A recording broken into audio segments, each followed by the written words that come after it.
Council interesting also. But Arun now it's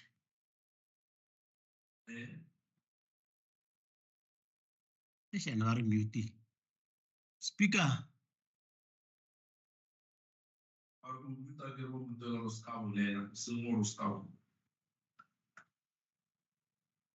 Speaker. Good morning. Good morning to The you. meeting is not yet started. Come on, behave The yourself. meeting will start at No, but we 21st time. Yeah, we are just preparing ourselves. We want to hear if there's a sound or not. It's not like we want to ask questions. We can hear you. Mute yourself. We can hear you. After those EA people become very arrogant online. Yes. Who's speaking? No, thank you very much, honorable member.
Hey, hi, Quinn. I need your card again.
Good morning, Speaker. How many are we?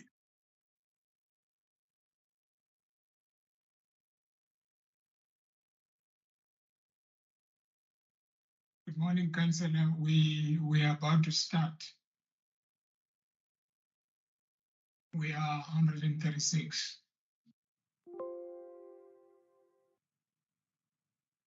Thank you very much. This is expensive, you know.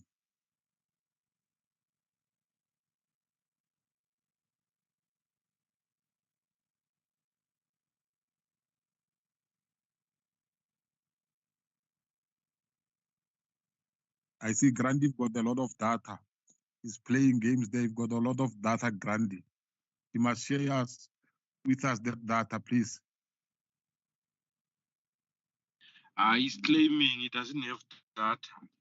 He got minutes from Helen Ziller. That one.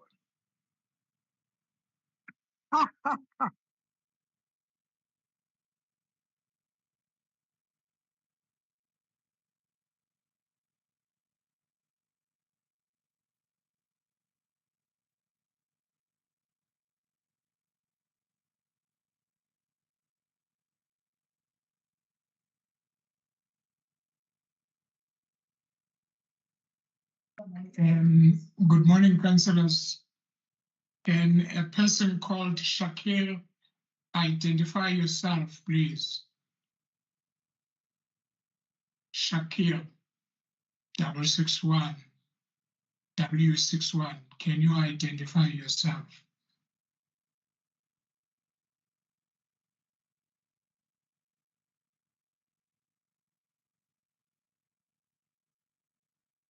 Wait a minute. Yeah, it's Councillor Patel here. We are going to Councillor be who? it. Councillor who? Patel. We are going to be Oh, okay, introduced Councillor by- Patel. Okay. because of this virtual.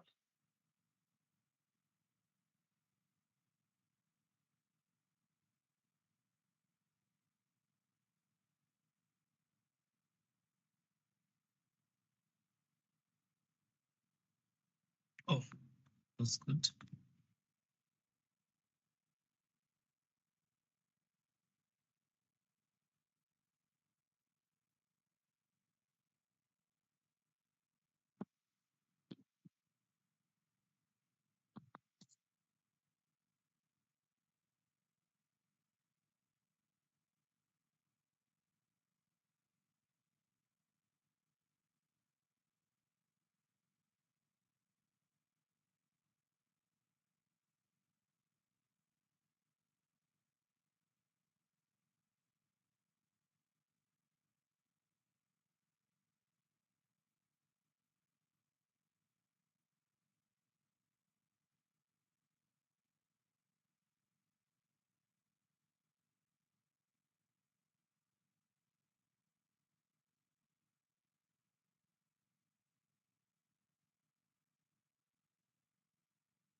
We are starting, councillors, in 3 minutes.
Kemenyan.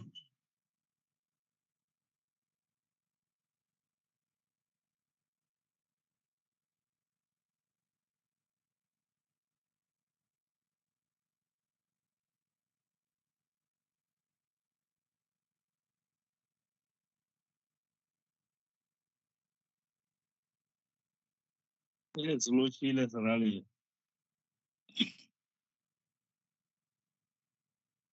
You want black?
Good morning, councillors.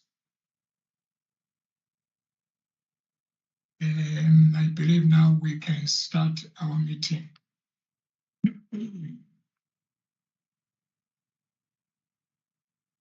Honorable Alderwomen, Aldermen and councillors, due to notice was given of this continuation council meeting. We are a quorum and therefore I declare this meeting duly constituted. I trust all councillors have logged in on the MS Teams as this continuation meeting today is 100% online. Honorable councillors, given the volatile behavior of councillors in the last council meeting, technology eliminated the need for physical violence against each other. It enables us to communicate, collaborate, and document information. The online meeting will enable us to proceed with our meeting as it will be in the best interest of the residents. We are a sphere of government close to the people. Service delivery is currently compromised. We are elected by citizens to represent them to ensure that service are delivered accordingly. May we now begin by opening.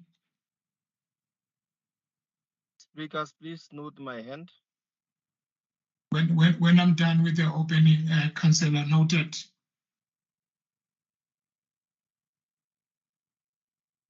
May we now begin by observing a moment of silence in prayer or meditation, please.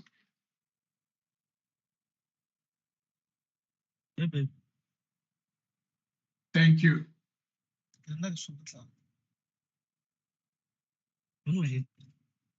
His Worship Executive Mayor, Honorable Chief Kekana and his entourage, Honorable Chief Mashangwe and his entourage, members of the Mayoral Committee, leader of the Executive Business, Chief Whip of Council, Chair of Chairs, Chairpersons of Section 79 committees, leaders of all political parties represented in Council, honorable councillors, officials, members of the media, esteemed City of Tshwane residents, and the public. I welcome you all this continuation meeting. Honorable councillors, let me, on behalf of the city, express my deepest condolences to the families and friends of the following. Raymond Ackermans, the founder of Pick and Pay, died on the 7th of September at the age of 92. Dr. Mangosuthu Buthelezi, the Prime Minister of Amazulu Nation and the leader of IFP, who have passed away on the 9th of September 2023 at the age of 95. May their souls rest in peace. Application of leave. Honorable Councillors, for purpose of informing Council in as far as leave of absence for Councillors from the continuation Council meeting is concerned. Can you mute yourselves? Can you mute yourselves? Volume, so that you pay one.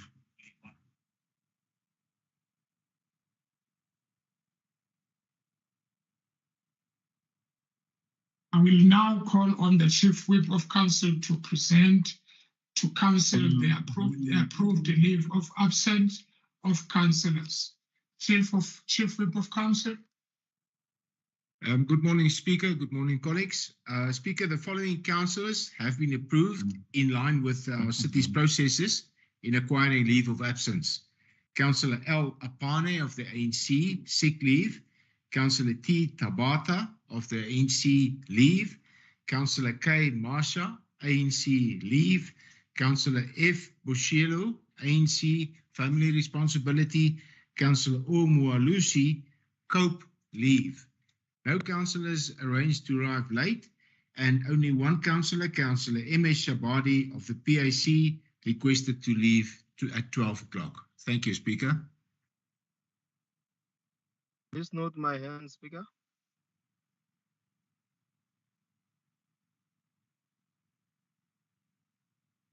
We can't hear you. You are muted. You're talking to yourself. Let me just finish up. Then you'll be the first person to speak. I've noted your hand. I'm speaking on the issue of leave. Okay. Okay, Councillor, you can go ahead. So, Speaker, I want to caution you that we've got connectivity issues amongst the EFF caucus members, and we also have issues of load shedding. So we are very skeptical about these apologies that have been put, because they need to take into account the fact that there is connectivity issues and there's load shedding issues because of this approach that has been taken that we completely disagree with, and we are actually against that the meetings should be held online and virtual. People should not run away from accountability in that particular manner. So the Chief Whip and everybody else need to also take note, and I need it to be on record, that we have councillors of the EFF on different chat groups that are indicating that they are struggling to log in. Now, we don't want tomorrow for them to be called by that racist chairperson of the Section 79 committee to come and deal with them as if they decided not to attend on their own. But the problem here is the mode that is being used to deal with this particular meeting. Thank you.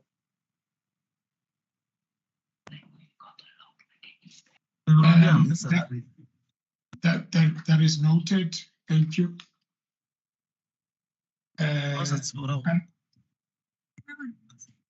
Councillor Pasha, please can you mute yourself?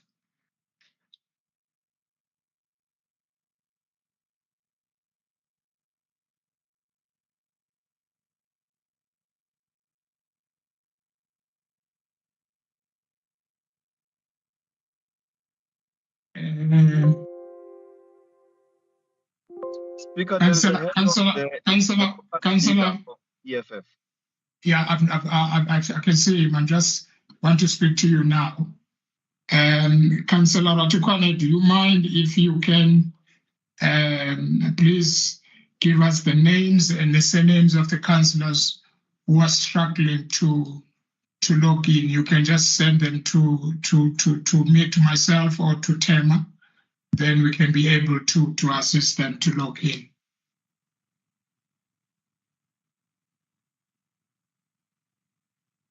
It's fine, thank you. Yeah, and also all councillors who are logging in, can you please use your surname and names? Thank you very much. Councillor Ramabodu.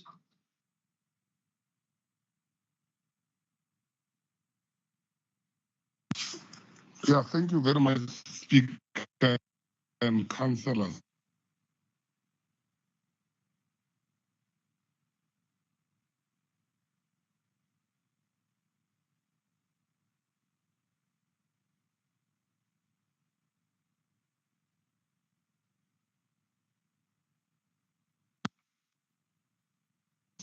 Are you still there, Councillor Ramabodu? We can hear you. Yeah, those are the things that you must expect when you take us to this platform. So you must be patient. You'll keep on not hearing me because there's a network, there's load shading. So it will keep on doing that. That's what we are experiencing. So I'm sharing the same same views by the council of the EFF, the chief whip, that we don't agree with this decision of calling us to this platform. You are not the one who have confronted the mayor on a protest on the last council. We are the ones who did that. And if there's anyone who can be blamed, it's us. So this thing of these people threatening you that you are the problem, you are not the problem. You are doing your work as a councillor, as a speaker, and you are also allowed to evoke rules of council. And it's not the first time there's an element of councillors undermining a council sitting. I mean, the caucus of the multi-party can just decide to walk out or decide not to come to council. There are no consequences. But if it's done by us, there must be talks and there must be all those allegations. So I want to ask you a question that, is it true that the reason you've taken us to this platform, despite the allegations of violence, is because Action SA councillors are having a policy conference today and they promised that they won't come to council today. And the only option was to do this online council. So I want to understand, is that the reason you have taken us to this platform? Because we with authority, we have information that in their caucus internal, they said they won't be in council because they are having a policy conference, and the only option was this one. And I'm going to get into other matters. There are many matters, including the bargaining council issues, and our councillors are going to also to touch about the issue of the submission of the financial statement. So I want us to go step by step because it's not business as usual here in the city of Tshwane. Things are messy, and we have to hold this government accountable and stop thinking that when we hold them accountable, we're disrupting. We're holding them accountable. Who must hold them accountable? Because we are in opposition in this municipality. Thank you. Thank you. Thank you very much. Let me respond by saying it came to my knowledge yesterday late that Action SA they've got a conference. That they are not attending this meeting today, I have no clue about that. I was expecting that everybody would be taking part in this meeting. Can I then be allowed to, noted Councillor Makhalele, can they be allowed to continue up until the unopposed? Then once we get there, I will then take the hands, because it's going to delay us if we take a hands now before I even finishing opening the meeting. Then I will come back to you, Councillor Makhalele, and if Councillor Obakeng, please, your hand can go down if you are finished. Noted, Councillor Leofe and Councillor Ratikwan.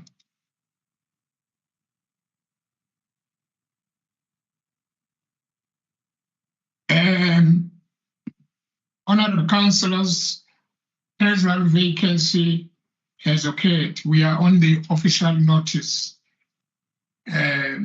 Declaration of vacancy, Councillor C.N. MacDonald, DA Councillor Ward 64.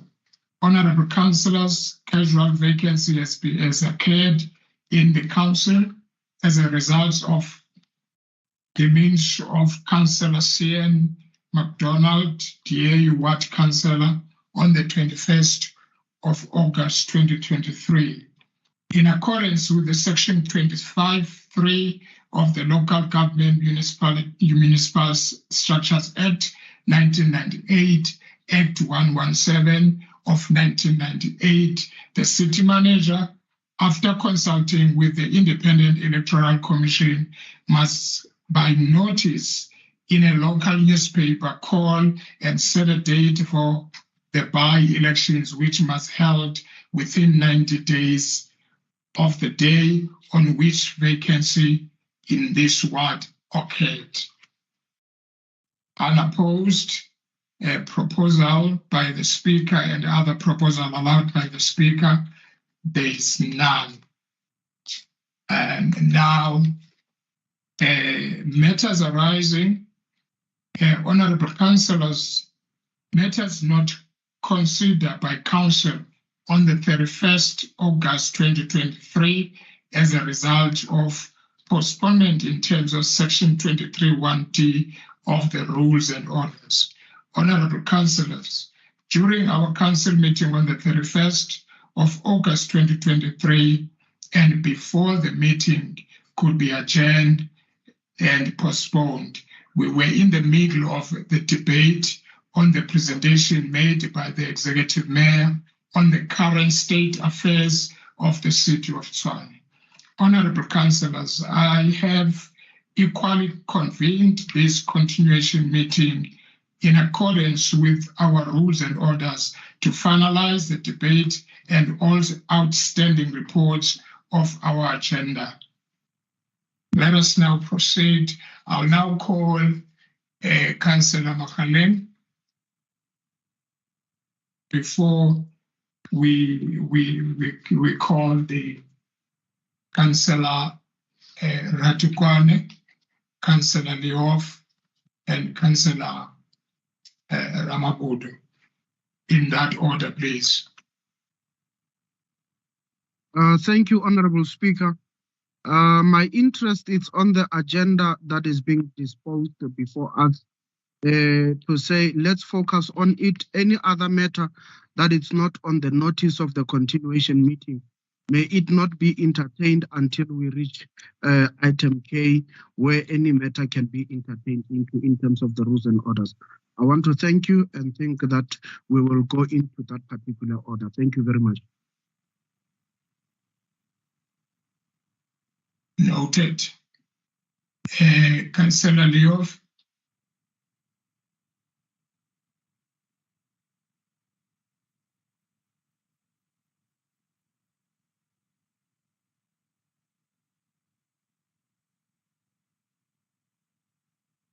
Councillor Ratikwane, you may come for in the meantime. Thank you. Speaker, we are very much concerned as the EFF with the route that we are taking. Firstly, we sit in programming. We are represented there by myself, and we sit in the multi-party WIPAR. And the understanding that we've undertaken, even when we put you into that chair you are sitting in, we have agreed clearly with clear terms that the time of COVID is done, that we will not necessarily call the meetings to be virtual. Actually, today feels like the dark days of Makwarela. And if you are not careful, you are going to become a Makwarela. When things were bad, when they wanted to cook and pass reports, when they wanted to steal the budget and get the vote, they used to do like this. Now we are vehemently opposed to the direction that you are taking, because we believe that this direction is actually counterproductive. And also that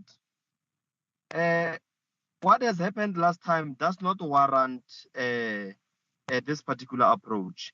In fact, we could have even just went there, because in our view, the issue of the labor has been adjudicated upon by the bargaining council. We shouldn't be here, but it's chaos. So we shouldn't be.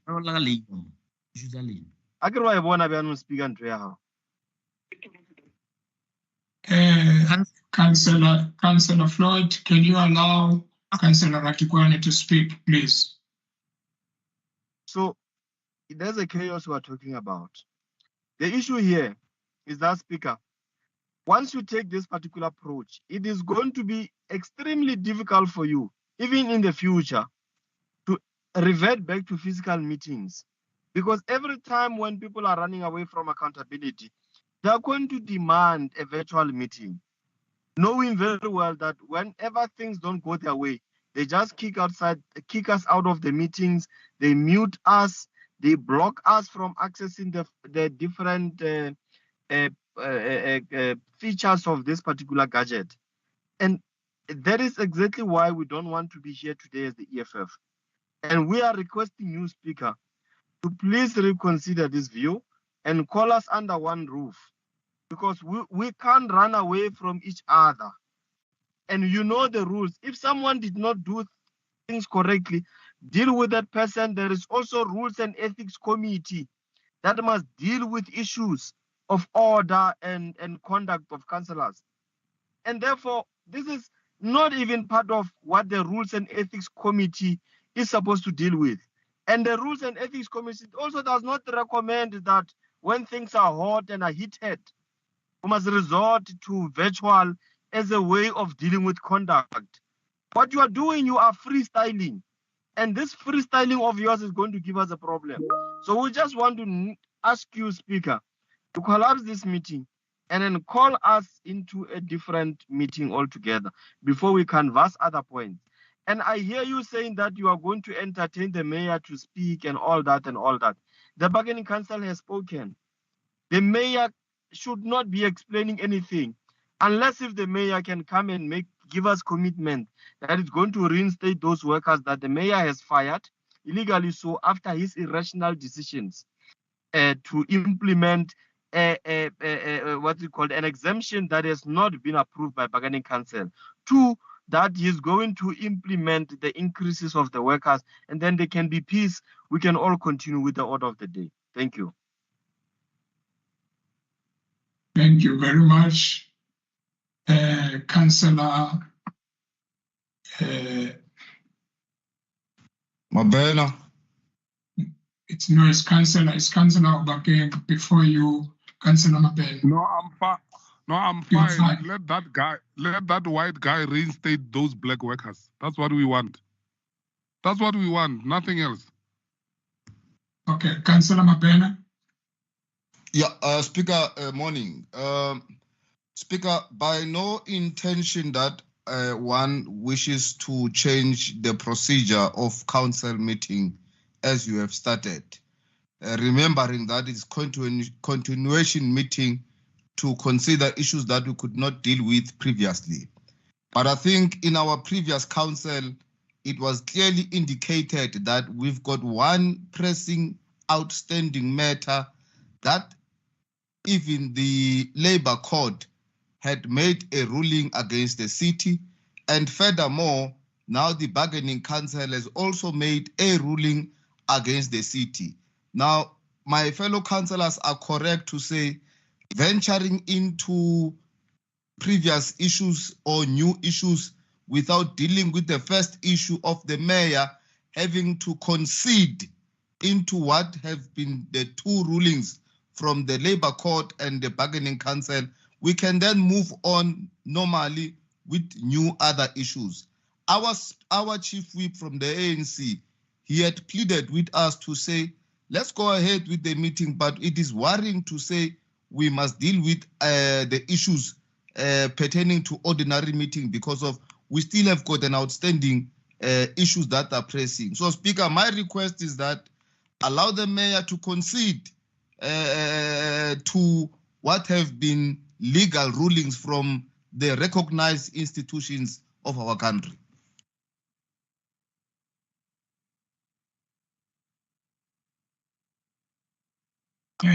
Thank you very much, councillors. Let me remind the councillors that last meeting we had an agenda, and in that agenda we requested that the mayor, before he can table his reports, he must give us a presentation of what is happening in the city. Then we engage on that. And then we decided to engage first before the mayor can do the presentation. That was not in the agenda of the day. It was a presentation for the council to know what is happening in the city, but not to change the agenda of the day. We had an agenda on that day, and the presentation that the mayor did was not part of the agenda. It was my request from the meeting of the programming that if we can allow the mayor to do the presentation before he can table the report. And I don't know whether the hand of Councillor Ramabudu, is it old or is a new hand? No, it's a new hand, and I can tell you, Speaker, you can see how disciplined we are, orderly, and I can tell you the only person who's going to disrupt this council is the mayor. You must be rest assured. He's going to disrupt it because the fellow is very arrogant. The fellow doesn't want to listen to anyone. Maybe one day we must ask even your views, because you are also a member of council. What is your view about things that are happening in this city? Are you just not going to say anything? You have also a right to have a view. What is your view about this mess, the mismanagement of negotiations, mismanagement of the employer and the employee, the way the administration, including even the accounting officer, the way they've handled this issue of workers in the city? We've never seen this before. We had mayors before. We had dispute of labor before. This is the first time we see workers being treated like this by the people that report to this council. Who gave them the mandate to act the way they are acting on these workers? When the service delivery suffered, they cry. Today, they were confident that the buses will operate. I'm happy that the buses are not operating. No worker must go to work until other workers are reinstated.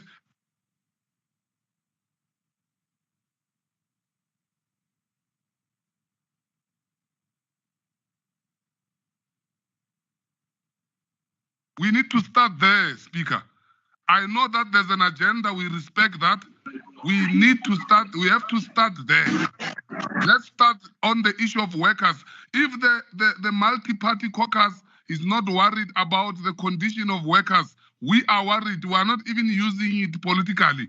We are using it because we know that those people are breadwinners, and some in the city, even including those who are officials, are celebrating that some junior workers are not reinstated, while they are getting 7 times those salaries of those. How do you suspend a person who earn 8,000 and you want to celebrate, but at the end of the month you are an MMC, you are going to get paid and eat the whole day there in council? So I think let's start there. We're appealing to you. Let's start on the issue of workers. And then you must also have views. You are the speaker. And thank you very much, Councillor Ramabudu, forgive me for my voice is not good today. I'm feverish. But I heard you, Councillor Ramabudu, and in terms of my views, I might not be raising my views in public. Maybe I must start doing that, but I am raising my views and concerns with the executive every time when I call them, but most of the times I call them to raise my concern based on what is happening in the city. I am not quiet about it. I might not be on the media, but definitely, and I assure you that I'm not quiet about it. Councillor Leof, Lishabane, I mean.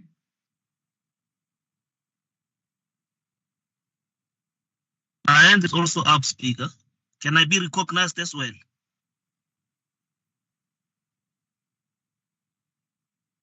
Speaker? Yeah, thank you. I've recognized Councillor Lishabane, and who was speaking? Is it Councillor Pasha? Thank you, Honorable. Okay, you'll speak after Councillor Lishabane, please. Yeah, thank you, Speaker. I just want to relay on a few issues here. The first one is that I don't know what is happening. I'm on a loading and I tried to move, but then my computer, my municipal laptop is now taken over by the IT department that is on it remotely as I'm here. So I'm unable to reconnect through it. I'm using a cell phone now and then I lose connection because they call time and again in request of passwords and so on. But my issue now, Speaker, is I don't know if this has been dealt with because I moved out, I lost connection. The issue of are we indeed forming a quorum as we speak, having noted the apologies that were sent and the connection problem with many of the councillors. I'm drawing your attention, Speaker, to Rule 5.1. Kindly consider the issue of quorum. Thanks.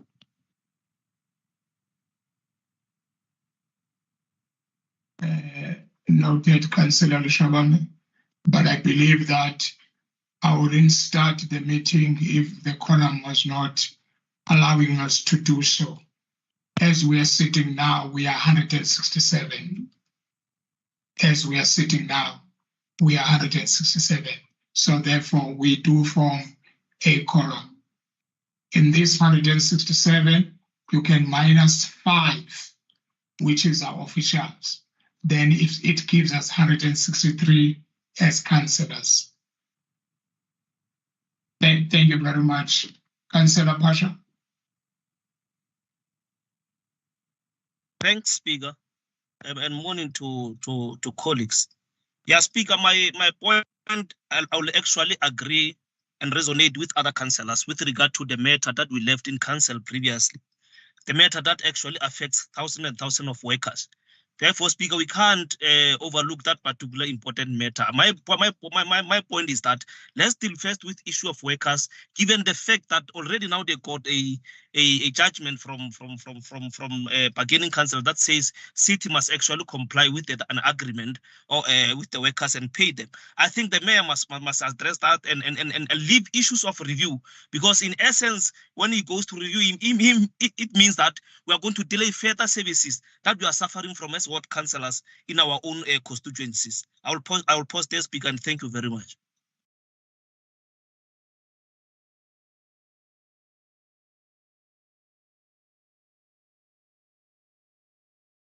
Thank you very much, councillors.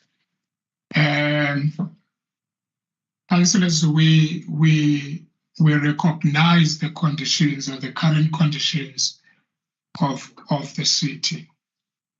I believe that we allow due processes to take place within the confines of the law.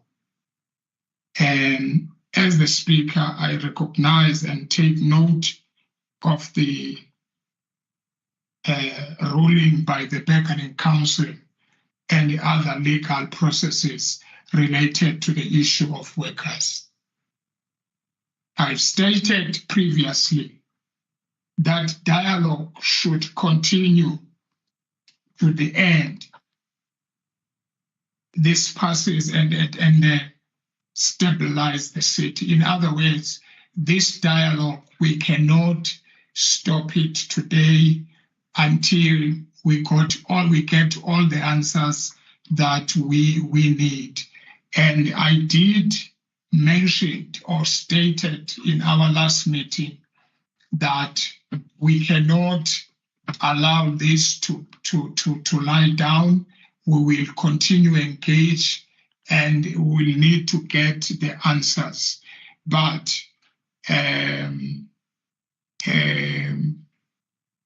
as I'm pleading with you,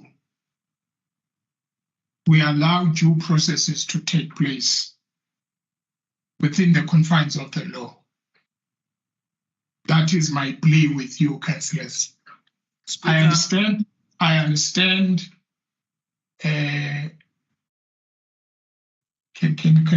you remove that so that we can see the people who wants to speak? That's but you have no authority. You have no authority to tell us about it. It's council. You're not an executive speaker. You are a speaker. You're not a mayor speaker. Why are you making such pronouncements? Based on what? Speaker, I've been raising my hand. Can I plead with you, councillors? Don't speak if I didn't point you. I've been raising my hand, Speaker. I need to be recognized. If I'm wrong, no, I'm still trying to see who wants to speak. Councillor Ratukwane, wait for me to point you so that you can tell me how wrong I am. Wait for the other councillor who wanted to speak. Then I'll point to you so that you can tell me how wrong I am. That I will give you that platform. So, Councillor Nhlapo, is that you who wanted to speak? It's yes, myself. It's myself. Yes, Speaker. I'm also there. I think we are all councillors. Okay, Councillor Nhlapo, then Councillor Mashabane. Councillor Nhlapo, then Councillor Mashabane. In that order, please. Thank you, Speaker. Speaker, just one thing you raised now that I want the Speaker to clarify us here. One is that you said we must respect the processes. Is the Speaker suggesting that the matter is still sub judice? Because my understanding that there's a ruling already on the matter. Maybe what we are requiring is to understand the thinking of the executive. If their intention is to review, and if they are going to take this matter to review, with which mandate? Are they ignoring council again, as they continuously do in taking matters to court without taking councillors into confidence? And that, if we lose those cases, who's then responsible for those particular legal costs? Is it the city without a mandate from councillors, or is it the mayor and his private fund that are going to be settling those particular matters? Thank you, Speaker. Thank you very much, Councillor Nhlapo. Councillor Mashabane. Thank you very much, Speaker. Speaker, I also want to move from that point. Last time when you said to us that we must discuss this thing, it became the council decision. It's not your decision. When we speak, we receive it, and it becomes the council decision. We are debating this thing, and it's very important.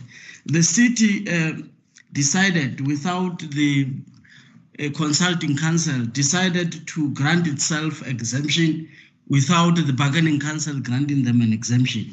Now that the bargaining council has dismissed their application, they are saying now we hear that they are going to review. We are saying, as the EFF, that they must not even start. We are the executive authority. As council, they must come to us and ask us what must happen. We have said that the conditions in our city are now abnormal.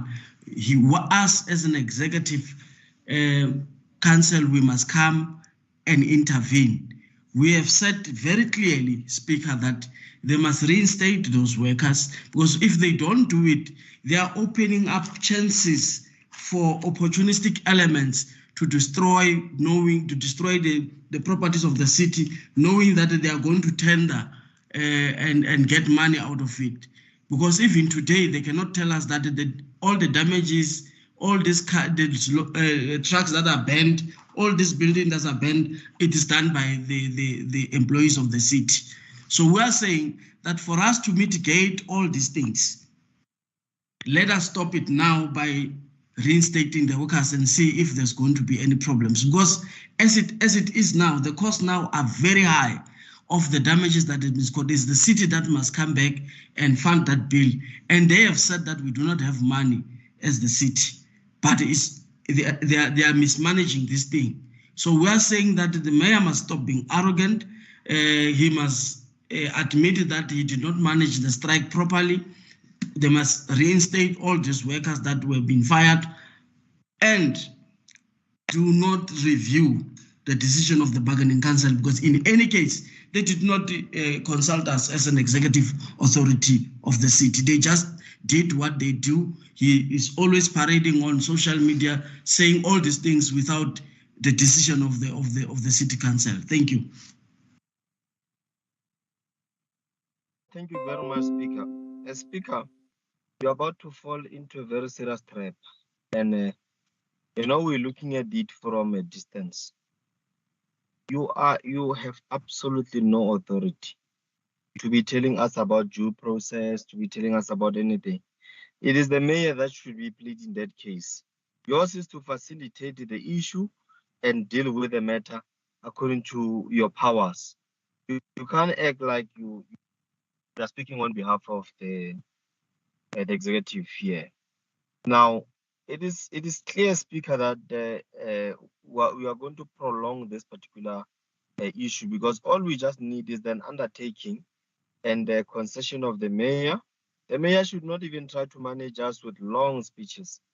You just have to come on board and say that I, as the executive mayor, hereby concede that I add together with my executive, and therefore I'm cutting the losses. I'm accepting that the workers will get the increases, and two, that those that are dismissed, we are going to work on a process of onboarding them. That is all that we need. And then we can all continue, all ensure that we build a city that can work for our people here in Tshwane. That's all we need. The rest of the issues that are being discussed here will just take us back, Speaker. Let's just simplify the matter. We have to cut our losses. In this case, we are going through quite a bit as a city. And we just want that man come and stop his tendencies of short-circuiting the process, so that we can all go back to our constituencies and service them. Thank you. Speaker, Councillor Makhaleni, my hand is up. You are noting yourself. You are noting yourself. Thank you very much, Councillor Matigwana. Councillor Makhaleni, I have not acknowledged you, so please don't just speak. Right, Councillor Makhaleni, as you are asking to speak, I'm going to give you, and then after that, I'd like to speak to the executive mayor. Then can you then, Councillor Makhaleni, come in? Thank you, Honorable Speaker. I'm raising on a point of order. The matter that is being discussed here is not on the agenda, number one. Number two, this issue has been dealt with in the previous meeting, of which that in that particular meeting, after the response of the executive mayor, there were people who came with placards in front of him, insisting that he reinstate people, even after he has given them the reasons on why he was not able to do that. That it was an administrative process that is in the hands of the city manager. In terms of the Labor Relations Act, everyone is going to be following that particular process of discipline, and those are not found to be guilty will be reinstated. Therefore, it's not within our space to be discussing that. I agree with yourself when you say the matter lets it be allowed to be handled administratively, or we can even say again, is the matter is sub judice. So therefore, I want to also point you to section 33 in terms of the limitations of speech. No member can afford themselves an opportunity to speak twice on one item. Therefore, I'm asking yourself also to rule on my point of order immediately after my submission. That I request again that we move to the next agenda item. Thank you very much, Speaker. Thank you very much. Can I then say to you, Councillor Makale, this is not an item that is on the agenda. It is as risen as it did last week. We don't have this item in the agenda for today, as we did not have it in the agenda last week.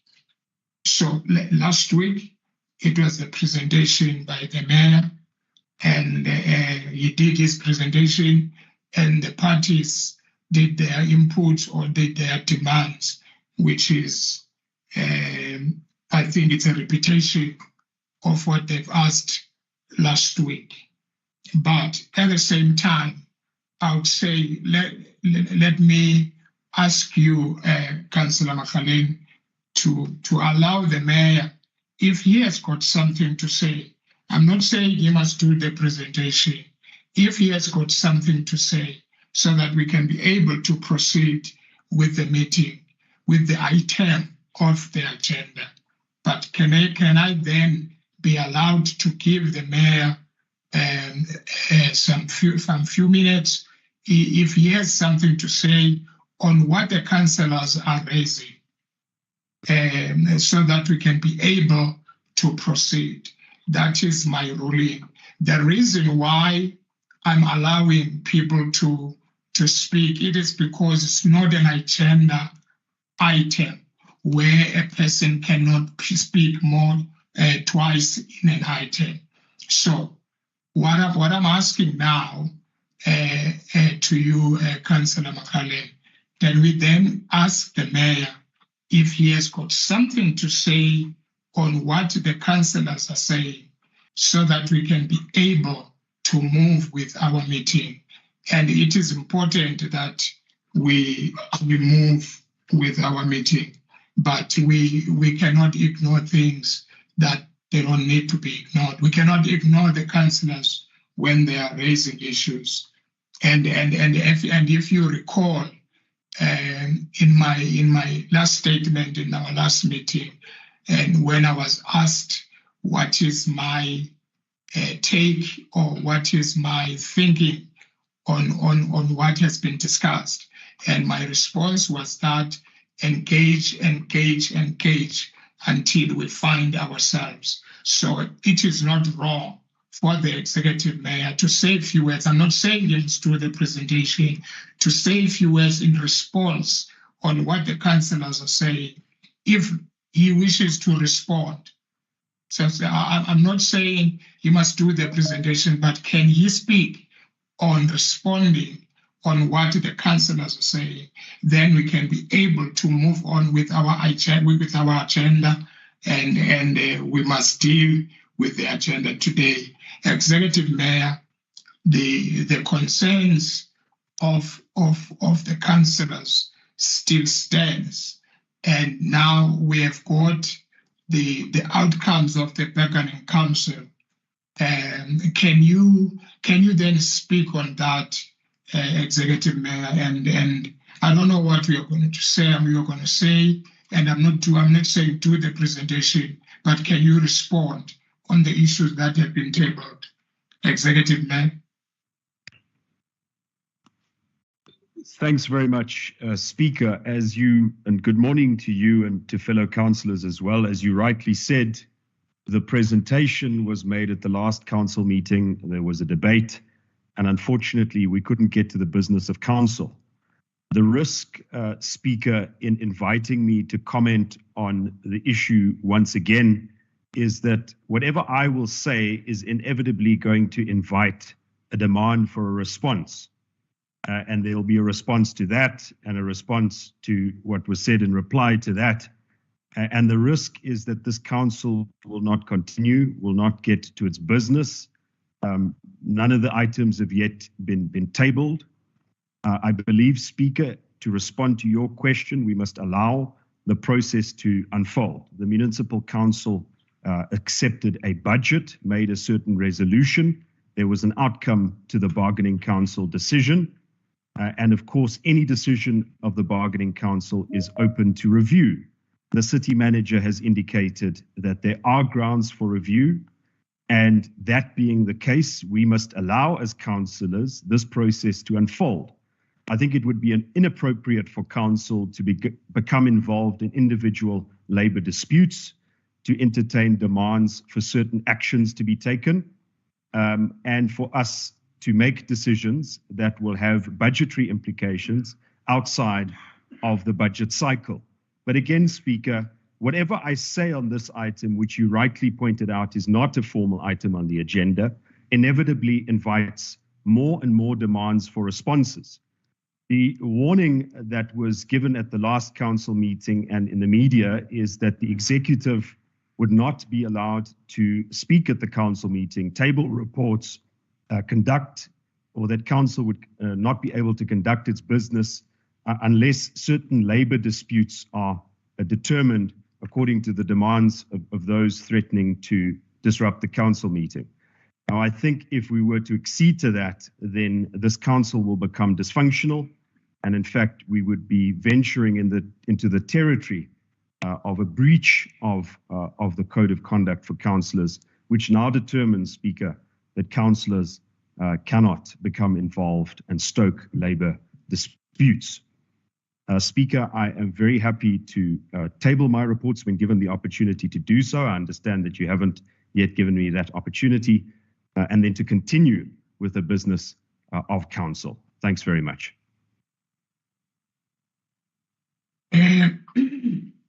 Thank you very much, Executive Mayor.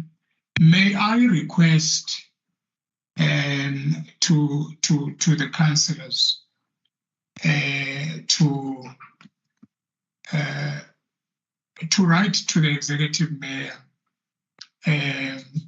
everything that you wanted to raise based on this issue of employees and people that have been fired or people that needs to be reinstated.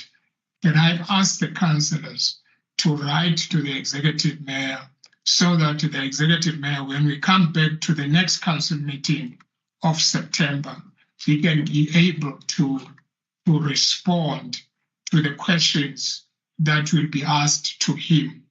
And that is my plea to you, councillors. Can you write your questions to the Executive Mayor? Then ask the Executive Mayor as well, once you receive those questions, please can you respond in our next meeting, which is the end of September. That is my plea with you, councillors, so that we are able to proceed with the business of the day. Remember, now we are stuck on an item that is not even in the agenda. I'm not saying this is not important. I'm not undermining your concerns. I'm not undermining your inputs. But I am pleading with you that let us write down all the questions, all the concerns to the Executive Mayor. And then next council meeting of September, they will give an opportunity to the Executive Mayor to respond to all questions that you have been asked. If then you can allow me to proceed with our meeting. Is that a new hand, Councillor Radikwana?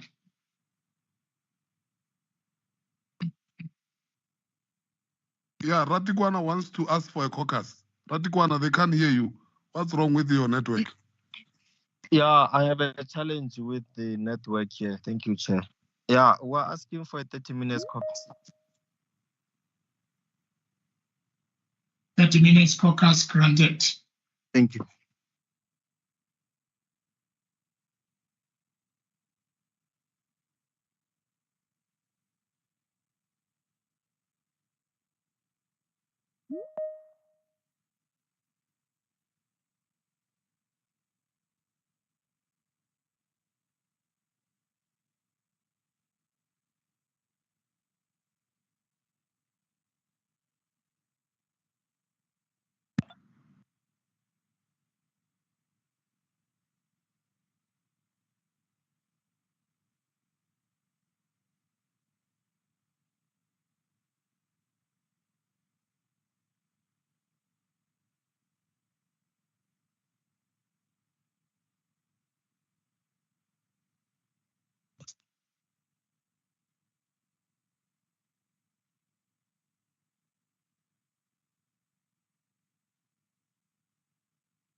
Speaker.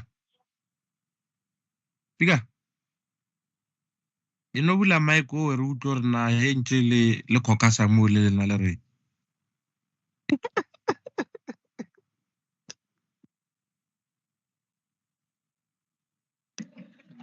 Councillor I'm on a 30 minutes caucus. So you're also on a 30 minutes caucus. I'm on a 30 minutes caucus, then I'll speak to you when I come back. No, I want to hear your caucus there as well. What is it that you're caucusing on? I can let know we can also caucus.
Speaker, I'm not sure who accept or who's the admin.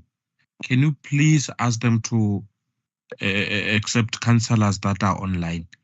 They are trying to log in, but they are waiting for admin to accept them. Thank you.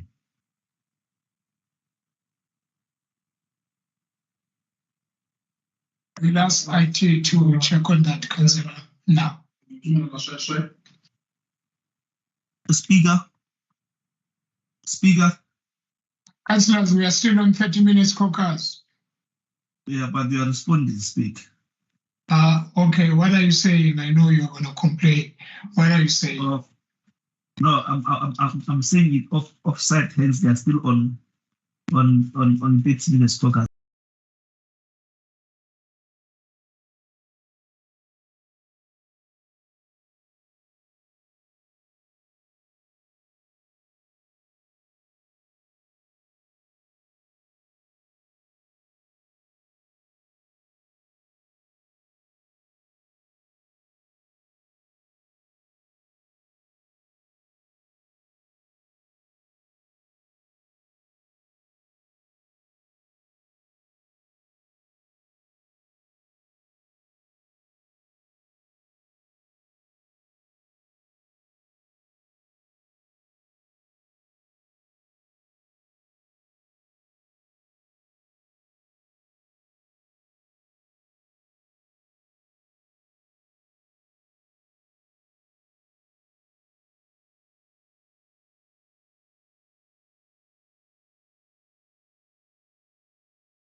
Unmuted. Unmuted ko bangku. Maraman kinyo kukla bana isen.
After 30 minutes, councillors, the 30 minutes is over.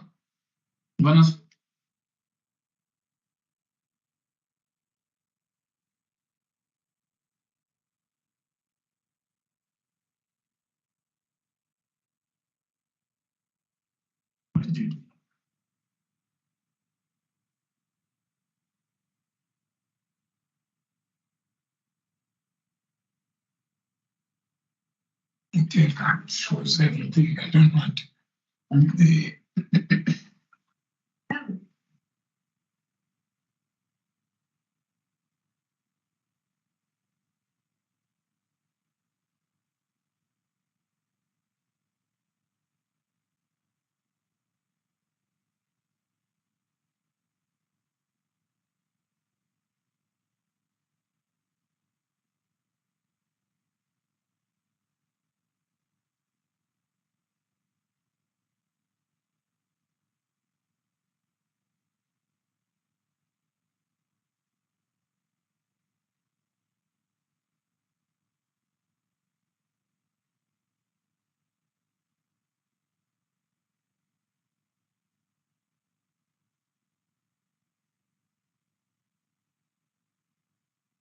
Councillor Ratukone, your 30 minutes is up.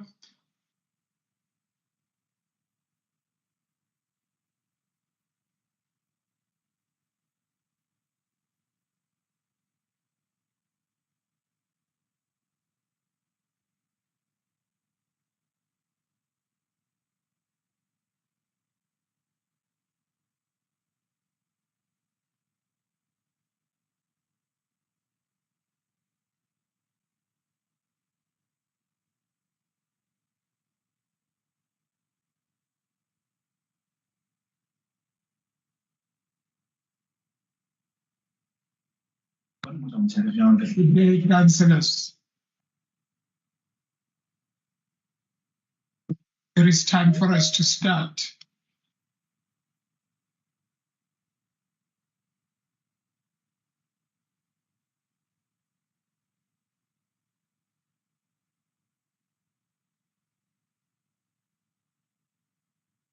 Anyone there? Or you're all gone home? Skona speaker. Thank you. Yeah. Can I have Councillor Ratukwana please to give us a feedback?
Councillors, we are trying to find the councillors who have asked for a caucus, and if then in the next 3 minutes we don't find them, we'll proceed with our agenda. Our meeting cannot stop, but we're trying to find them. Just give me 3 minutes, then we'll start the meeting.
Mhlekazi, can you start?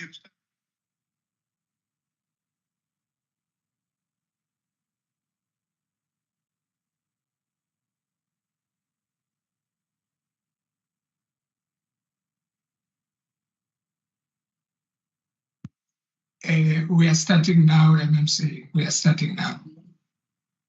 Enkosi Mhlekazi.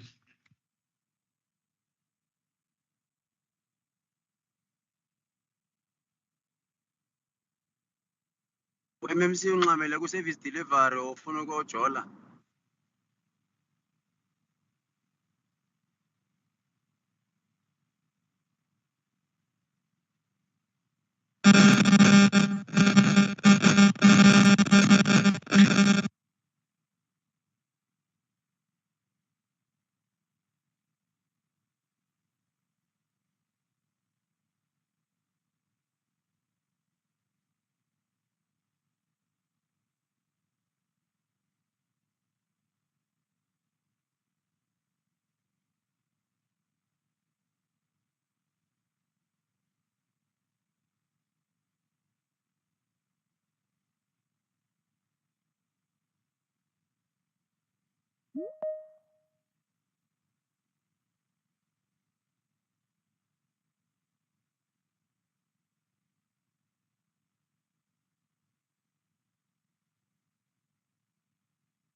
Councillors, we have given plenty of time to Councillor Ratikwana of EFF. We have requested a 30 minutes. Now it's beyond 30 minutes, it's 40 minutes. So we gave them enough time, I think. Let us proceed with our agenda. Then when they come back, we will give them an opportunity to give us a feedback. Now, according to our agenda, we are on item F, where we'll allow the executive mayor to table the report. Over to you, executive mayor.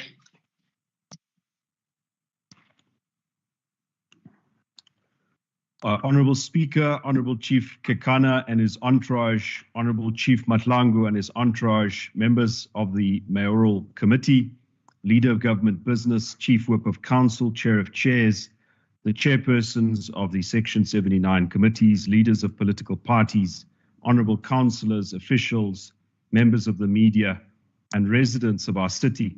Speaker, allow me to also reflect your comments of condolences to the families of Raymond Ackerman, South African entrepreneur, as well as Prince Mangosuthu Buthelezi, former leader of the IFP and Prime Minister of the Zulu Nation. May God comfort the families of these two sterling South Africans, and may we take from their contribution the very best in making our own contribution. Speaker, this is a continuation meeting due to the disruption of the last council meeting. I did not have the opportunity to formally table the items contained in this agenda. I hereby table the items so listed for consideration of the Municipal Council, save for withdrawing items 1 and 3 on the agenda in terms of Rule 13 sub 5. Thank you very much, Speaker. The reports are so tabled. How much is this? No, I want the copper coated. Huh? Copper coated aluminum. The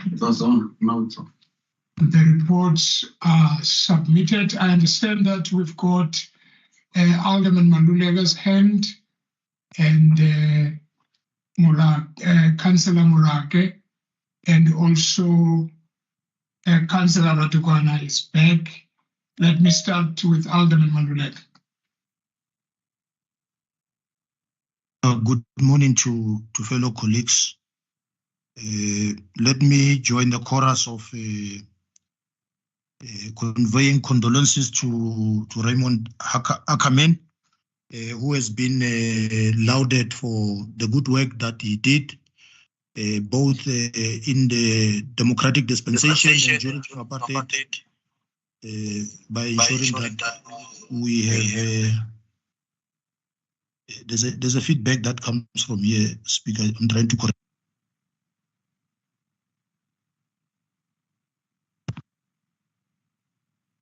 The feedback is Ackerman. He's surprised what is happening. He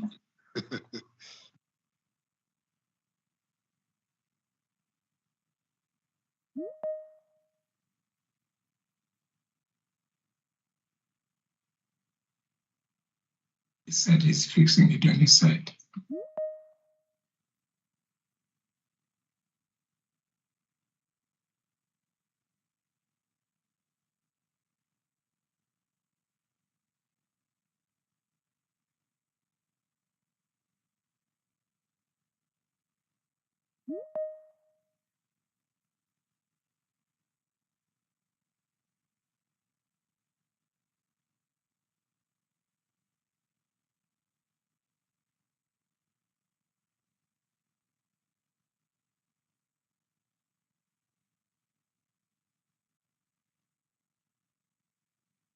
Is there something we're waiting for?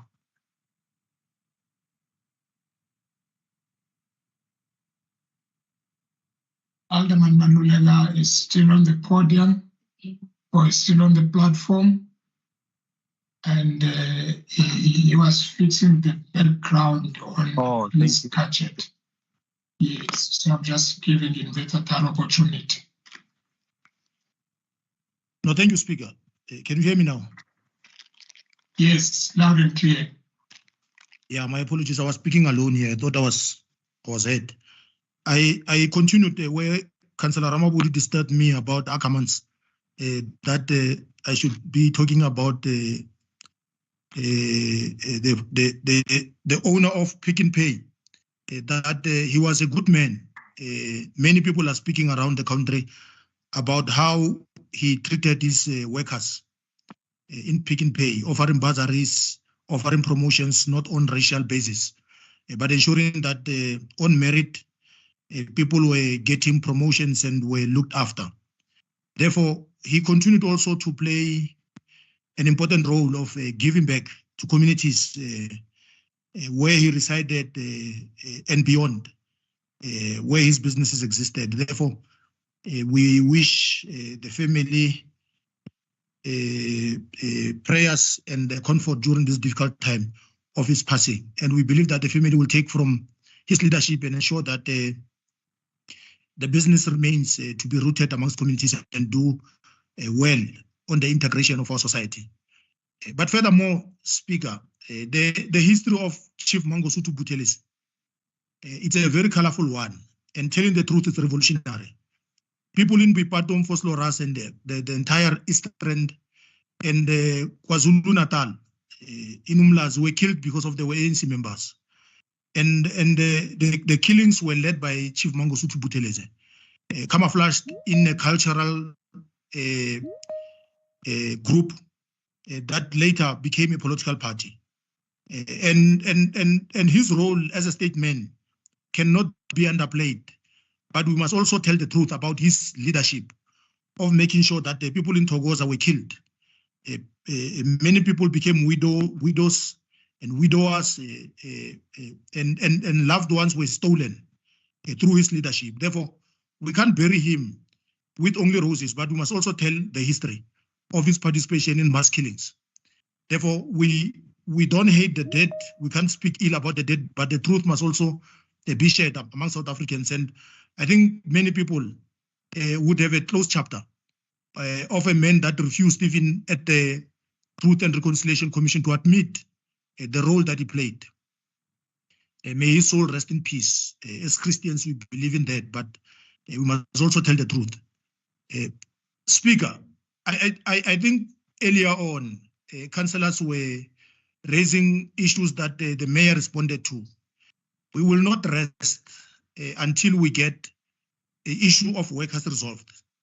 This will remain a pain, will remain an albatross on the neck of the executive. that false people were wrongly removed from their workplace. They lost their salaries. They can't afford lawyers. I think the most important thing that we can do collectively as parties in this council is to get lawyers for these workers and ensure that they get what is due to them. They get back to work, especially those that are unfairly dismissed.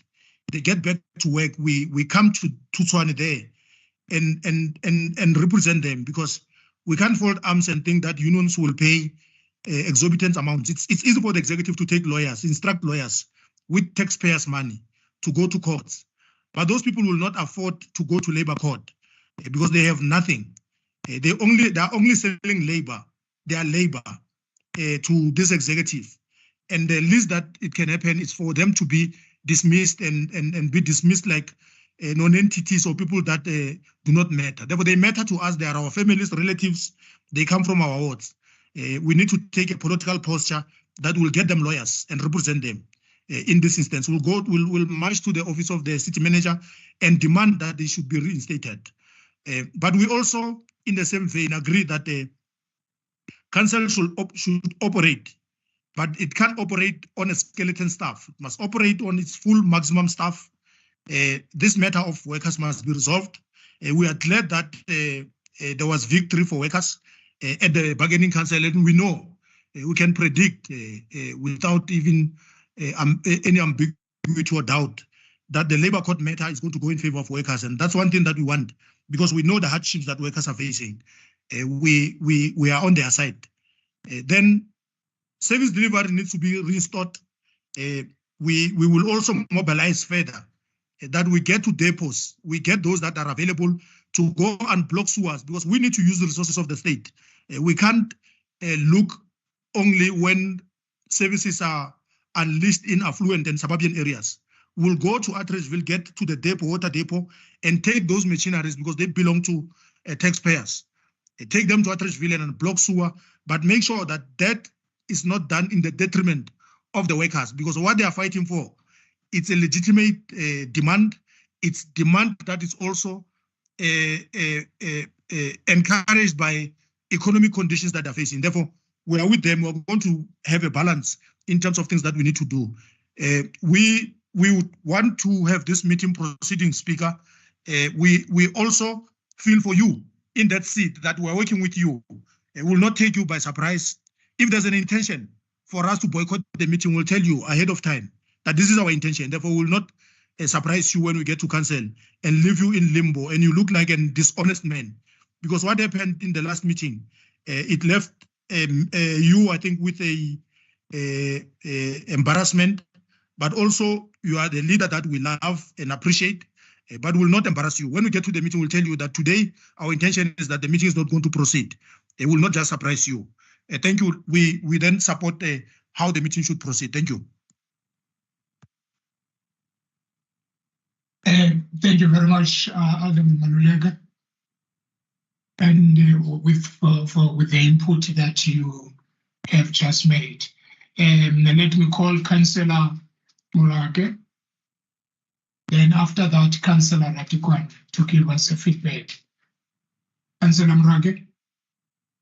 Honorable Speaker, Honorable Mayor and Councillors, all protocol observed. We also give our condolences to Raymond Ackerman, and then to the Chief Mangosuthu Buthelezi, the Prince Mangosuthu Buthelezi. I'm not one that knows a lot, but what I do know is that my friend who was a marathon runner lost his life in Katlehong from the IFP members when they cut his stomach open. And I also know that my brother suffered a lot of trauma as a policeman in Katlehong with the things that he saw the IFP members doing and killing people. I would love to believe that that was not an instruction of the leader of the political party. We pray and we believe that he had good intentions. May his soul rest in peace. Look, I want to talk on the matter of the employees that were relieved of their duties. And I can imagine if there was a bond, they will lose a house. If there were children that were perhaps in upmarket schools, it means they have to go because the parents would not afford the fees. And if they were using transport, I can imagine those children are no longer able to use that unless if there is somebody who's taking care, perhaps a spouse. Firing people is not just as easy as that, and I sympathize with those workers. They were already fired, therefore, if they've been fired, the matter is no longer sub judice care. It has been, it's done and dusted, but I believe we can reach a political solution in that regard, because where we are sitting as ACDP, we do not support the firing of those employees under those circumstances of a strike. I believe we can reach each other politically. We should have a meeting and find a political solution in order that our city should function. Because where I'm sitting in a township, things are bad. In the street corners, everywhere. If it takes us to reach a political solution, so be it. Thank you. Thank you very much, Councillor Morage. Councillor Ratukwana, your feedback, please, so that we can continue. And after Councillor Ratukwana, Executive Mayor, may you please remind me again if there are any reports that you have withdrawn as you were tabling your reports. But after Councillor Ratukwana, please. Councillor Ratukwana. Thank you very much, Speaker. And we're also comforted by the words of the ACDP. We hope that in their multi-party caucuses and everywhere else, they will deal with that issue and they will raise their dissatisfaction sharply to the executive. Thank you. We had to take a step back, Speaker, and we apologize because there was connectivity issues when we tried to log back in after our caucus, because of the problems of this particular platform we're dealing with. But Speaker, we are very much concerned, and we had to caucus as the EFF because we felt that there is a lot of arrogance that is coming through from the mayor, where the mayor would believe that he owes us no explanation as council. The mayor believes that by him taking us into confidence, he will be doing us a favor. Because this is very simple. The mayor claimed that he couldn't address us and this and that. Now he's protected by this particular platform, which is virtual. For him to just come on board and start saying that if he raised these issues, this particular meeting will not take place, I doubt, because you know very well exactly what those officials do when the meeting that is held under virtual goes the way that they don't want, and the executive, they will just simply mute all of us, and it's going to be a challenge. So I want to just urge you, Speaker, that the mayor can't just go off the hook like that. And by him explaining the status quo of the city and taking us into confidence as to what must happen and what he's going to do according to the demands that we've put on the table, it is going to be very easy so that we can also go to the people, because everyone in the townships in our different wards want to know what did the mayor say regarding this mess that is happening in Tshwane.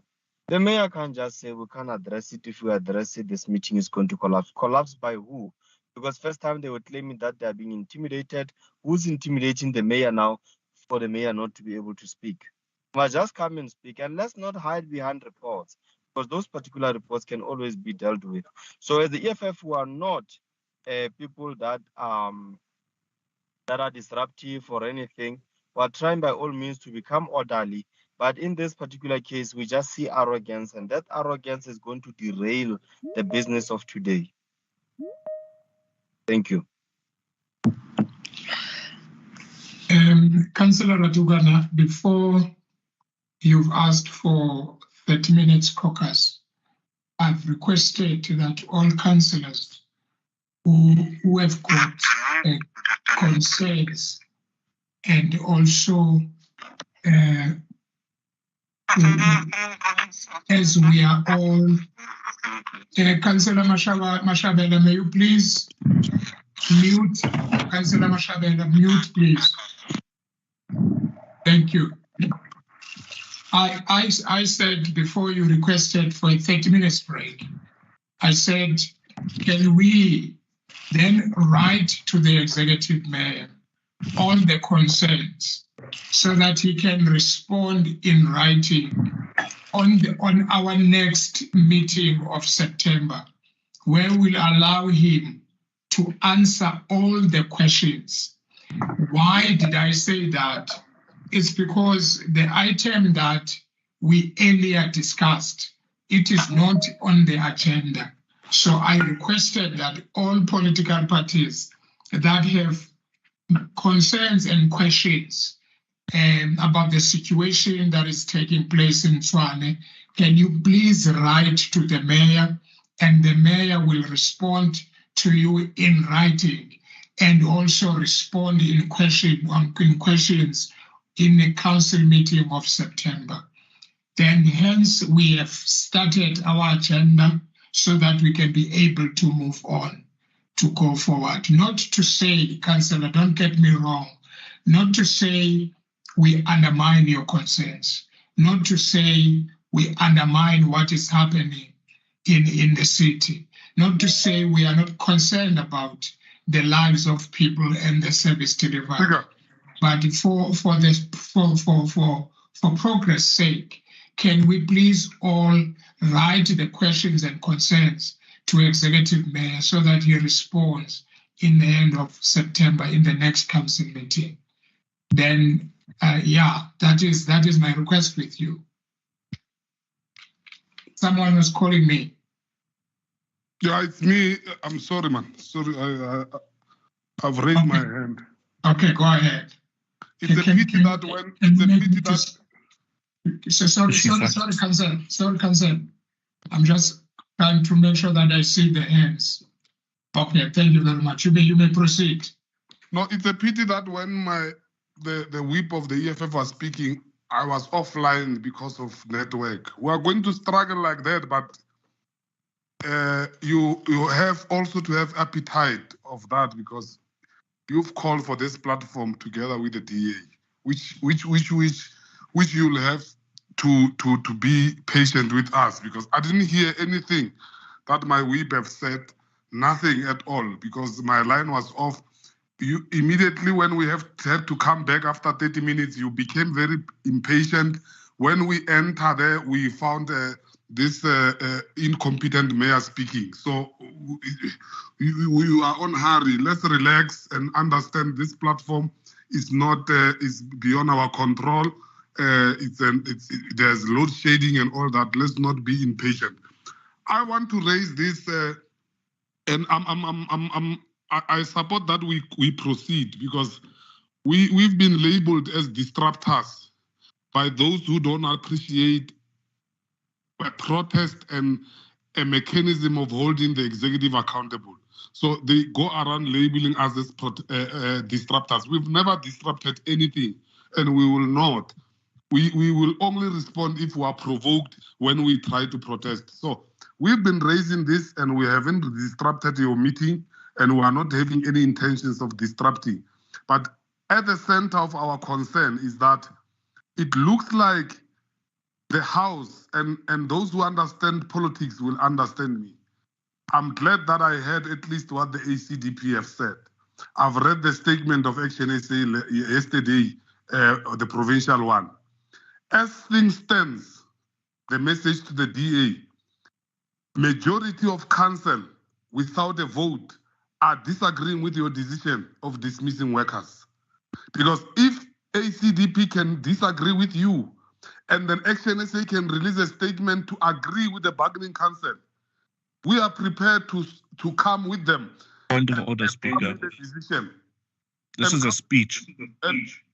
Speech is when Scotland trial out like behavior, not your friend. Who said? No, somebody speaker or is the speech? Wow, somebody speaker. This is not trial, man. I show me man. Yes, yes. So, sorry, Councillor Ramabud. Sorry, Councillor Ramabud. Can I come in, Councillor Ramabud? Protect me. That's what I'm doing. If you can allow me to speak. No, speak. Councillors, can we allow Councillor Ramabud to finish? I know that there are point of orders, point of information, but can we allow him to finish? Then you only speak when you raise your hand and I acknowledge you. Then Councillor Ramabulu, can you finish your speech, your point, please? Thank you. Yes, thanks, Speaker. So there are rules in council. If Ramabulu is doing something that is against the rules, you raise your hand, then you point that. So I don't appreciate what these members are doing. I don't appreciate it. So my last part is that the numbers of the parties in council who have released statements, and we just had ACDP now, there's an indication that majority of councillors are not agreeing with the approach of the executive mayor and the city manager. And that need to be looked at, because it means if we can come to an agreement of voting, we are going to have a majority in terms of the decisions that these two fellows continue on taking alone. They were wearing some white shirts, they bought them in Woolies yesterday, agreeing together. Every time they are together, they are agreeing on things that are not in agreement with the council's resolution. So I'm asking you, Speaker, as I'm wrapping up, call a special council, just a special council with this item. And let's resolve it one and for all, because the parties have told us here in council, the parties have expressed their disagreement, and then call a council with one item of this issue of workers. Let's discuss it and close it and give a political direction as a council. So that's what I'm asking for. We are not intending to disrupt anyone. We can continue. Our councillors will participate. We have speaking notes. We are not suffering from people who don't have views or content. We have speakers who are going to engage your reports, but we want you to know that we are not happy, and we are asking you, Speaker, to call a special council urgently to discuss the issues of workers and let all parties express their views without any contradiction. Thank you very much. Thank you very much. Thank you very much, Councillor Ramabud. Can someone, can the person that is speaking mute, please? I can see that the executive mayor, his hand is up. Executive Mayor. Speaker, in answer to your question, I confirm that I am withdrawing item 1 and item 3 on the agenda. Thank you. Thank you very much. Then let's move to, we are going to do item 2 and 4, 5, 6. We'll start there. Item, we are on part 2 from the mayoral committee meeting on the 2nd of August, 2023. Councillor Ramabudu, you have noted, I've noted you, I've noted your request. I will get back to you. Thank you very much. Can we then move to item 2? Reference number 64906/2, Group Property Department, proposed list of a portion of the remainder of portion 1 of the Farm Royval 270 JR, a portion of remainder of portion 6 and portion 22 of Farm Pretoria Town and Townland 351 JR. This report, it's on page 3 to 31. The speakers that I have on this report, I've got Councillor Tsila from ANC. I've got Councillor Shabane from EFF. I've got Councillor Eileru from Action SA. Councillor Tsila, your 3 minutes starts now.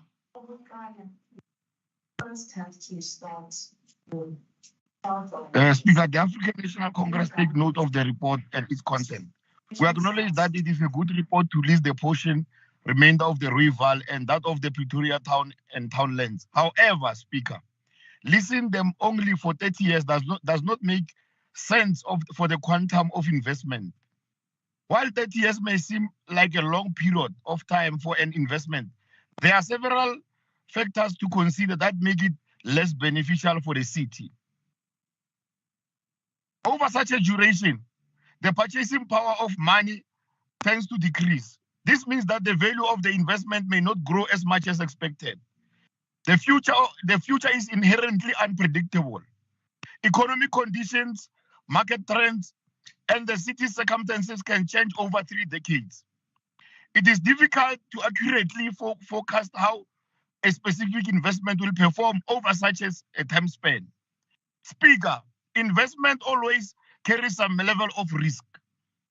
While long investment horizons generally provide more time for the market fluctuations to average out, they also expose the investment to potential risks and uncertainties that may arise during the course of 30 years. Speaker, as the ANC, we propose that the council should look at expanding the lease period. This will provide stability in the city. It will ensure that the land will be occupied for a longer duration, reducing risk of vacancy and potential income loss for the city. Speaker, a longer lease period can also protect the city's investments in infrastructure, equipment, and branding. Furthermore, Speaker, the ANC understands that Pretoria West Power Station may not be restarted using its design technology due to its proximity to the residential areas. However, different mixed sources of energy can be used that has lesser carbon emissions. We can pursue the green agenda by bringing in different sources of energy. Areas with geothermal activity can tap into the natural heat beneath the Earth's surfaces to produce electricity or for direct heating and cooling of residential buildings. Biomass such as agricultural waste, wood pellets, or organic materials can be used to generate heat or electricity through the process of combustion or anaerobic digestion.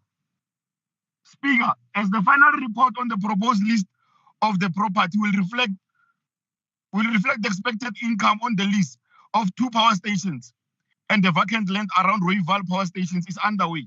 What should also be presented to council is the guarantee of jobs, Speaker. I can repeat, Speaker, is the guarantee of jobs for locals. Ultimately, the area should be industrialized. Speaker, developing and expanding industries within a specific geographical area or region is very important. Local industrialization can have significant economic benefits for the area, including job creations, the one that we are arguing about now, increased income, improved infrastructure, and technological advancement. Therefore, Speaker, the sustainability of 30 years investment depends on a specific financial goals, risk tolerance, and investment strategy. It is.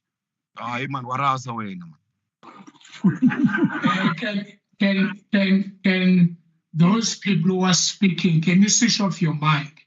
Ivan, you are right. And Councillor, you've got 30 seconds, please. Wrap up. It is important to carefully assess these factors and consult with financial advisors to make informed decisions about the investment, Speaker. Thank you very much, Speaker. I've got 15 seconds left, but bye-bye. Thank you very much, Councillor.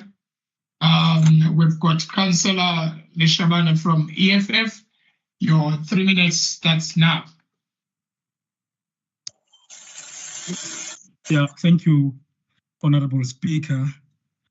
The caucus leader of the EFF, the chief whip, the caucus whip of the EFF, honorable councillors from the Economic Freedom Fighters, the residents of Swani, and all colleagues.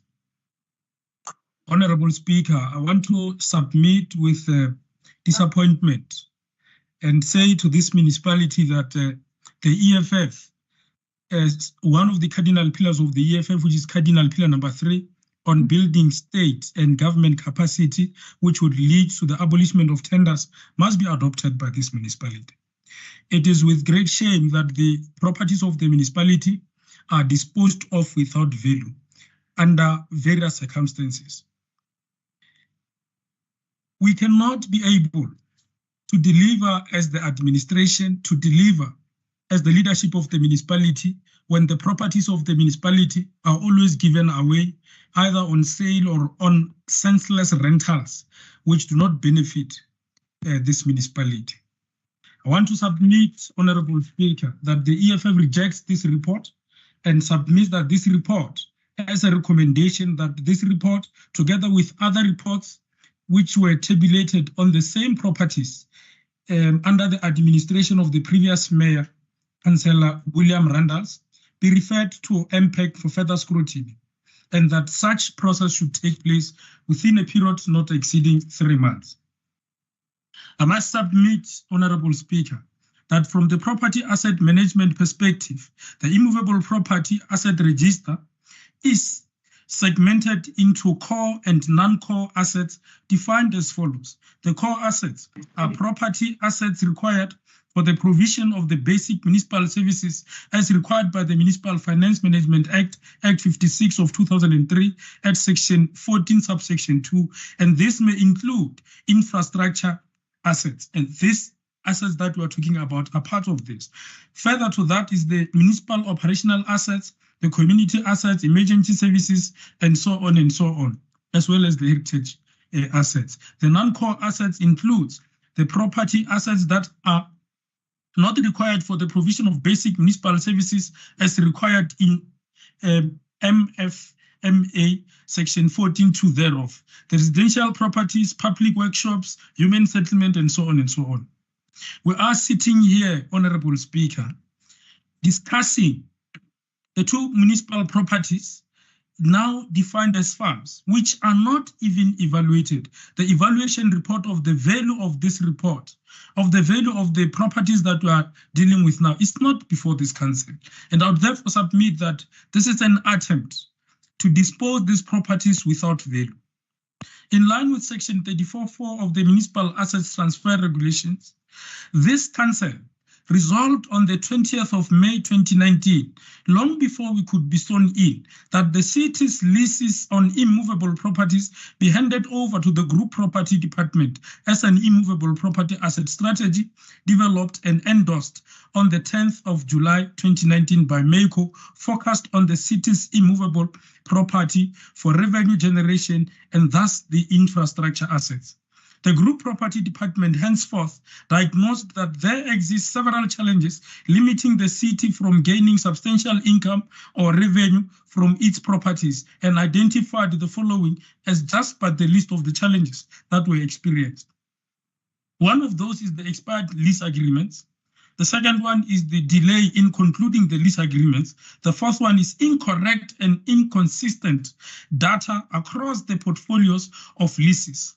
The fourth one is incomplete billing. The fifth one is failure to collect the deposits, but handing over the the lease properties to the lessees. This is fraudulent, Honorable Speaker. The sixth one, which would then be the last one for me to refer in rejection of this report, is ineffective credit control. As the EFF, we submit that all the above must be sorted out before the municipality could hand over such a strategic key asset, which in the EFF's view shall constitute disposal without value. Even before he could be sworn in, Councillor Sirius Brink, our so-called mayor who's not doing anything that demonstrates the value and the worth of his office, committed to the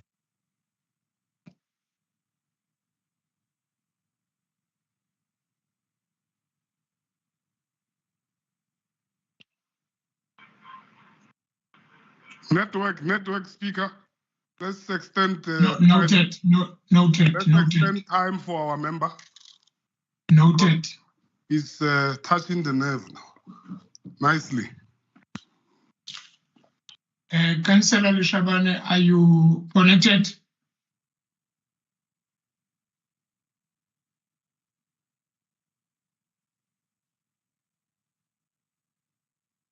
Visual,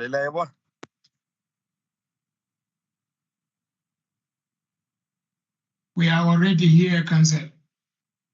When he was about to touch the nerve. We are denied facts and superior logic. Councillors. Go to the order, man. Councillor Shabana, are you still available? Order, Speaker. Yes, Councillor, again. We must just agree that any member who's on the podium and because of network, he get cut, we must take a break until we get him back. This thing of bringing us here, we must also take responsibility. We must not treat it as a kangaroo council. Kangaroo council, the network, that is not because of us, it's the load shedding and the power cuts of the city. Then you just pass. Let's get him back. Until we get him back. I didn't say I'll pass, Councillor. That's why I'm waiting for you. That's why I'm raising. We've passed before. No, I'm waiting for you because it's his time to speak. I cannot pass until he comes back. Without exchanging words with you, my chief, you have taken a decision when we came back from Caucus to pass because you couldn't get us. And then you went back to us after. That's what I'm referring to, that you let's wait. Whether it's a DA councillor or FF plus, I don't care. But as long as we can afford everyone a chance to speak because it's within our right. And this platform is not even within the law. It's illegal. We are just behaving because we are our speaker. This is a legal platform, illegal, very illegal.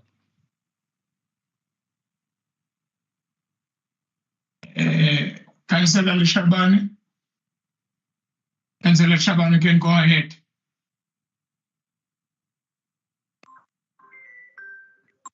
Yeah, thank you, Honorable Speaker. My system just went off. I cannot account. I don't know what happened. As I indicated that we're having problem of load shedding and theft of cables. Now, Honorable Speaker, I was to indicate that even before he could be thrown in, Councillor Sirius Brink has committed to the sale of Rival treatment plant after it has escaped an underhand transaction by Councillor unsolicited bid with Kratos for the provision of electricity as a sole beneficiary. So there's always a story on these rival farms. There's always a story on the power stations in rival. And now it is coming underhand as if this is a lease agreement of a farm. But we are not told that it's a lease that actually the basic tenet is to do away with the power supply that is there. We are sitting here looking into the matter as a perceived lease some sort, but in truth is that the rival power station and the rival water treatment plant, as well as the Pretoria West stations, are under the same lease agreement, and there is no submission to this council on disclosure as to the relationship and how the city is going to render its own activities in those properties. In the third contradicting statement by Mayor Brink, he made 3 months ago, he informed the media as usual that the city intends to contract an independent power producing company to take over the 2 power stations to enhance the finances of the municipality and also to alleviate the problem of load shedding from the residents. This is not mentioned in this report. The names of the companies that have been solicited or that have been approached are not even disclosed. So we're still in the dark. Yet as council, we are expected to move in endorsement of these things, whereas a green light has been shown that this is the intention of this DA-led coalition under the hand of the Silas Brink. Mr. Silas Brink, the Honorable Councillor, Mr. Silas Brink, informed the public that the office has arranged a task team to solicit the proposals. Where did he get this mandate? And why is such not this council report that there are teams, there are people who are already appointed to consider multiple proposals on these farms? Yet Please, we are now Councillor, told wrap up your speech. Wrap up your speech, please. This report, Honorable Speaker, is rejected with amendments that I've started with. It is clear that the Honorable Mayors from the coalition government intend to do their things here. We therefore submit that this report, together with those other reports that were presented to Council as unsolicited bids over the same properties, must be handed over and be referred to MPEC for further scrutiny over a period of not more than 3 months, as indicated by the EFF. The recommendations are proposed by Leo Filishabana and supported by Councillor Mpho Matlaba. Thank you. Thank you very much. Can we then receive those recommendations, please, online? While we are still on those recommendations, Councillor Ratikwan, your hand is up. Raise my hand. Pardon me? I've raised my hand. Honorable Speaker, my computer is saying I don't know what's happening. I cannot. So I'm now using my cell phone to continue with the business of council. So I'll not be able to forward such now. But we can just on the side sign, type them on request interventions. The recommendations are simple. Anyone can do that. That we're rejecting the report and submitting that this report together with those that we presented to council under the previous mayor. Okay, and can we, if you are, not more than 3 months. If you are facing a challenge of a laptop, you are only using your phone, can you please forward the recommendations to the Secretariat of the Council, which is that term, in a very easiest way for you to do that. I mean, for those who will be unable to forward their recommendations to online to use a laptop. And Councillor Ratukwana, your hand was up. Thank you, Councillor Leof. You can mute. Councillor Ratukwana, your hand was up, or you are okay? No, I'm not okay. All right, Speaker, I want to caution you because Councillor Leof's time was actually depleted by the lack of connectivity. And then all of a sudden he was put under pressure to say, conclude now, please conclude your speech.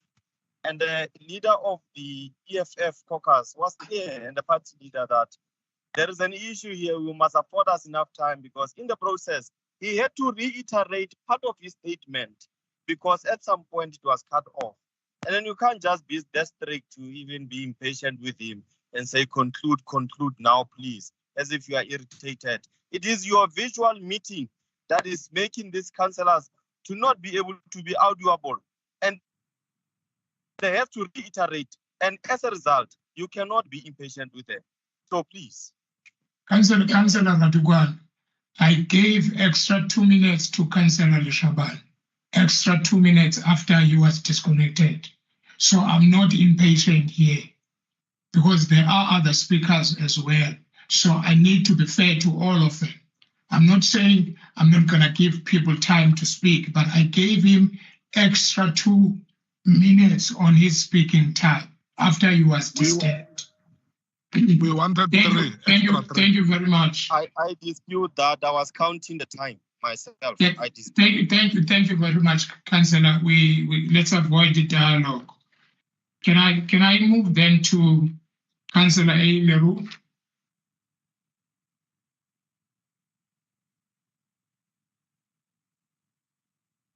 We have Councillor Leroux from Action SA. No, they are in a workshop. Not here, Speaker. Oh. They are in a workshop. Chief Whip, we are saying something.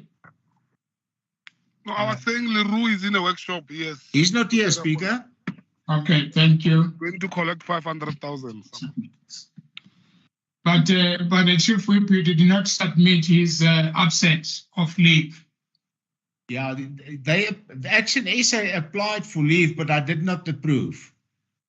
Oh, okay. All right. Thank you. Let's move then to item. Order. Yes, Councillor again. What is happening? Can we get the story? What is happening with the Action SA councillors? All of them, 19. Because it looks like people just do as they want. Speaker is under For the Speaker, take control of your meeting. Councillor Obagain, I will get to the bottom of it, and the Chief Whip will give me the response on that. I will engage with the Chief Whip to understand what is going on. I'm not Can fighting. we move on with the meeting, please? I'm not fighting. I'm enjoying my point of order. I'm enjoying my point of order, and I was not done, and I was not making a speech. And can I be afforded the opportunity that other councillors are enjoying? I've raised a point of order. I didn't just speak. He didn't I've raise raised a it. point of order. Councillor, there is this councillor who always speak. I'm not liking it now. Is the guy from Waterloo, some white guy? I'm not liking it the now. one that we, Just the one stop that he doing said that. was teared. I don't know. Councillor Ramabudu, when I'm disciplining the councillor, please don't assist. Okay, thanks. I'm begging you. No discipline. So discipline. okay, do your point of order. Then after that, I've noticed MMC Kingsley. Okay. Good morning, Speaker and councillors. No, Councillor. No, MMC. Application for participation and nothing else. I request that we deal with the first amendment as submitted by Councillor Taylor. MMC. Okay. MMC, please, I have not yet pointed you to speak. There's still someone on the platform to speak. Then when that person finishes, I'll call you. Councillor Ramabudu. No, thanks, Speaker. I'm saying we have to be careful on the presidency that we set, because there's no proper clarity about Action SA members. They are aware about, and then if they indeed they've sent an apology. They haven't sent apology to the Speaker. They've just decided to sit at home or went to their own arrangement.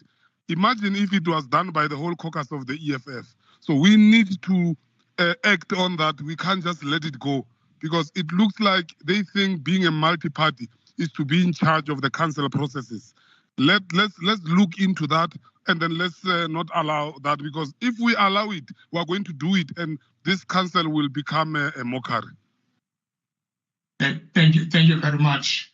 And I have noted your input, and I will engage with the Chief Whip to understand what is going on.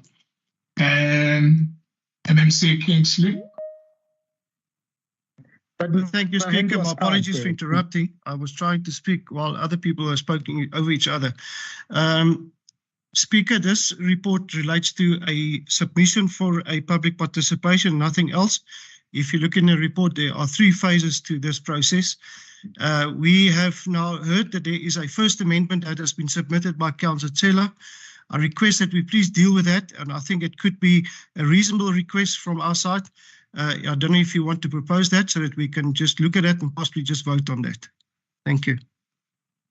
Thank you very much.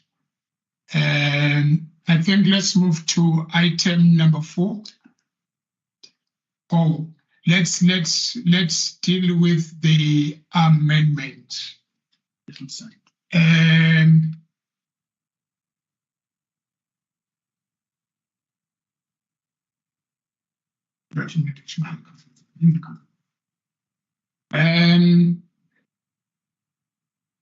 The report, together with all report concerning Royal properties under the previous administration of Councillor Randall, Williams, and all related reports relating to Royal and Pretoria West power stations be referred to MPEG within 3 months. Signed by Councillor Leofi Shabane and seconded by Lucas Matlabane. As amended? Yes. No. Yes. No. Yes. Yes. Yes. Speaker? No. It's Councillor A speaking. No. Yes. No. Yes. No. Yes. Thank you. Next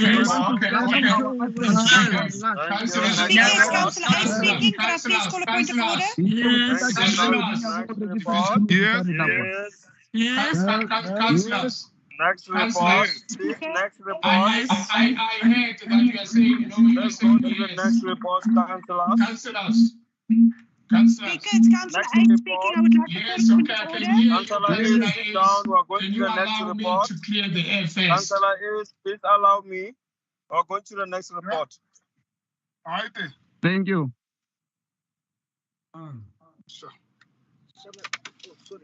All right. Thank you for being quiet. And is it Ace before it?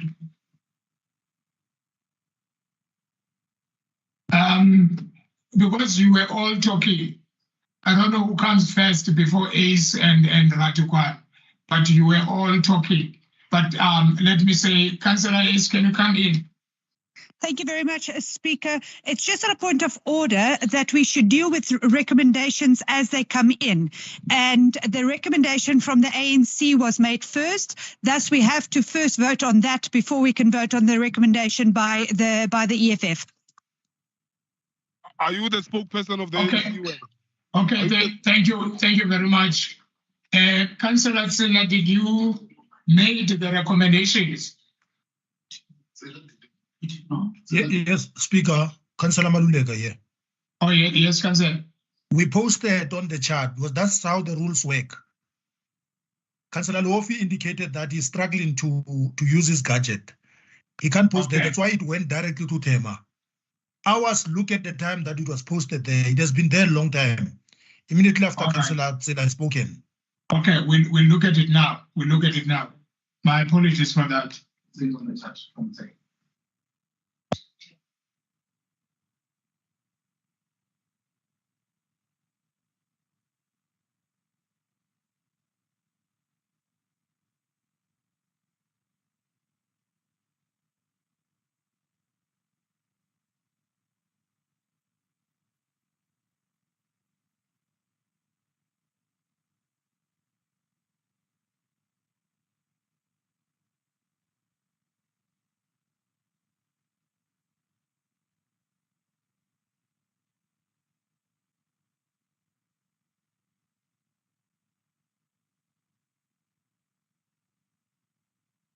Yes. Okay. Thank you. Thank you very much. Sorry about that, Councillor Tsela, and thank you very much, Councillor Hayes, for reminding us. It's part 2, item 2, additional recommendations that the lease period be extended from 30 years to 40 years in order to attract investments proposed by Councillor Katie Tsila and seconded by Councillor V. Pelwane, sorry if I announced it wrong. As amended? Yes. Yes. Yes. Yes. Yes. Yes. Yes. Yes. Yes. No.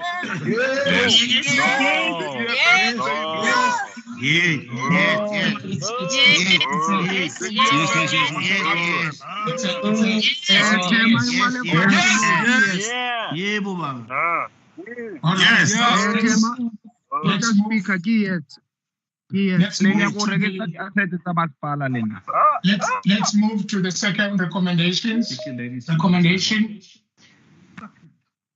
Yes.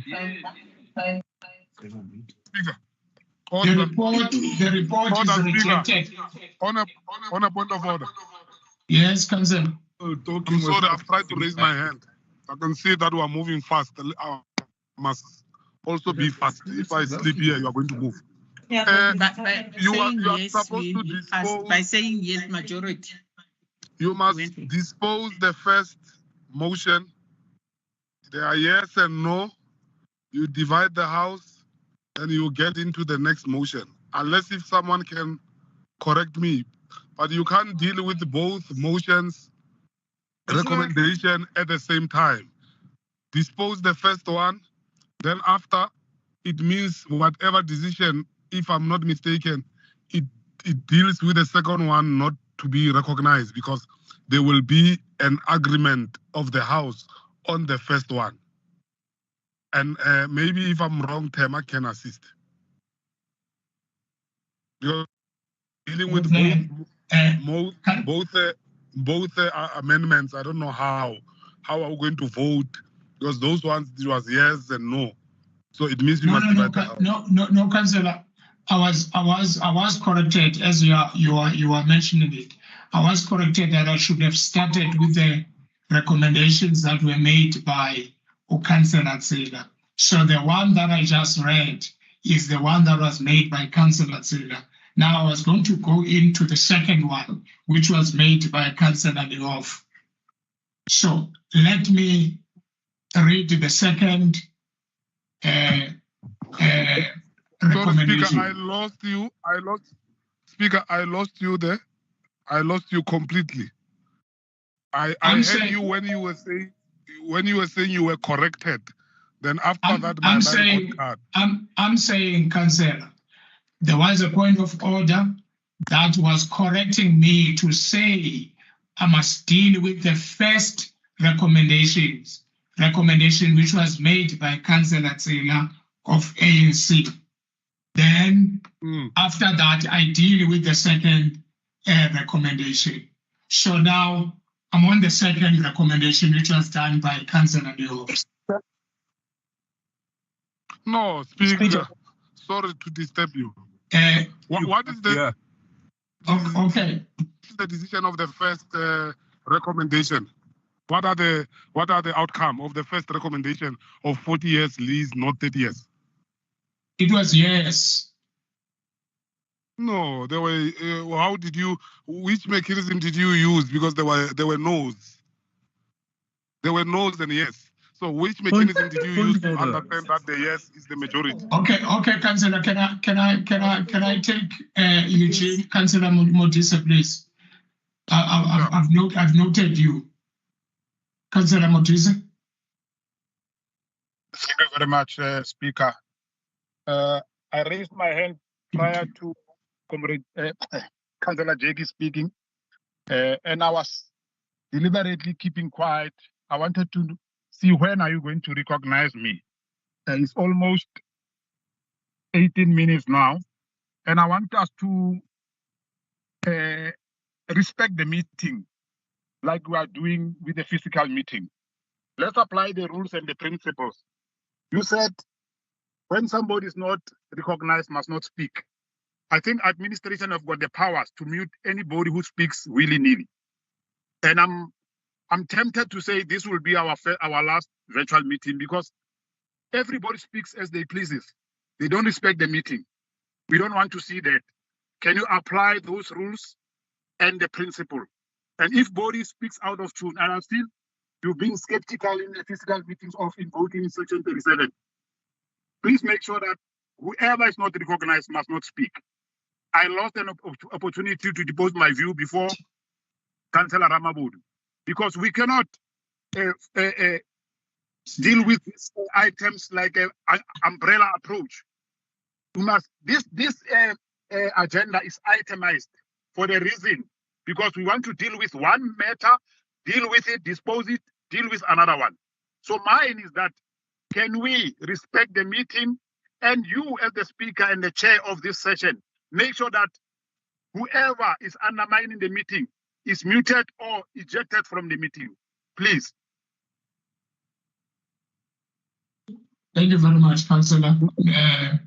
That has been noted, and my apologies that I didn't recognize you on the time you were raising your hand. My apologies for that. But Honorable, my hand is also being up on the same vein and not being recognized. Okay, Councillor Leo.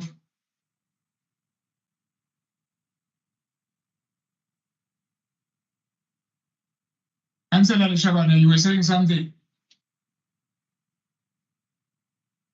Yes, Honorable Speaker, thanks, man. I've been raising my hand, not being recognized, even before we go into voting. And I don't know the implications of my submission with relation to the voting. But I think, in line with my caucus leader, that there's not been any voting. Some said yes, some said no, so a decision has not been taken. Now, I wanted to say to you, Honorable Speaker, that if you invoke the provisions of Rule 24, Sub-Rule 4, it provides that once an amendment is carried over, it becomes a council resolution. Now, we can't resolve on two contradicting motions. We give the first one an opportunity to be voted, and thereafter we give to the second one. I wanted to suggest to you that as the mover, and as well as Comrade Sale, I think it's Sale who made a presentation on behalf of the ANC, our views are not so far apart, although they are a little bit contradicting, that we be afforded an opportunity to reconcile so that council votes once. Because once you vote for an amendment of the recommendations that are presented, a resolution is taken, therefore you can't go to the second one. We can't vote in favor, agree, and then go again on the same item, vote against. It would not make sense. So I was requesting through your office, Honorable Speaker, that we be given an opportunity to contact each other and see if we cannot reconcile the two propositions before voting, so that voting happens once, and in line with 23.4, once voting takes place, that becomes a resolution. Thank you. Councillor, the amendment or the recommendation that was made by Councillor Tsila, it was given a yes. So I was about to read the second recommendation, because as I said earlier on, I was corrected to say I must deal with the first recommendation first. Then second, I go to the second one. So that's where I'm going now, because the first one, it got a yes. So part of those who said no on the first one, because I wanted us to reconcile the two propositions. Councillor, there's a hand before you, so please don't speak if I didn't call you. Oh, okay. Please don't do that. It will come back to me. I withdraw. I'll wait. Councillor Ramabud. So, Speaker, I'm very excited and happy about the way you want to roll. And I can tell you, come the day we want to remove Brink, you must do that. You must say those yes, we are done, yes, we go. Because you couldn't even afford us, those who say no, to understand how many are we. You simply said they said yes. And the member of the EFF there, the councillor, Leshabane, he's trying to tell you that maybe we are not far from each other to avoid this voting of two motions. Afford us a chance, let's have a chat with the ANC that have brought the motion and understand their motion like you always do when parties request that. We request that maybe, which the chief whip of the EFF can do, a 10-minute caucus. We contact the ANC, we understand their motion, and we see if we can be on the same page and move to the next item than the route that you want us to take. Because we also have a right to ask you to divide the house in terms of the rules, by the way. We have a right to ask you to divide the house in terms of the rules and vote according to the pattern of voting of this usual. Yes, voted there. No, voted. Speaker. Okay, thank you very much. Can I then give the platform to Councillor Mabena? Then after that, Councillor Surgeon. After that, Councillor Peter Mayor.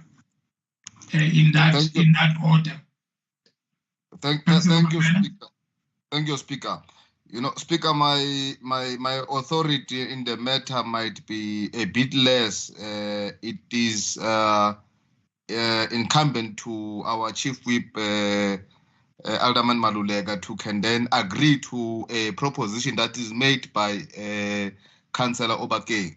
But in this point in time, I think they have been complaining about a signal that is somehow disturbing them time and again.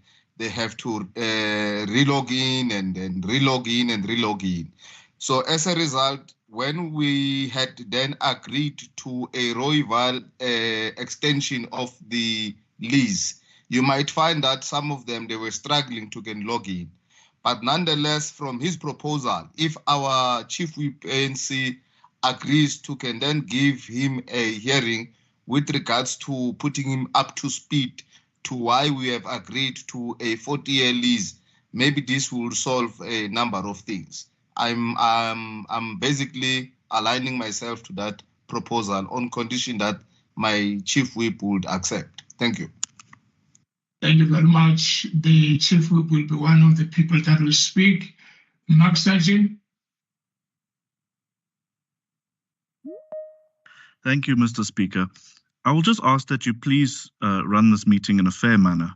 How can you have it that one councillor is reprimanded for speaking without raising his hand, but another councillor from a different party is allowed to speak whenever he wishes without even raising his hand? And sometimes when he raises his hand, he's about number 4 or 5 on the list, but he still is allowed to speak before the other councillors. That's not very fair, Speaker, and we ask that you rule the House more fairly in the future. Thank you. Noted. Councillor Mayor. Thank you, Honourable Speaker. I think to take us forward, if it comes to voting and if you're dividing a house, I think it's easy. We cannot just shout yes or no or whatever. We're not there physically to see each other, but that we can just raise our hands to say who's in favor of the recommendation, yes or no, and then you can count the hands and then we can go forward. Just a practical recommendation or that I would like to make. Thank you, Honourable Speaker. Thank you very much. Alderman Malulega.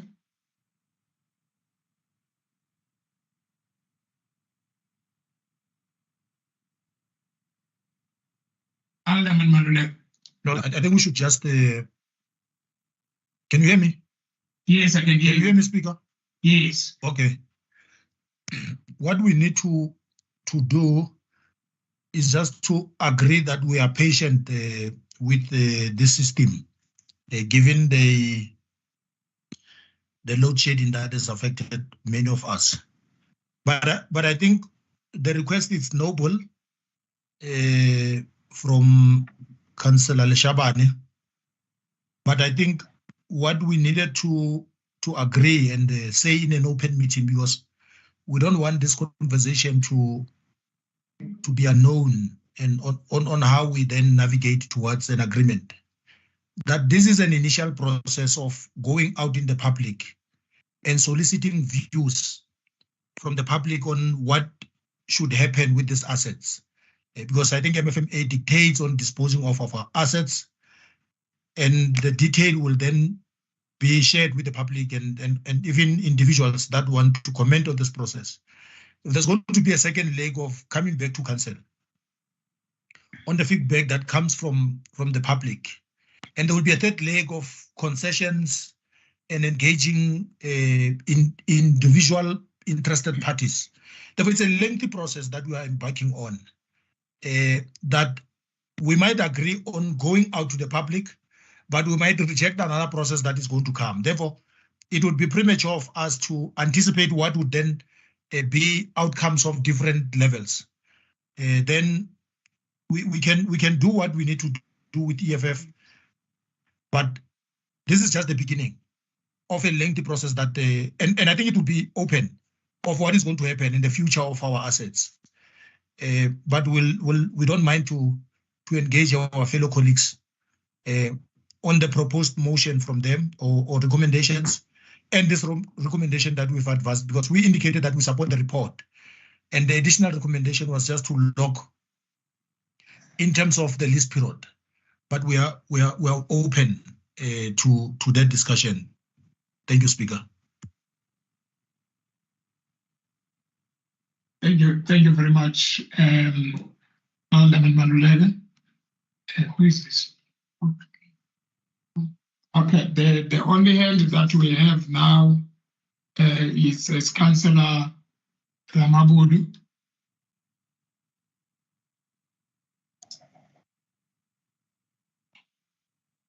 Councillor, continue. Because my network is a problem.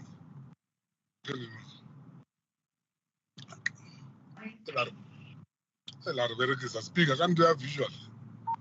Yes. Try Councillor Leshabane speak. Problem recognized. Let's have a way forward.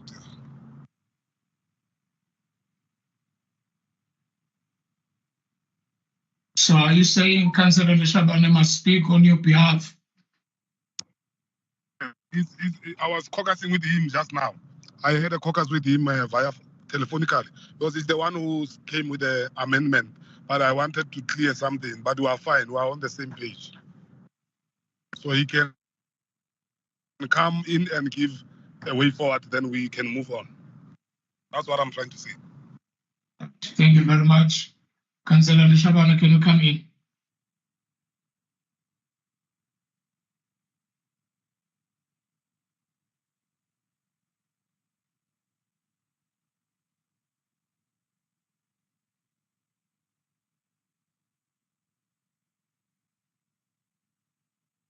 Councillor Leshabane.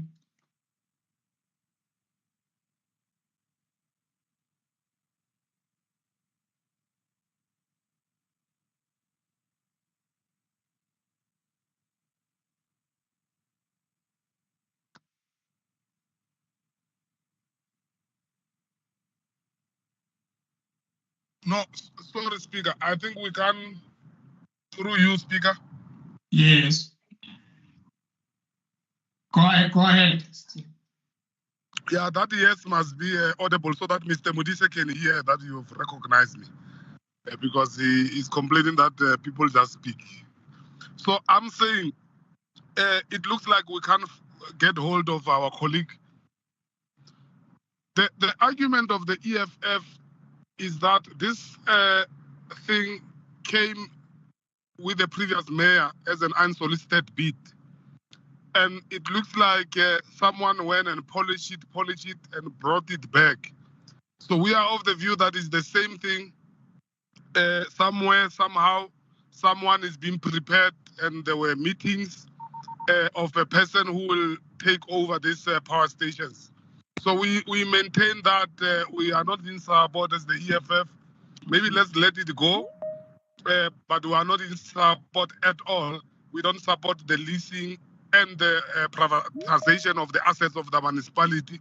We believe that must build its capacity in order to take responsibility. Currently, there are many service providers who are services that we get from the private companies, and we are still struggling even today. So we need to build a strong capacity so that we don't find ourselves to be in the situation that we are at. The buses in the city, we have to procure services. The REN is managed by a private company. The electricity metering is a private company and all that. So we are of the view that we need to reject this kind of proposal, but we can't stop it. If the ANC and the DA are in agreement, no problem. It must be recorded as such. Thank you, Councillor. Before I can call Councillor Mayor, Councillor Ramagudu, are you changing the recommendations that Councillor Leshabane has made? Are you standing with your recommendations, or are you withdrawing? No, you can table them. If it's your procedure, the way it must work, you can table them. But you ask yourself, if this recommendation they go the other way, what will happen with the first recommendation of the ANC? So maybe you must help us in terms of the rules. Okay, thank you very much. Let me read the recommendation that was made by Councillor Leshabane. The report is rejected. The report, together with all reports concerning Royal properties under the previous administration of Councillor Randall Williams, and all related reports relating to Royal and Pretoria West Power Station be referred to MPEC within 3 months. This moved by Councillor Leof Leshabane, seconded by Councillor Lucas Mashabane. And as can you mute yourself? Can you mute yourself, Councillor Obage? No. No. No. No. Yes. Yes. No.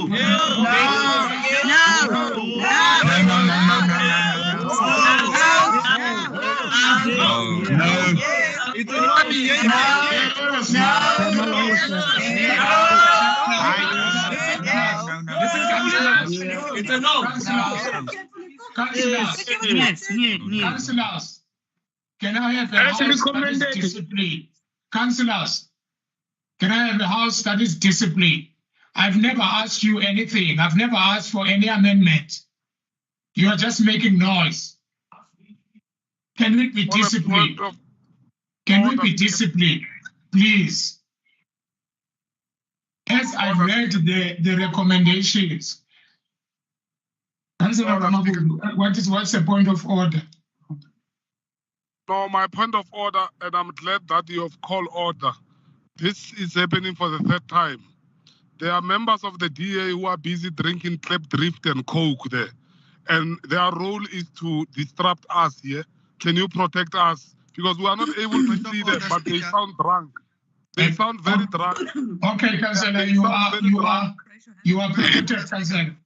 You are protected. I've got Alderman. Speaker, there's a point of order here. Okay, councillors, can I deal with the amendment first?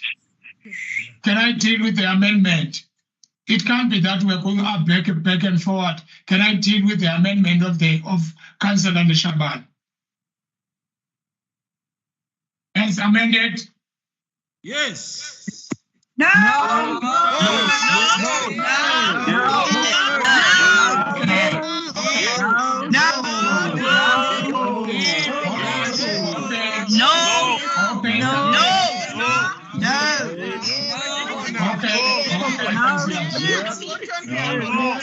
No, Mhlekazi. Aikona. Can we listen carefully? Listen carefully.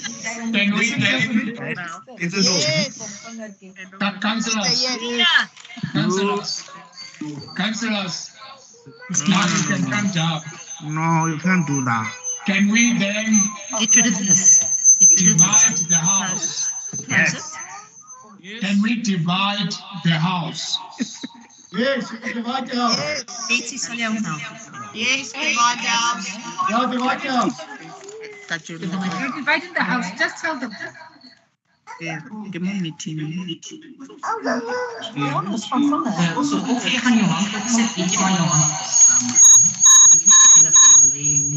How they're going to divide the house.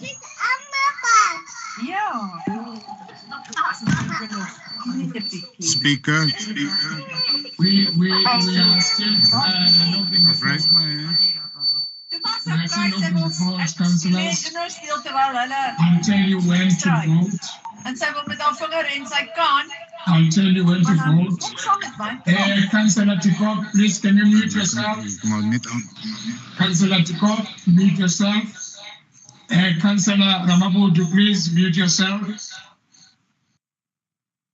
Thank you very much. We are still loading the polls. Then we will vote. After voting, I'll call the heads. Speaker, there's a very bad sound coming from your side. Speaker, please assist us. There's a very bad sound from your side. Is it coming from my side? Yes, Speaker, there's an echo when you are talking. Please assist. Okay, I'll check it. Thank you.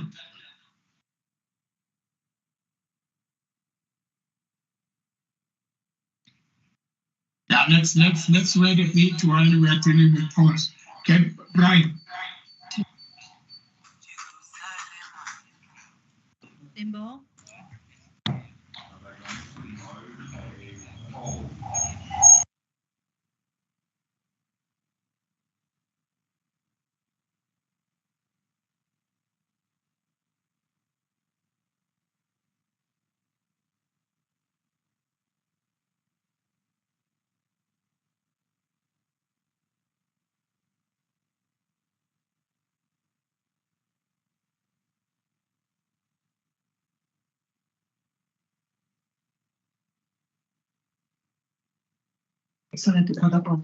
Councillors, it has been launched.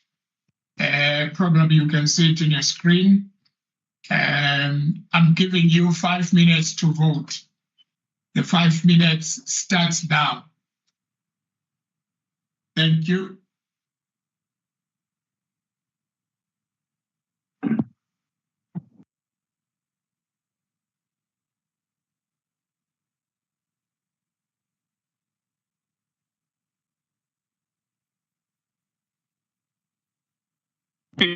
Speaker, on the cell phone, it doesn't reflect. There's no voting option here.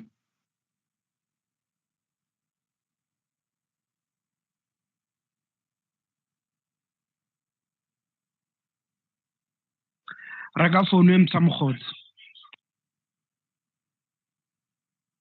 Wena coconut se mantukwana le khwaleletso.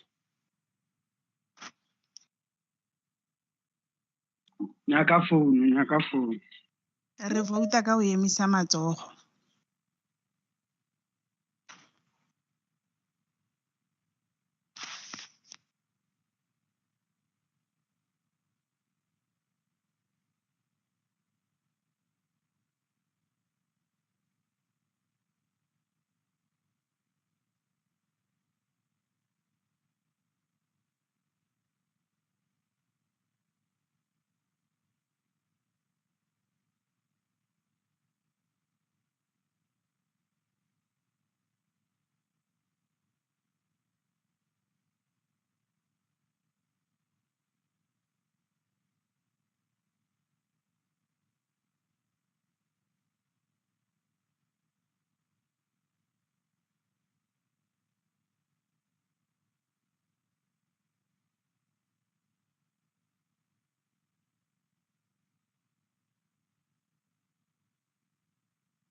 Speaker, now I don't see that pop-up app that you're speaking of, and I'm on my laptop.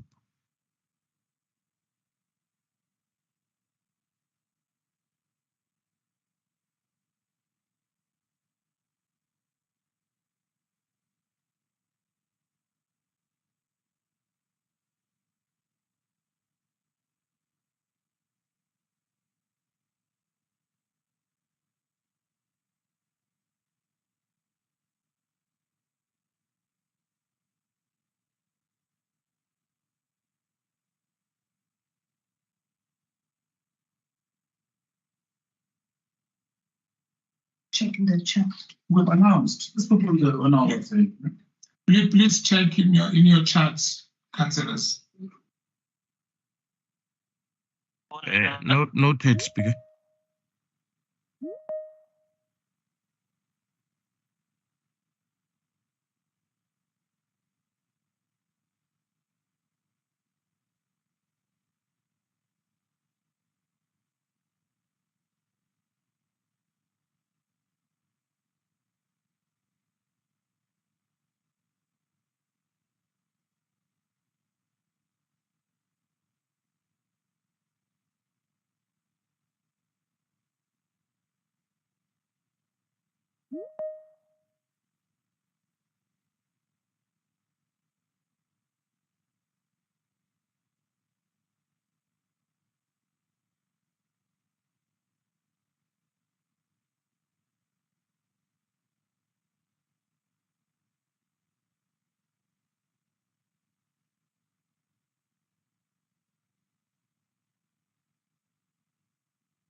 Get me.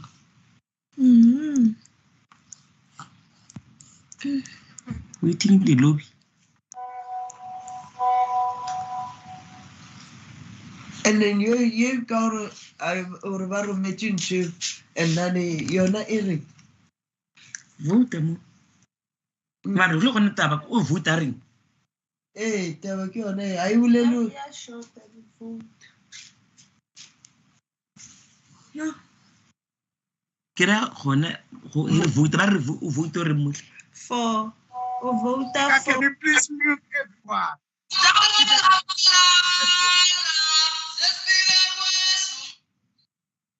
Hello. Mute yourself, man. Councillors, please mute.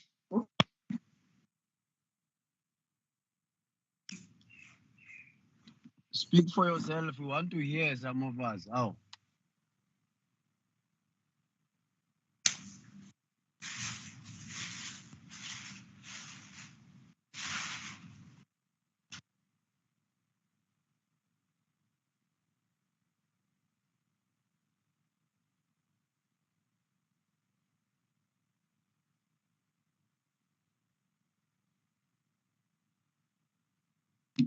Now the voting time is closing.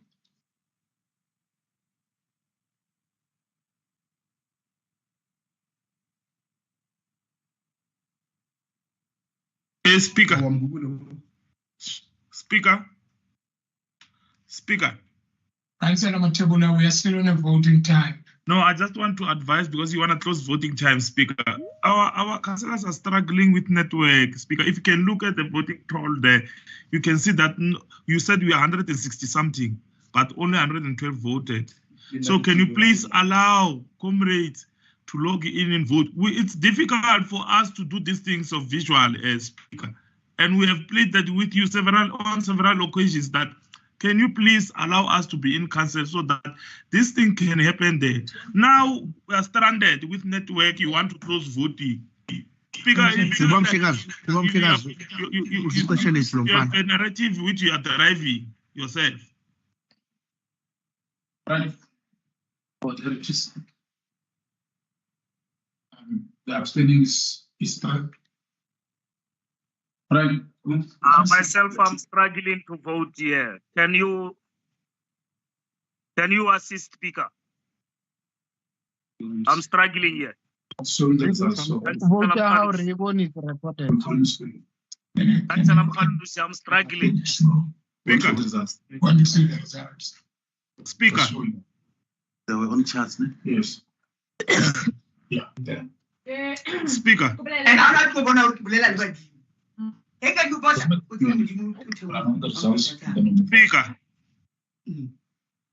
Speaker. Speaker. Can you just write a vote I'm voting against?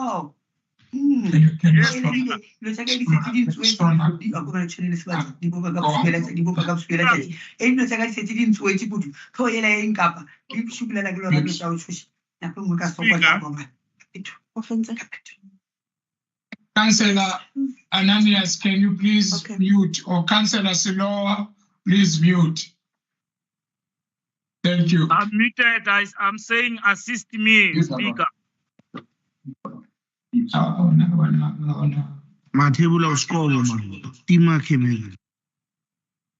Speaker.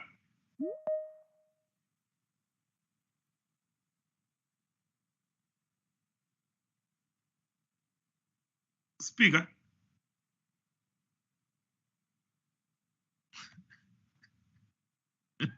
Councillor Matebula.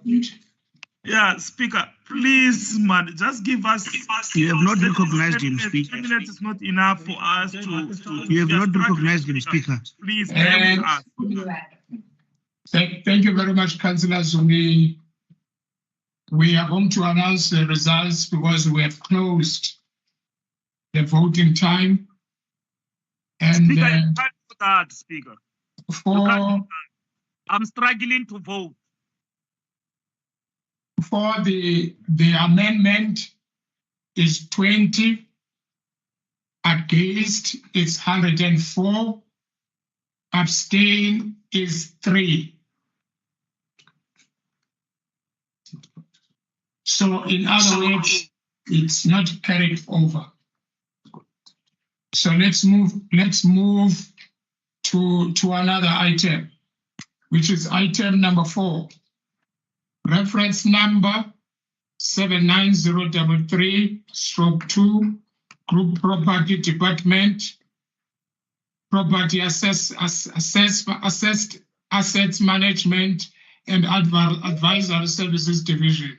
Requests power of attorney for land use application for the remainder of ERF 107, Wildkloof for bus rapid transit, BRT purpose. This report is on page 72 to 78. And the speakers on this report, I've got Councillor Mukhale from ANC and Councillor Chauge from EFF. Councillor Mukhale, 3 minutes starts now.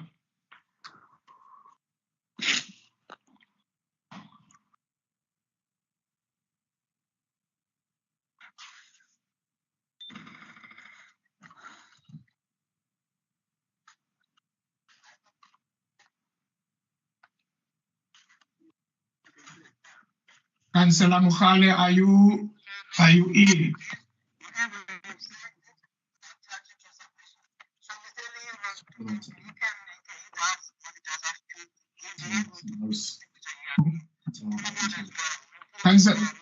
Councillor Mashabe. Councillor Mashabe, can you mute yourself, please? Mute Councillor Mashabe.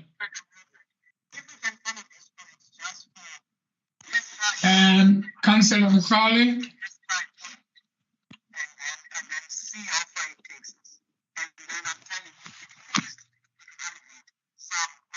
Councillor Mukhale is not here.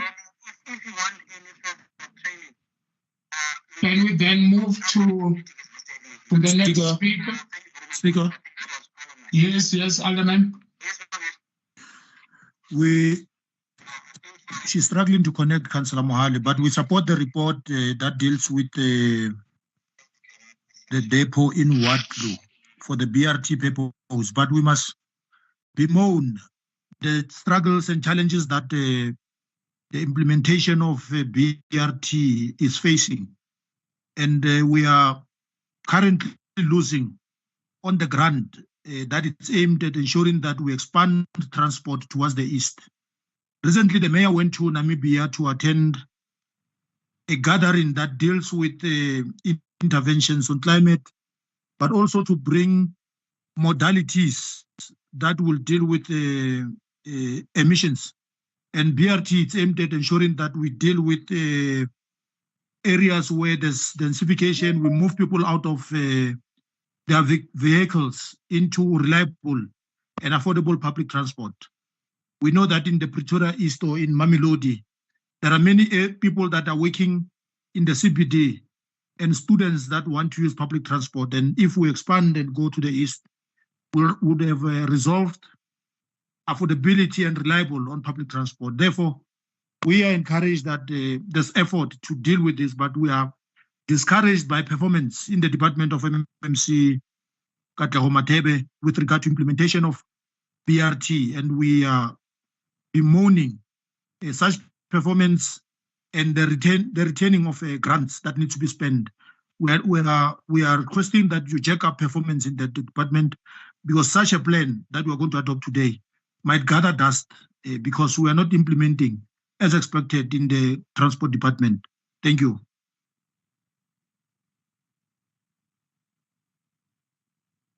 Thank you very much, Alderman. Councillor Chauge from EFF, your 3 minutes starts now. Thank you very much, Speaker. Greetings to the Chief Whip of EFF Party Leader, all councillors of EFF, and all councillors at large. I would like to send my condolences to the Prince Mangosuthu Buthelez's family. May his soul rest in peace.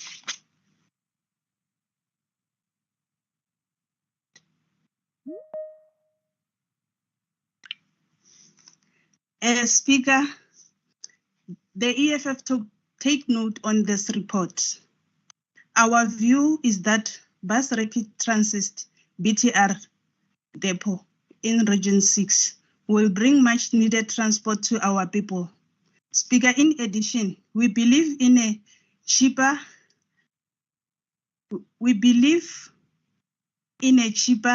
and safe means of transport.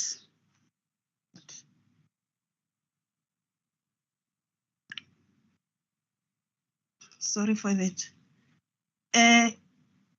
Speaker, in addition, we believe in a cheaper and safe means transport from our communities. Our communities choose from the BTR system seems to be useful and affordable since its inception. However, it must be noted there is a Tommy issue that the EFF is not fearful to address in this August House.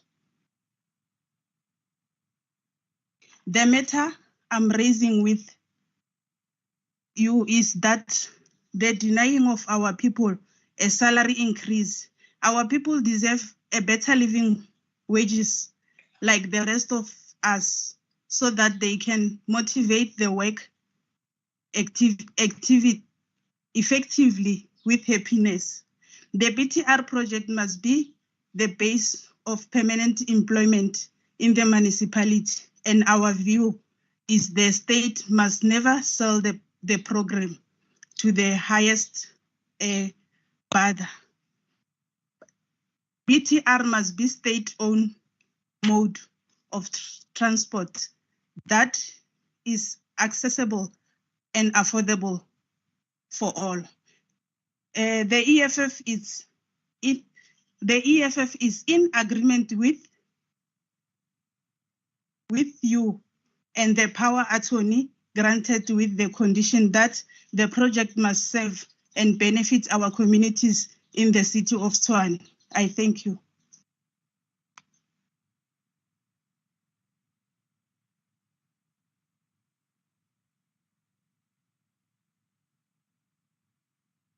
Thank you very much, Councillor. As recommended?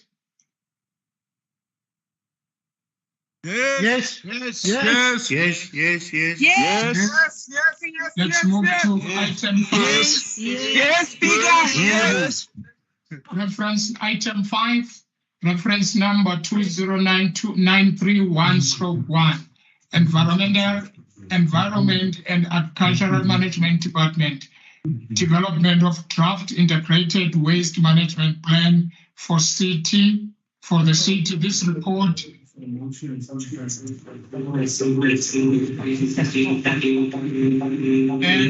Mfubu, may you please mute yourself? Councillor Mfubu, please mute yourself. Thank you. Item 5. This report is on page 83 to 315, which is I've already read it.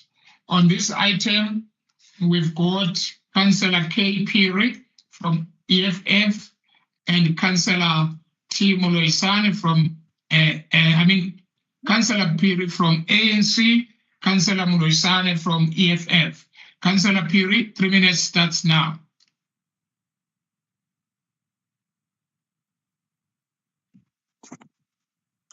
Thank you, Speaker. I'll start by passing my condolences to the family of the IFP President.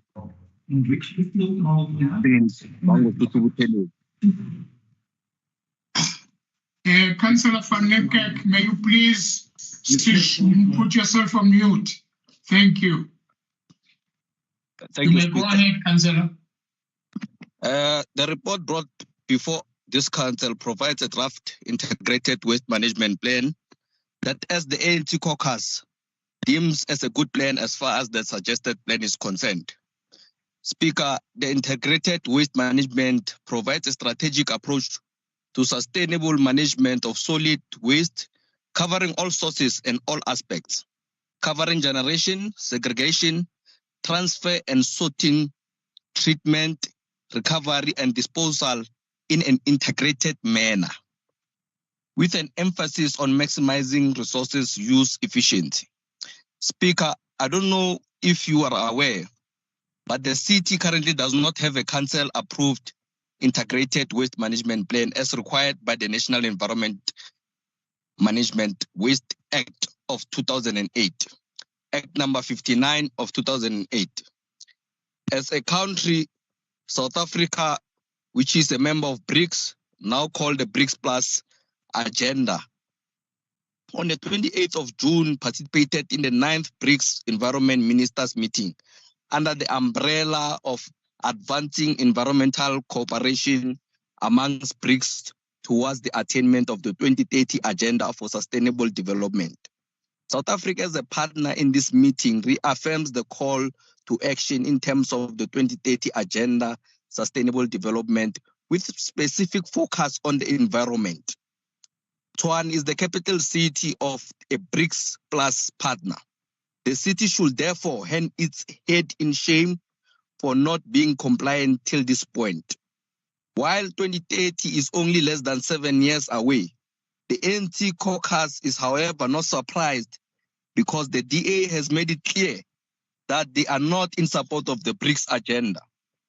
Speaker, the report furthermore seeks to get permission from this council for the department to embark on a public consultation process on the draft integrated waste management plan. What we also want to know as caucus, Speaker, is within this process of conducting public participation, will the city once again be making use of elitist methodologies that excludes the majority of residents in participating in these consultations, like having meetings online like now? Speaker, if indeed the city is trying to create an enabling environment to align the city's waste management operations with modern waste management practices, why is it that the city is not generating any income from landfill sites presently? I can tell you why, Speaker. It is because landfill sites are not maintained. There's inadequate budget provisions for the department to effectively execute its mandate, and the absence of security at the landfill sites is visible for everyone to see. These sites are now hijacked and they are aware and they do nothing about it, Speaker. Speaker, the ANC caucus would like to stress the importance of waste management as it saves the environment from toxic effects of inorganic and biodegradable elements present in waste. Mismanagement of waste can cause water contamination, soil erosion, air contamination. This is already evident in our communities. The provision of efficient and effective waste management services thus becomes crucial. Also, the manner in which these services are provided must, among others, be in line with all city integrated development plan and therefore contribute towards a green city. The waste economy has so much potential, Speaker. To our disappointment, the city has not taken effort to tap into this potential. Speaker, the integrated waste management plan is an essential and effective way to reduce waste and protect the environment. It can provide benefits such as improved air quality, reduced water pollution, energy savings, resource conservation, and cost savings. Looking at the state of the city financial affairs, cost savings associated with integrated waste management is something the city will really need. However, as good as the report table before this council, maybe the city will really need to check the benefits associated with this model. What good is it that the city ignores the capacity within the department and outsourcing consultants? The Auditor General report flagged excessive use of consultants and provided remedial actions which the DA-led coalition government is treating as by the way issue. They have rendered qualified professionals in the department as useless and incapable of performing tasks of which they have the skill set for. Can the DA and its coalition partner tell us how much they have paid this consultant to duplicate the function and skills that we have in this department? Can the DA and its coalition partners also tell us how they expect this council to be okay with the lock-in system that the consultants have now placed the city in? Are they aware of the conditions of this plan? Speaker, the city has responsibility to contribute positively to the environment preserve. Councillor Perry, Speaker. Your time is up. No, the ANC caucus therefore supports this report, Speaker. We support this report. I thank you, Speaker. Thank you very much. Then let's move to Councillor Muloisane, EFF. Thank you, Speaker. Greetings to all colleagues in the House, and condolences to the bereaved families of the said leaders. Speaker, we as the EFF, we do welcome this report because as the EFF, we believe in state capacity. So we do welcome this report for the reasons that it pushes for a clean environment for our people here in Tshwane, and then it can maybe create employment for some people around Tshwane, and then it can also help our pure communities to generate some income when they resell their waste. Speaker, it must be noted that the previous administrations, the ANC and the DA, since 2013, 2014, 2015, various buyback centers were built around the city of Tshwane. And those buyback centers, it's more of a waste management process that started long ago when they were building those buyback centers. But to us, the buyback centers that were built in those previous administrations, till to date, they are white elephants, Speaker. They are idling, nothing is happening. Even here in some of the buyback centers now, the IEC is using them during elections to store their boxes and what. So, Speaker, in short, it shows that the DA administration and the ANC administration, they failed in those projects. And then we are still wasting money in maintaining those institutions, but they don't bring any revenue to the city. So that must be taken into note, Speaker. We are watching this space, and then, but we welcome the report under those two reasons that I've furnished. And then, Speaker, but will be on the lookout, will be the ears of the community when it comes to this big one that is coming in Roslyn. So lastly, Speaker, that's my submission. And then lastly, Speaker, I just wanted to thank you on that. Thank you, Speaker. Thank you very much. That was the last speaker on this report. As recommended. Yes. Yes. Speaker. Yes. Yes. Yes. Yes. Yes. Speaker. Item 6. Speaker. Yes, who is that? Yes. Councillor Maluleka. Oh, Alderman Maluleka. What do we do with the very bright and nice maiden speech from Councillor Piri? What do we do? Do we have horns to blow for Councillor Piri? He gave it maiden speech today. Let's give him a shout out.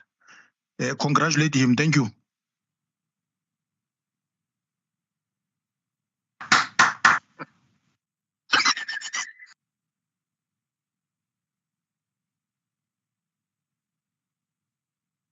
You muted, Speaker.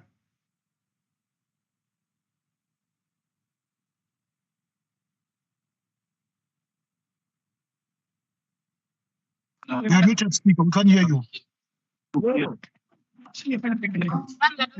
I'm saying, I'm sorry about that. I'm saying thank you very much, Alderman Malulega. I've had that in my mind, knowing that when I saw the list, I knew that it was his maiden speech today, and I thought I will inform the House about it.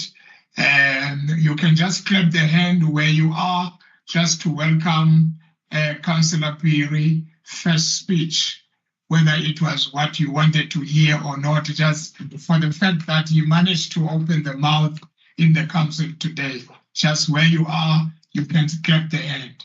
Thank you very much.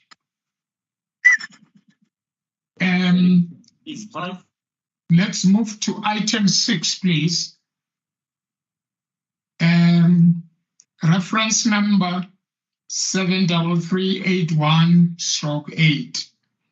Office of the Executive Mayor, approval of the updated Climate Risk and Vulnerability Assessment, CRVA. This report is on page 316 to 409. And speakers on this item, there is none. As recommended? Yes. Yes. Let's move to part 3. Part 3 is for the mayoral committee meeting 21st. Thank you very much. Thank you very much, whoever that is speaking. Thank you. Can you mute yourself? Thank you. Part 3 from the mayoral committee meeting 21st June 2023. Item number 7, reference number 78388/1, Group Property Department proposed transfer of ERF 4221 4222, Karankua Unit 16, ERF 1 Karankua Unit 16, ERF 2201 Karankua View, and ERF 2168 Mabopane Youth, 2163 Mabopane U to the Gauteng Provincial Government educational purposes. This report is on page 3 to page 20. And on this item, I've got two speakers, which is Councillor V. Palwane from the ANC and Councillor P. Mayor from FF+. Councillor Palwane, 3 minutes starts now.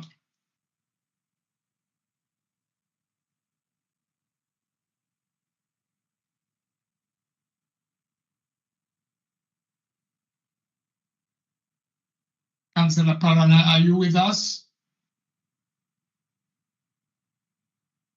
You can start with the other councillor. I'm trying to get the speaker. Okay, thank you. Councillor Mayor?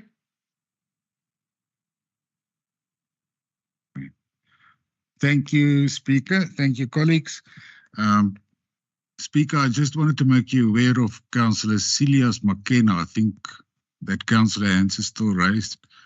I'm the second one talking now, but I would like to be the first one, the actual one that's talking now. Okay.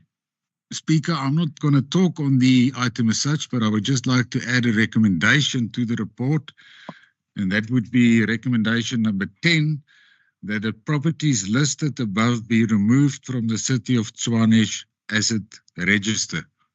If I can just read it again, recommendation 10, that the properties listed above be removed from the City of Tshwane asset register. I'll put it in the chat box as well. Thank you, Speaker. Thank you very much. While we are still waiting for the recommendation, Councillor Celias McKenna.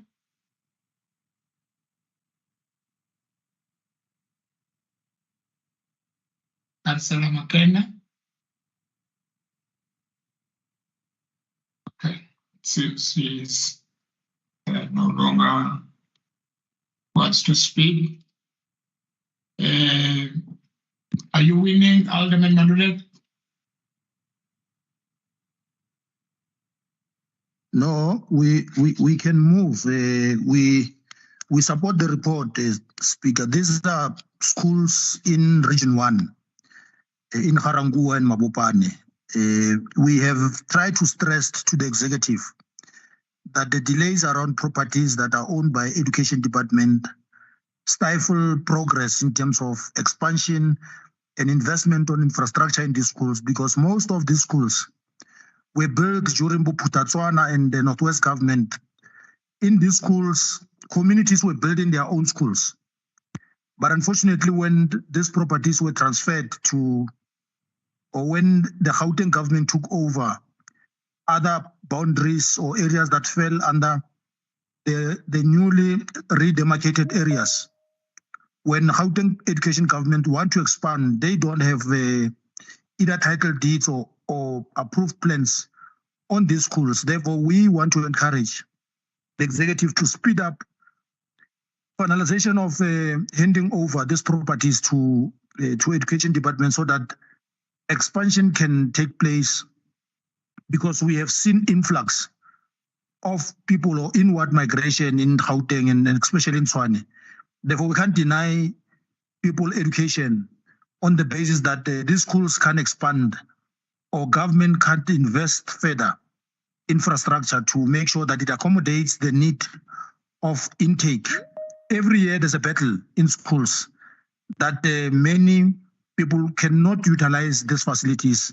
But we're also encouraged by this investment from Gauteng government that many parents are no longer taking their kids to Model C, formerly known as Model C schools, but are keeping their kids in townships where there's investment on both educators and infrastructure. Then we welcome this report and want to continue encouraging the property department to look at assisting other schools. Thank you, Speaker. Thank you very much, Alderman Maluleka. There is a recommendation from Councillor Mayor. It reads as follows. Item 7, addition, recommendation 10, that the properties listed above be removed from the City of Tshwane's assets register. This is proposed by Councillor P.W.W. Mayor and seconded by Alderman Bennerbeck. As amended? Yes. Yes. Yes. Yes. Thank you very much. Let's move to item 4, part 4, part 4 from the Mayoral Committee meeting on the 10th of August 2023. Item 8, reference number 04855/forward, Group Financial Services Department, irregular expenditure for the 2022-2023 financial year. This report is on page 4 to page 14. And people that are going to speak here is Councillor Luele and Councillor Molodisano and Councillor Mabuza. And yeah, those are the councillors, those are the speakers that will speak. We start with Councillor Luele from ANC. Your 3 minutes starts now. Thank you, Speaker. Greetings. Speaker, it is a report such as this one where it becomes clear to the ANC caucus, members of this council, and the public at large that there is a lot of irregular, fruitless, and wasteful expenditure. And this is only a tip of an iceberg. You will see in the upcoming reports that it is a norm, if not a culture of this administration, Speaker. The Auditor General's report shows the appalling state of governance in this city. This administration does not know the meaning of good governance. Speaker, can we ask the DA and its coalition partners as to what they mean when they say they are a clean government, if this is the case? In the view of the ANC caucus, the DA and its coalition partners have placed the city in financial ruins and endeavoring on a self-enrichment mission that has the audacity to come to this council and tell us that they are an administration that drives accountability and transparency. Speaker, let me remind this council that irregular expenditure is an expenditure that was not incurred in a manner prescribed by legislation. In other words, somewhere in the process that led to the expenditure, the city did not comply with the applicable legislation. What this report tell us is that the city for the 2022-2023 financial year incurred irregular expenditure amounting to 402,243,895.45 cents, which can be a good resource for intervention on the matter affecting workers today. Surely we do have means to address the matter of workers, and someone is wasting and abusing our coffers, and it's not correct, Speaker. The DA and its collection partners do not care for the residents of the city of Tshwane, Speaker. Residents are the ones who bear the brunt of this because you take money from them and you spend it the way you deem fit and not to benefit the residents of the city. Speaker, our townships remain neglected under the guise of financial strain, yet there are no services provided to residents in townships, of which constitute a majority of cities employ. The city takes the poor to service the needs of the rich, then deprives the very same poor of the very same services.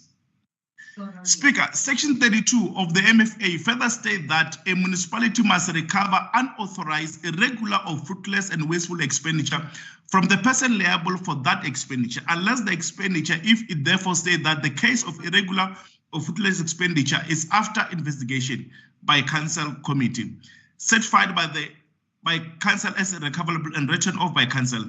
The ACO Caucus agrees that this report must be referred to MPEC for further scrutiny and recovery from the person liable, and it must be placed into motion. No stone must be left unturned, Speaker. I thank you.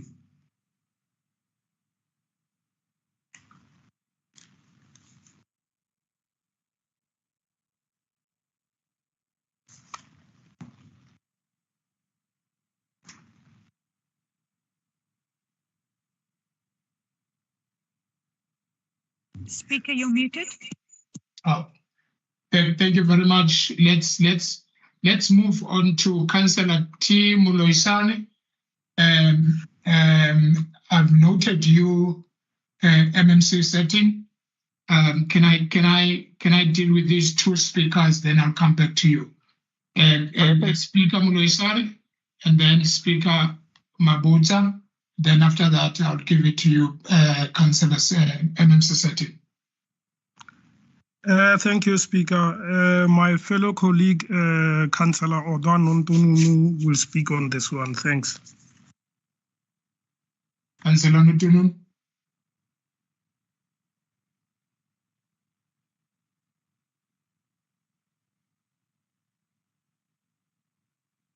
Councillor Ntununu.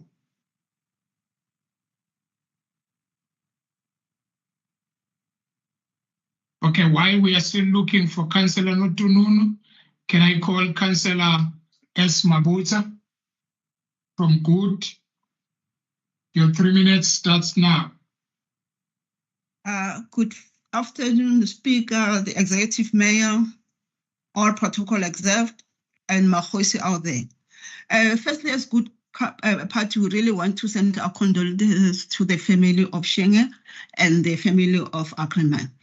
So as Good Party, previously we did state that, we are very concerned about the transgression of Section 32 of the Municipal Finance Management Act. We are still adamant that the accounting officer should take the necessary step to ensure that expenditure is recovered from any official who deliberately or negligently committed to this irregular and authorized expenditure. To incur an irregular expenditure of 402 million rand during this financial year alone is very shocking. And the reasons that have been put there is that, there are issues of the expired leases, the extension period, the perpetual lease agreement. Purely, this is just an irresponsible property management problem.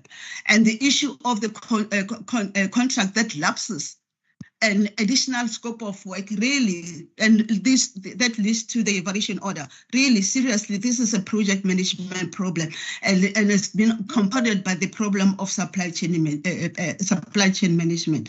So, Speaker, I think we really need to make sure that things are happening differently in this financial year. We all know that the previous issues that were raised by the AG ranges from poor management of performance and work process, which led to limitation of scope, lack of accountability and responsibility, which led to inability to reach target and milestone, insufficient and no controls, inadequate compliance to policies, inconsistency to the information that is required by the AG. We really need to improve on that.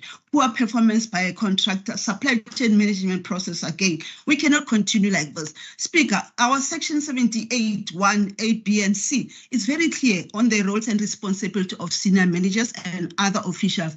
Why this section is not being implemented accordingly to ensure that financial management system internal control are carried out correctly. Why financial resources are not utilized effectively and efficiently.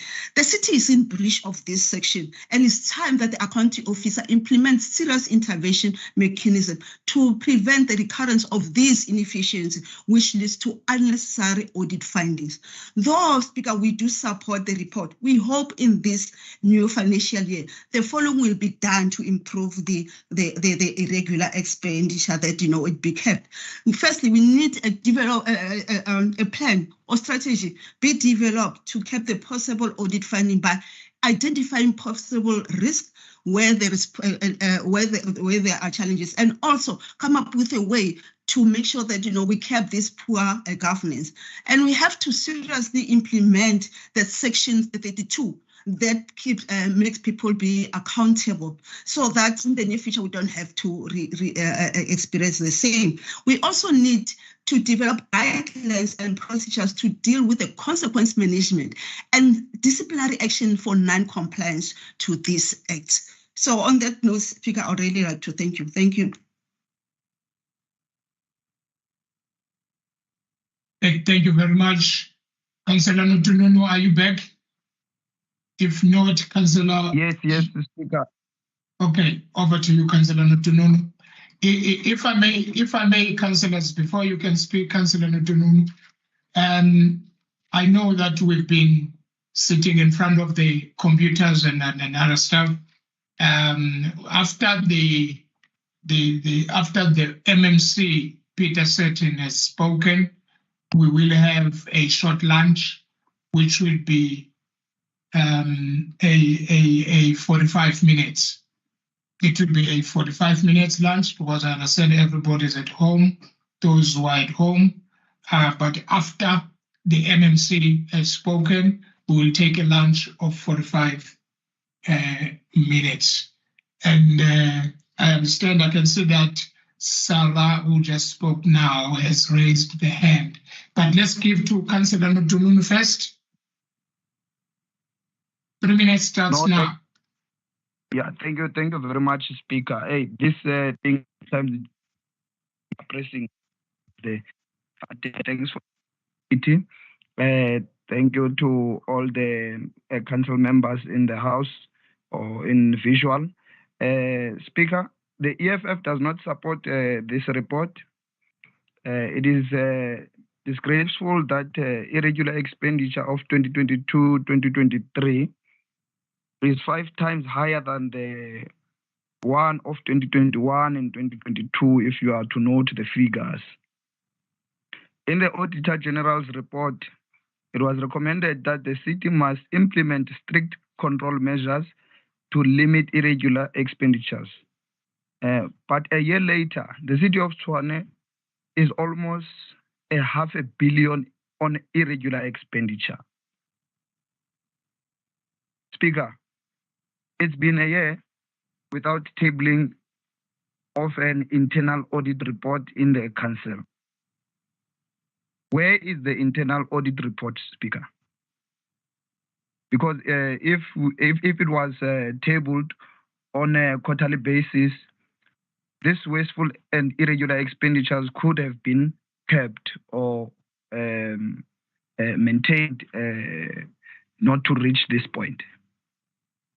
What is shocking is that the city is refusing to pay salary increases estimated to be at the same amount as the irregular expenditures for the year. This is showing us that it is possible to pay employee salaries increases. It is just a lack of a political will by the DA and the Action SA Moonpeg Walk. Therefore, we demand the immediate recovery of our monies, our municipal monies, and where officials are found to have committed fraud, the law must take its own course. Thank you very much, Speaker. Thank you very much, Councillor Nutunono. Now I will, before, I don't know whether the MMC wants to speak before I announce the report or after. MMC? Speaker, I can close the debate if you are happy with that. Go ahead, MMC. Thank you. Thank you, Speaker. Speaker, I've listened to what the council members have said, and it's been well ventilated by them that Section 32 of the MFMA is very clear when it comes to unauthorized, irregular, fruitless and wasteful expenditure and what the process is that needs to be followed. Now, we know on the 29th of June, this council adopted a report from Impact where it was dealt with the amount of 10 billion rand of UIFW findings of the past. A number of those have been recommended for recovery, but what we have not seen, and I want to be very clear on this, we have not seen people being put in handcuffs when it comes to this. And for a very long time, for the first time in a very long time in this council, it seems that we are in unison that this needs to stop. The officials involved with this needs to be held accountable. Criminal charges needs to be laid where it must be, and that we need to recover money in terms of the MFMA from people involved in this, charge people criminally and put people in prison for this. We do not, as the coalition government, agree to this or accept this, and we have made our intentions very well known to the city manager in Mako. I have personally written to them, and we also feel very strongly that action needs to be taken now. Supply chain, from what we can see, is an absolute cesspool. It's rotten to the core, and this needs to end now. And therefore, I'm glad that we can rely on this entire council when accountability is going to be taken now, and we're going to make sure that we are not going to have this going forward, and people will be held accountable for this. I thank you, Speaker.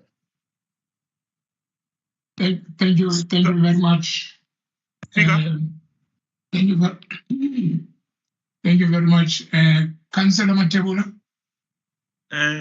Thank you very much, Speaker. I'm rising on a point of order. Yes. On a point of information, Speaker. Sorry.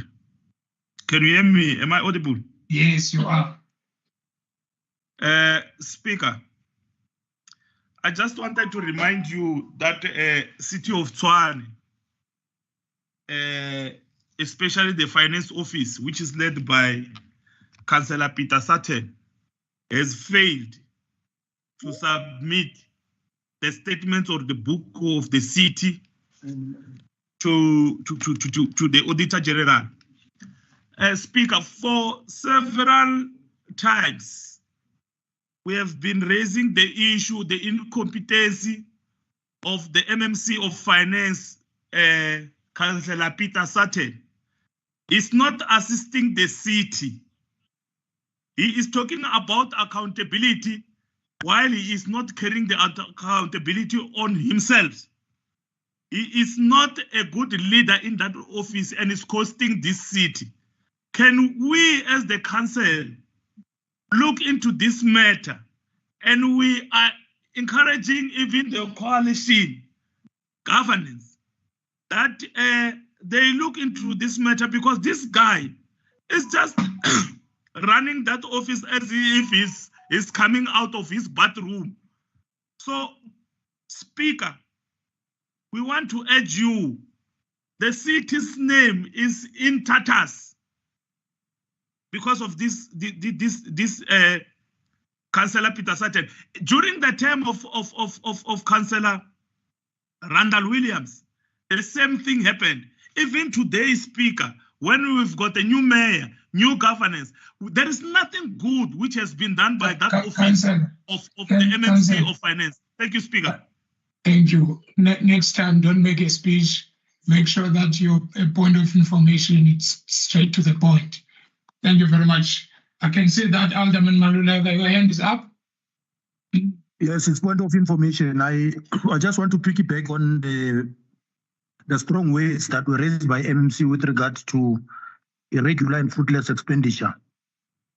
Why do we have a person charged with fraud called Marnakok guarding our revenue? Why do you put a hyena to look after our sheep? That is inconsistent with what you are raising. That person must be removed in the revenue department. She's charged, one of the charges in many charges that she's facing is fraud. She can't be in the finance department. Therefore, don't mess up our city further in what Matebula is stating now. Marnakok, she's not suitable to look after our finances. One of the charges is fraud. Therefore, in looking after and implementing MFMA, she can't be leading finance. Thank you.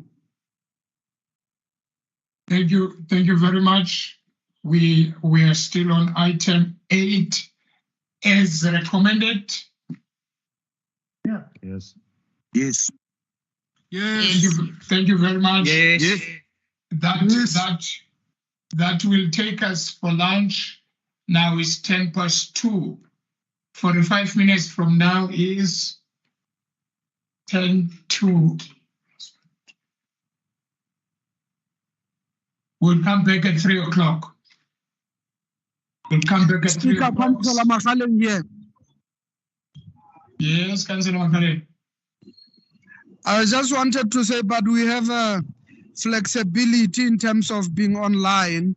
Can't we push it further or reduce the minutes that we were proposing? 30 minutes might be enough for a break of lunch. Thank you.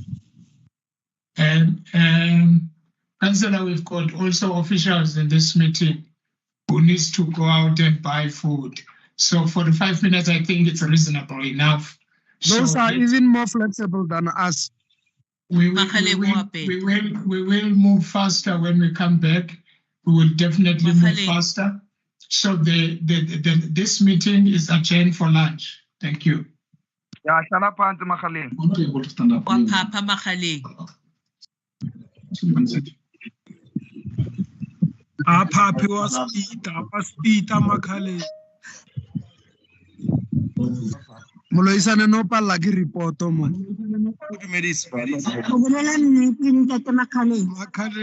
Makhaleng bona me brama. Ntho is straightforward. Mathebula na re taba o le Peter Sutton ke tšhelete ya masepala e bana na right a bone bo Makhaleng wena o botse busy ngotse o botse Mathebula busy ngotse hore keng hai wa pula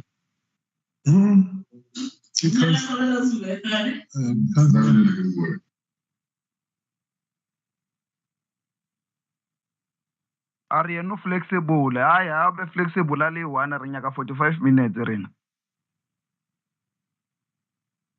O flexible a ke re ba mo grisitse o ntse go di sabapong ka moara makhuwa hana problem le network hana problem le selo o ikana le rena ba mo makeišeneng re šiana re jakana le network.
Taba.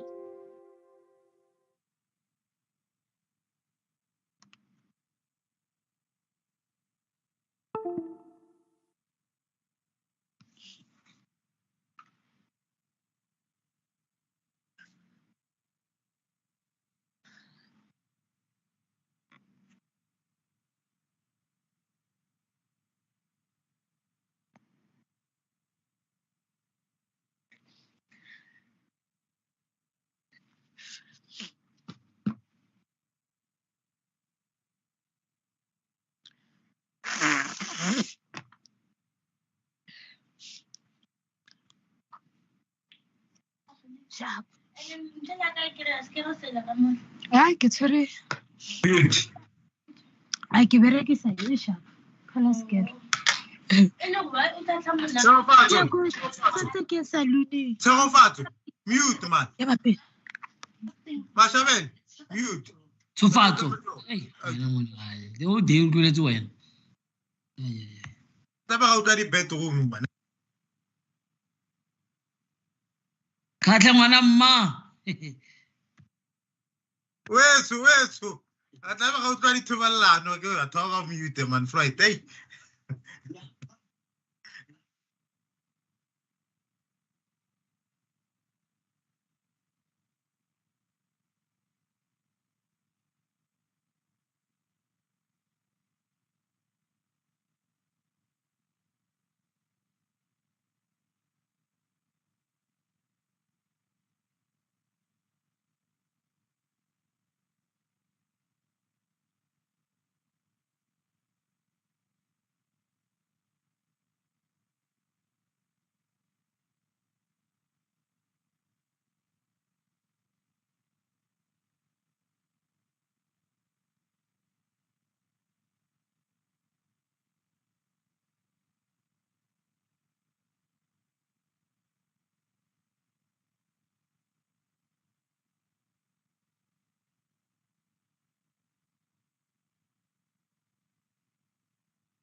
Good afternoon, councillors. Let's check it there.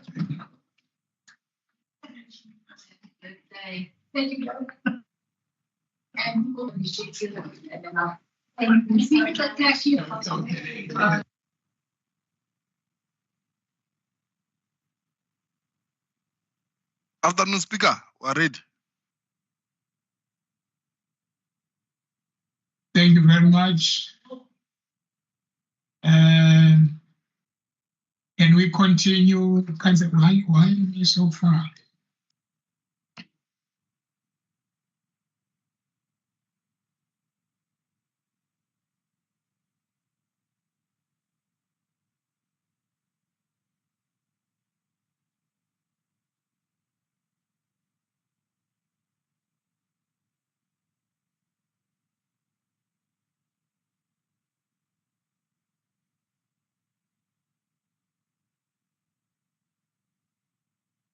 Now it's 15:04, councillors. I think we can start. We are 141, which is we are a quorum that we can continue with our meeting. I believe and hope that all of us we are back to this meeting.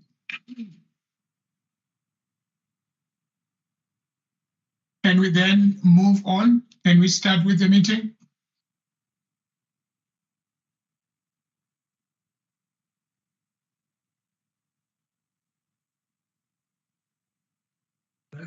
Permission to start, Speaker? Please do, thank you. Yes, please. Thank you so much. We are moving to item number 9, which is reference number 51326/1, Group Financial Services Department, irregular expenditure for fourth quarter of 2022-2023 financial year. This report, it's on page 15 to page 22. And I have speakers here, Councillor Mochumi from ANC and Councillor S. Mabutsa from Good.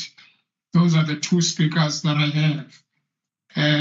Councillor Mochumi, can I start with you? Your 3 minutes starts now.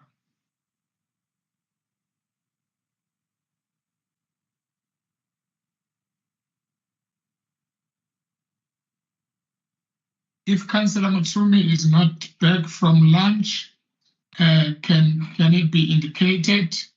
But let's call Councillor S. Mabutsa from Good. Your 3 minutes starts now, ma'am.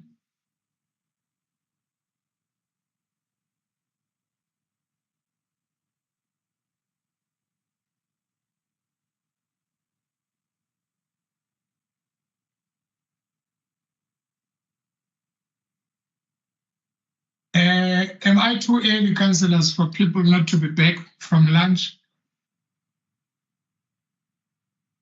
There is Councillor Nomfutsana. You have raised your hand.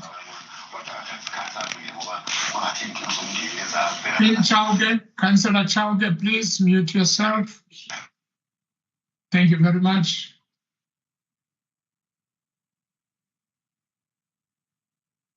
I think people still are on break. Then it means on this item that the speakers who are supposed to be speaking are not here.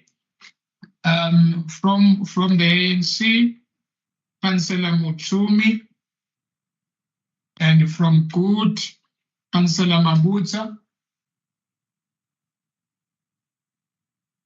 And both speakers are not here.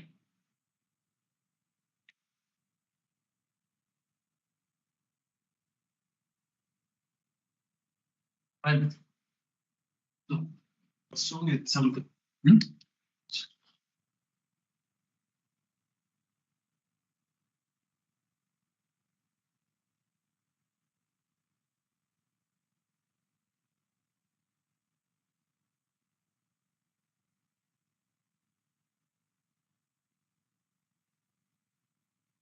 I'm looking for Councillor Mutsumi, Speaker.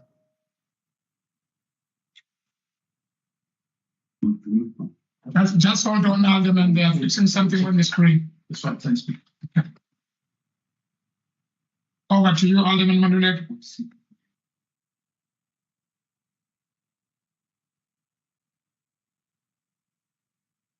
I was trying to get Councillor Mutsumi for you, Speaker. Okay.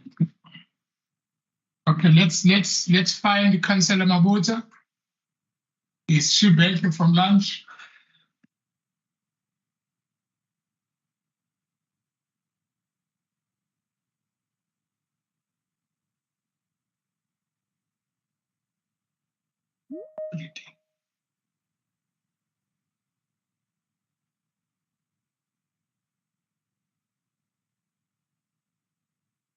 All right, thank you very much, councillors. Councillor Mushum is saying he's muted. Unmuted. Can you unmute Councillor Mushumi? No. Must mute himself. Must unmute yourself. Councillor Neo, please unmute yourself. We can see your message, but may you please unmute yourself. Because on our side, you are unmuted.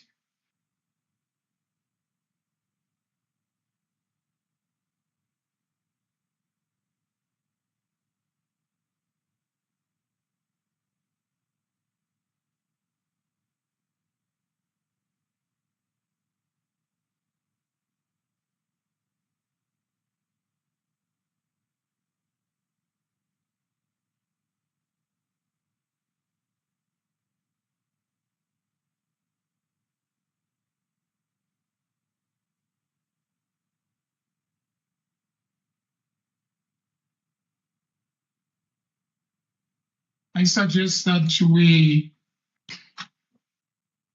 move on unless Alderman Madulega is going to represent Mosumi, because on our side is unmuted, but is saying is muted.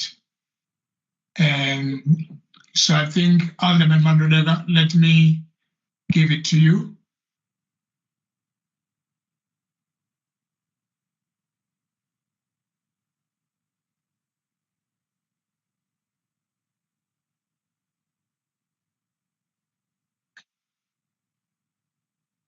Speaker, what item are we dealing with now? We are in item 9. Item 9. Yes. Let me just check something here, so that we assist Councillor Muchumi and move forward. They are trying to connect here. Unfortunately, they can't get here. I was just talking to someone from the Speaker's office. I'll ask her to switch off and try to get back again.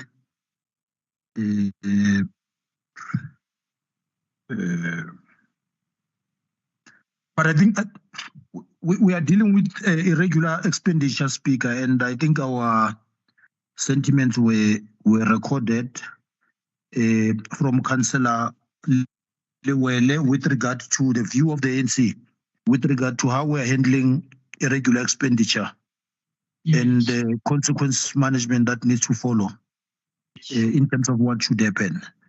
Note our support for the report and concern that we are raising with regard to Hello? how we...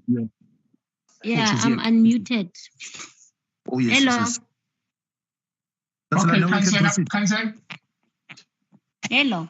Councillor, go ahead. Councillor Mujumi. Yes, Councillor Muchumi, 3 minutes starts now. Greetings, Speaker. The report seeks to comply with Section 32 of Municipal Financial Management Act, informing the Council of irregular expenditure incurred during the fourth quarter of 2022-2023 financial year. As far as legislatively required, the DA and its coalition partners have time and time again proven to us that malicious compliance is their strength.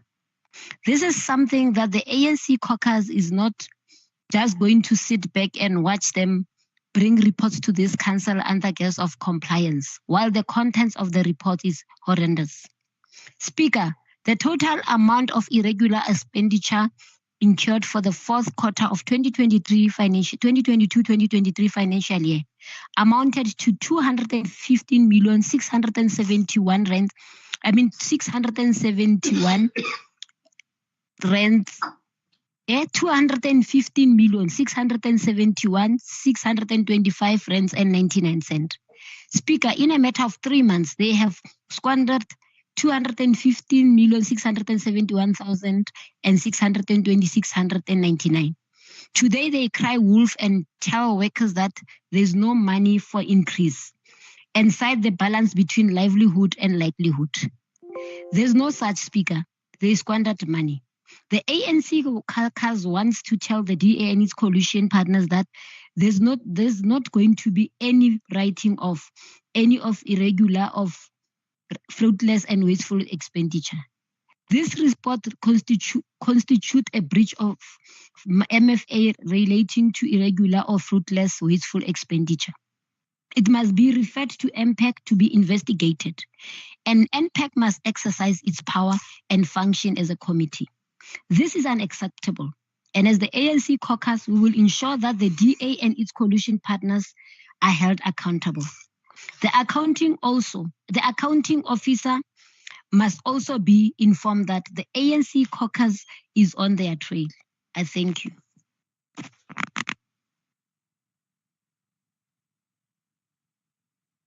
Thank you very much, Councillor. Were you making a recommendations there, or were you making a statement, Councillor Mushumi? Can you repeat it, Speaker? I'm asking if you were making recommendations or you were making a statement. I'm also making a recommendation for the report to go to MPAC. Okay. Can you send it on charts for us so that we are able to read it? Okay. So then while the councillor is still typing the recommendations, we'll be continuing with another speaker, if she's back as well, which is Councillor Mabuza from Good. Councillor Mabuza from Good. 3 minutes starts now. Thanks, Speaker.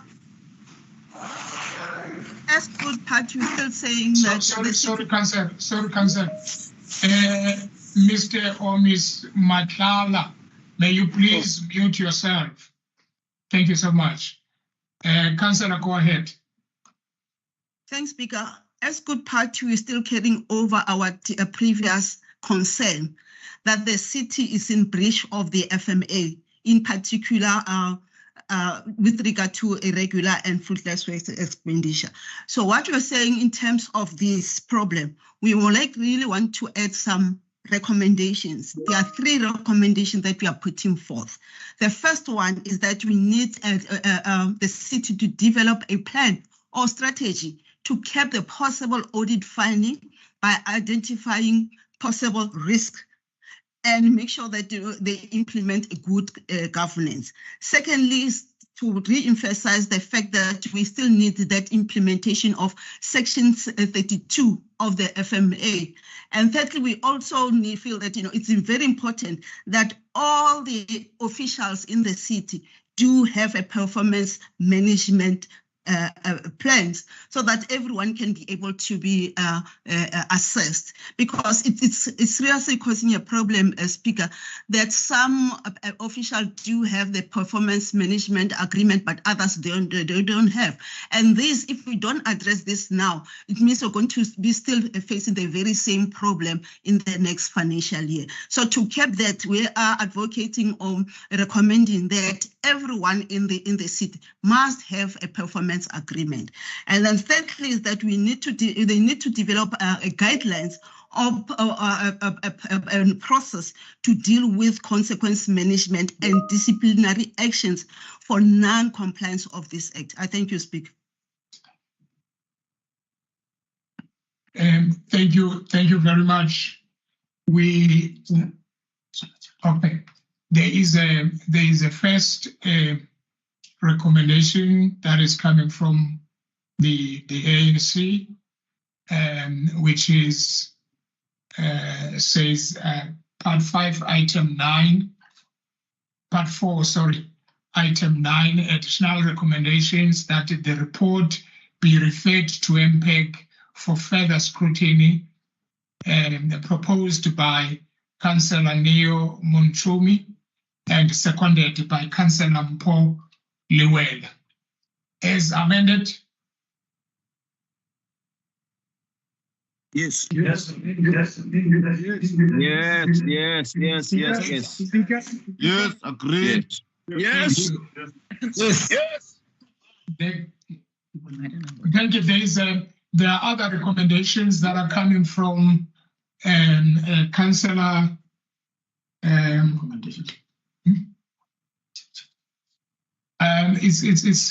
me check. Councillor Mabuza, were you giving recommendations or it was a speech? Want to make sure.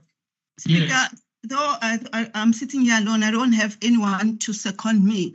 But my recommendation, yes, my recommendations are as follows: that we need to develop a plan to ensure that we cap the audit finding, the possible audit findings that may arise in this financial year.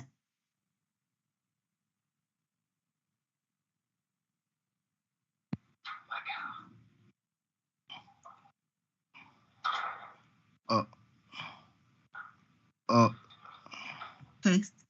Okay. Speaker. Speaker.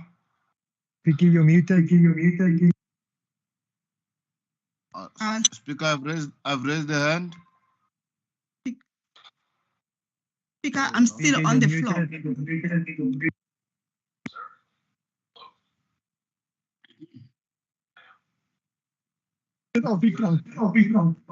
Yeah, you're muted.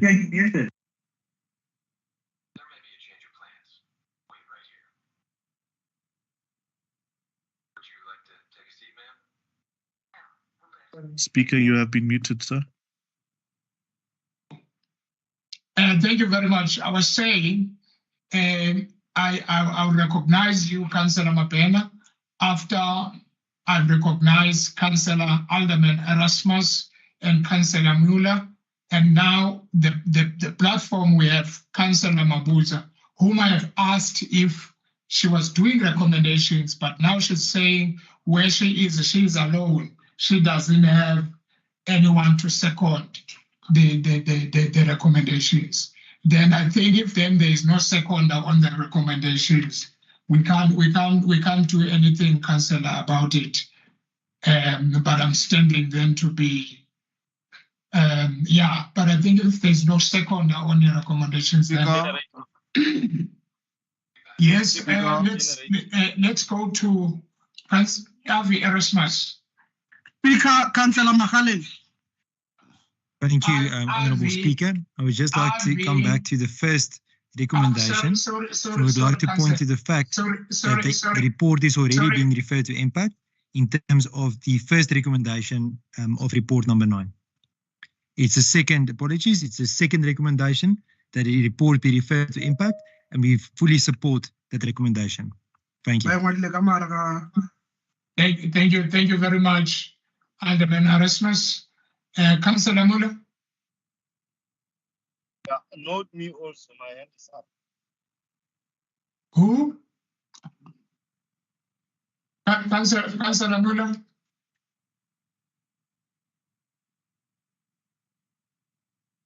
Siobhan Muller. Siobhan.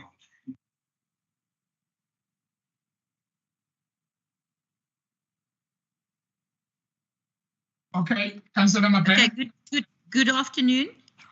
Yes. Thank you, Speaker. Did not put up a hand. Wait, Councillor Mabena. Who's coming in? Maria Benson. Councillor Benson. Yes, good afternoon, sir. Good afternoon, Mr. Speaker. Your Honourable Speaker. Councillor Miller. Councillor Benson. You will speak after. You will speak after Councillor Mabena. I'm calling Councillor Mabena now. Then after that, you come in. This is Councillor Muller on hers. I can't access the mic. I can't stand up, so I don't know what's happened. Sorry. Oh, you are Councillor Muller using Councillor Benson's. I'm right next to her and I can't access my mic, and I didn't put my hands up, so I'm not quite sure. I think I'm going to go out and try coming back in onto the system. Thank you, Chair. You can go ahead and speak, Councillor. Yeah, Speaker, we have followed the process that you put. Councillor Mabena. Should I still wait? Yeah, please. I had raised my hand long ago. Thank you, Speaker. I didn't want a speaking turn, so I'm just saying I'm going out. I'm going to try and come in. There's something wrong with my connection. Thank you, sir. Okay, thank you so much. Councillor Mabena. Thank you, Speaker. Though I had raised my hand just immediately after our fellow councillor from Good had spoken. You see, there are two sets of recommendations here, even though you had asked her if whether she is making a statement or even putting up a recommendation. In her own summary after you asked her, she was implying that she's basically making a recommendation, but a feeling that as if she is not having anybody to can then support her recommendation. And I want to say to her, no, that is not correct. In fact, I'm one of the councillors who's saying I'm seconding his recommendation because of he's correct. We are having people with white shirts there who are flouting our financial regulations to the point that she is trying to make a point that this matter must also be referred to impact. So which means we've got two recommendations that must go to impact. The one that is from the ANC and the one that the fellow colleague from Good has also made as part of a recommendation that must go to impact.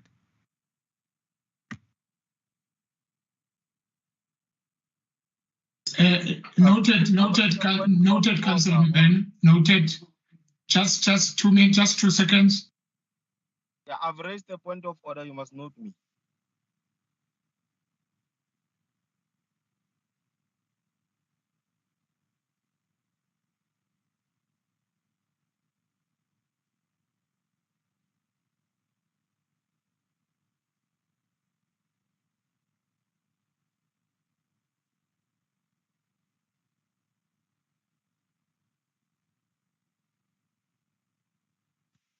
Okay, and Councillor Mabutsa, may you please type your recommendations, please, because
Thank you very much, Councillor Modise. We'll now call Councillor Mabutsa from Good. And if Councillor Modise, you may please type your recommendations, please. Councillor Mabutsa. Thanks, Speaker. Good Party knows the report on the deviation of procurement of goods and services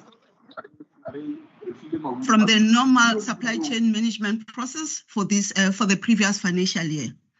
We acknowledge that the revised supply chain management policy was approved on the 31st of May 2023, which provides that the accounting officer to procure any required goods and services through any convenient process, which may include direct negotiation, which may include in emergency cases, determine what is impractical to invite competitive bids for specific procurement, such as agent or emergency cases, or in cases of a sole supplier price quotation, where acquisition or special works / specification are difficult to compile, impractical or impossible to follow official procurement processes, right? And when you look at the report of quarter 1, 2, and 3, these irregular expenditure or deviations occurred during the old supply chain management regulation 36. And then 6 of those deviations were reclassified as irregular expenditure, and only 1 as a valid deviation. So we are hoping as Good Party that the accounting officer and the bid committee and whoever is involved did do due diligence, and the correct amount will be disclosed in the financial statement to avoid the recurrence of what happened in the previous financial year, where our financial statement were questionable. So we hope that in this financial year, when they make the financial disclosure, it will be the correct amount. Because when you look at the final amount, it was 934 million.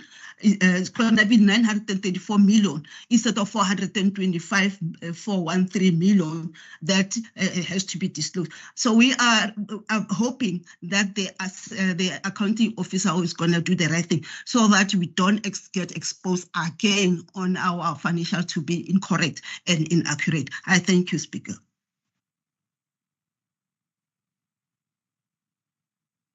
Thank you very much. What we are going to do while we are still waiting for Councillor Modise to send his recommendation, we'll park this report. We move to item 14.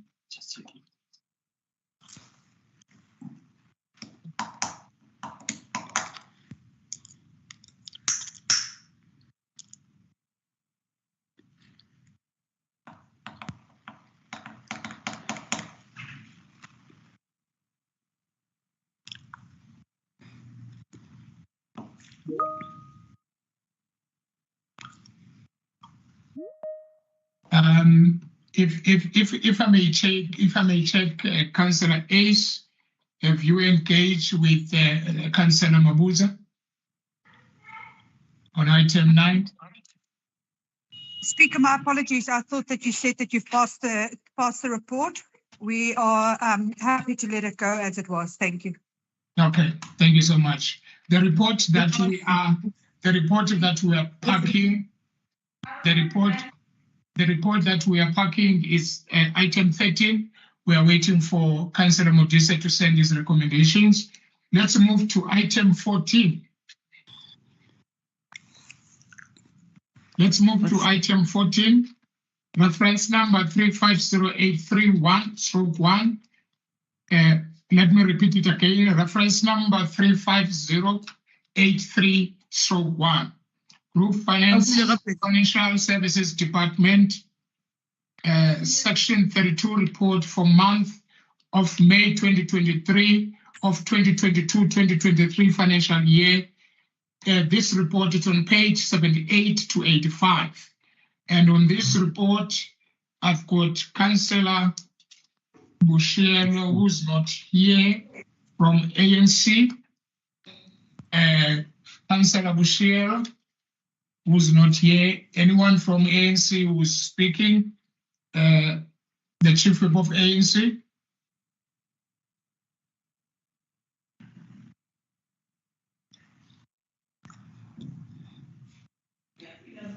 Thank you very much. Then we move to item. Yes. Councillor Luwele will try to look into all financial reports, or otherwise, if he's covered, he will indicate so. Because he's a whip responsible for finance. But if it's not there, we'll then let it go. But our comments and notes are with our whip, Councillor Luwele. Thank you. Okay, thank you very much.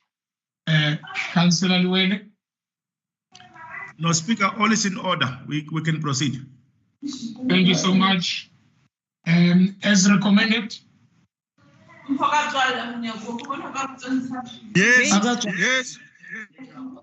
Yes. Thank you so much. I've got a hand of Debbie Williams. Moses. Councillor Moses. Councillor Matabane, can you mute yourself, please? Thank you very much, Speaker. Speaker, I'm not sure if you saw my comment in the chat regarding the load shedding for the next 4 hours here in my area, which will impact my connectivity for the council meeting. Thank you. Thank you, Councillor. We have seen your message. Thank you for letting us know. Let's move to item 15. We haven't seen the recommendations of Councillor Modisa. I'm sure he's still busy with that. Let's move to item 15, reference number 84143/1, Group Financial Services Department report on the implementation of the asset management policy for Q2 of 2022 to 2023 financial year. This report is on page 86 and 113. And also the speakers that are here is Councillor Bushielo and Councillor Mabuza and the Councillor Mayor. And Councillor Bushielo is not here. Councillor Luwele as the yes. No, waive our right to speak, Speaker. Thank you so much. Councillor Mabuza. Thanks, Speaker. The city of Tshwane, like any other sphere of government, are mandated in terms of the Constitution of the Republic of South Africa, Act number 108 of 1996, to manage the property portfolio in a more effective and efficient manner. They are also complemented by other applicable policies, such as the FMA, Supply Chain Management Policy, Alienation Act, Spatial Planning and Land Use Act, that is PLUMA, as well as the Asset Management Policy. We do acknowledge that Section 9.3 of the Asset Management Policy stipulates requirements in case of movable assets that they are used for. And for infrastructure or immovable assets, aim to improve the value of how they should be managed to elevate the value. What we are discovering here is a contradiction of the intended purposes of this Act. Departments are expected in terms of the Act to have acquisition, maintenance, and disposal plans. Then as a result of that, a capital budget of 2.5 billion rand was allocated during 2022-2023 financial year. And the report states that there was an overspending of 295 million rand, close to 26% thereof. There is a problem here, Speaker, that the department are not completing and capitalizing assets under construction. And they come as far back as 2006. And it's very concerning and it's completely unacceptable. This is depriving our citizens the right to utilize these assets, as we should be ashamed of this inefficiency. To add to that is the AG they've been raising the same issue year in and year out. And it looks like there's nothing that has been done thus far. For a group property, Speaker, not to comply with the minimum requirements of a maintenance plan is undesirable. This should be the division which takes a lead to ensure that assets are properly planned to avoid deterioration of infrastructure, safeguarded to curb illegal occupation and hijacking thereof. Disposal of assets when they are superfluous, but look at what is happening.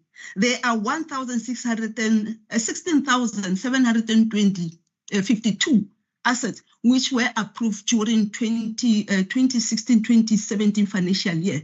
Still, as we speak today, couldn't be disposed of and are accumulating dust instead of generating revenue for the city, whereas we are under the impression that there's a serious financial constraint. This really has to stop, Speaker. One begins to question the status of the assets of the city in terms of OSHA compliance. When we experience the same ordeal that occurred in Johannesburg, when buildings are being burned, falling apart, and people are dying as a result of negligence of our property portfolio. Speaker, this tendency of some departments not performing their duty as expected, and there's no accountability for non-compliance, it's a serious problem. Where it looks like there's too much lawlessness here. Non-compliance to asset management plan policy alone, Speaker, leads to underspending of the capex projects. Two, the city cannot prove that assets exist because they don't know where they are. Possibility of over and understated in the financial statement is there. Result in no spending of maintenance budget is also a problem.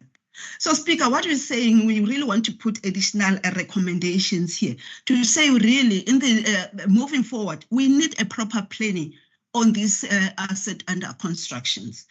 We need to have an investigation be conducted by MPAC for non-compliance compliance to this act.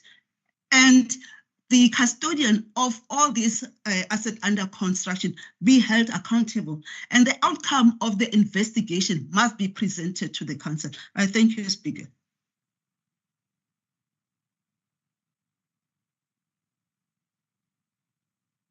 Thank you very much, Councillor. Please type your recommendations. I'm not sure whether Councillor Modise is still busy with his recommendations. If he's withdrawing, please indicate so that we can unpack the report. Please, Councillor Mabuza, write your recommendations. That is item number 15.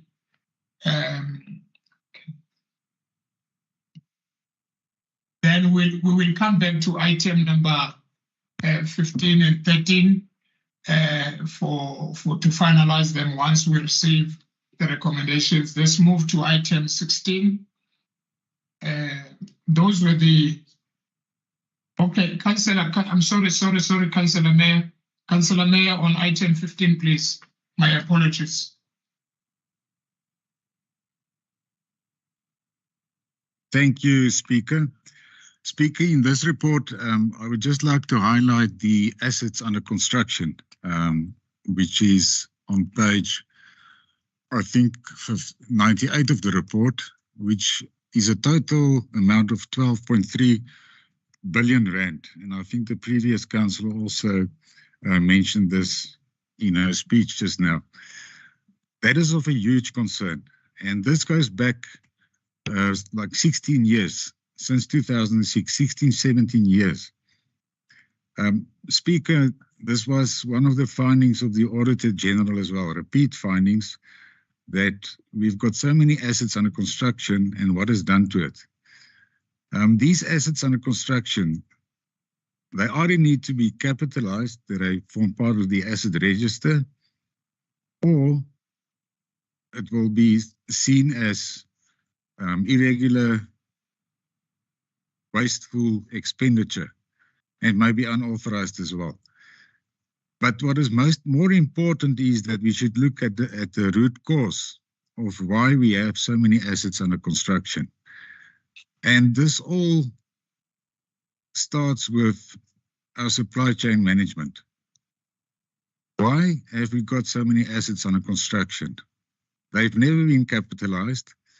People have been appointed, and I'm sure contractors have been appointed, not on fit for purpose purposes, but for other reasons that these contractors have been appointed. Because if you look at these assets under construction, lots of them are half completed or not completed at all. Nothing has been done about it. We need to look at appointing of contractors that can actually do the work. I think at this stage, we don't even know how many assets we've really got, how many of these projects that are under construction have actually got any value that we can add to the city. Most of them will be found as wasteful expenditure. Speaker, I can mention one case that I'm aware of, that a contractor has been appointed, the money has been paid already by, and they've been appointed by supply chain management, and it's hard to find the asset. We've paid 2 million rand for a lift at a Wonderboom airport, and if any one of you can find a lift, please make me aware of it. I will pay a price for that, more than 2 million. It's 2 million that's wasted. It's not, I don't know even if it forms part of an asset register yet, but it will be shown as an asset under construction. It's money that's been stolen. I think it's been said before by the MMC of Finance that we need to take bold action, that we will take steps against corrupt officials, and that we can stop the corruption and theft of the money of our residents. Speaker, I think we should also look at the way that projects are managed. I think what we need is a good project management team, project managers that have got the skills and the expertise to sign off on projects that have been finalized so that they can be capitalized and form part of our asset register. Speaker, with that, I'll stand with that for now. Thank you.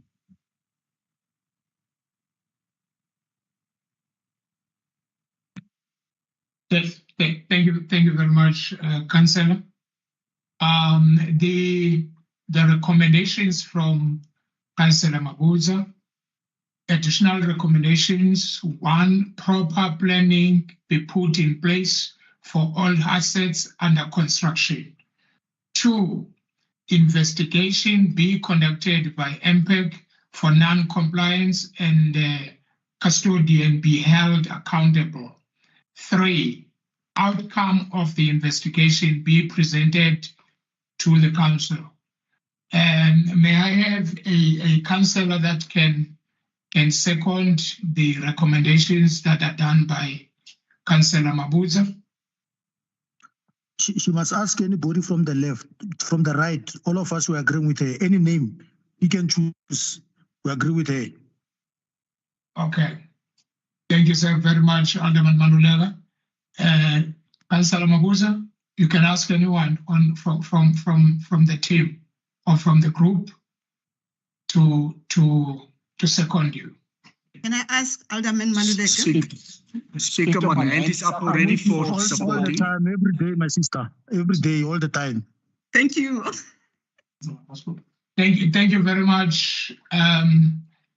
Councillor Manulega has seconded the recommendation.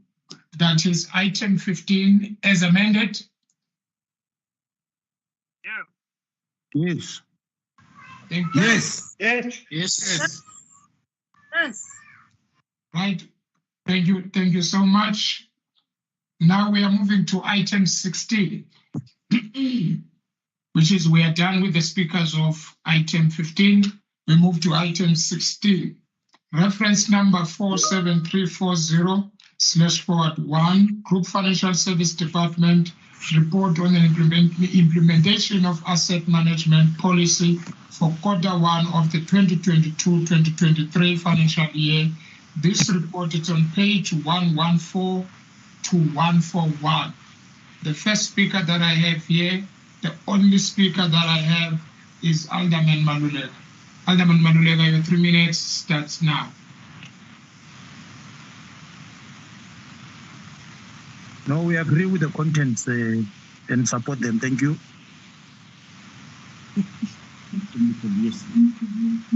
Thank you very much. As recommended.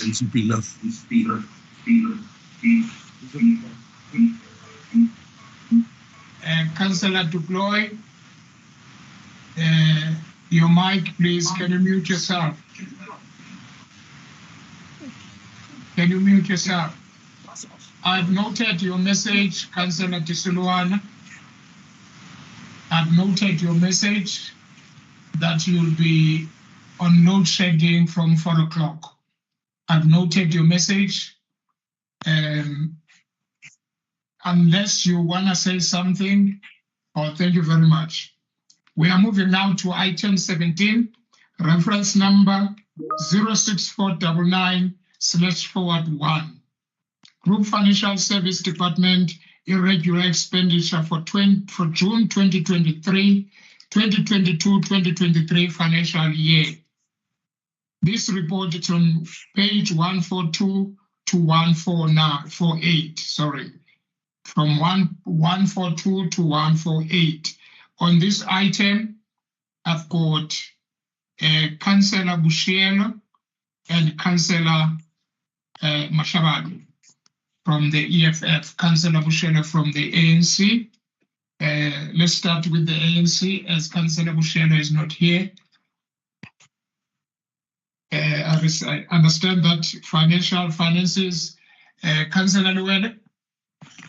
Speaker, the system is failing me. I will therefore waive my right to speak. Thank you so much. Councillor Mashabani. Thank you very much, Speaker.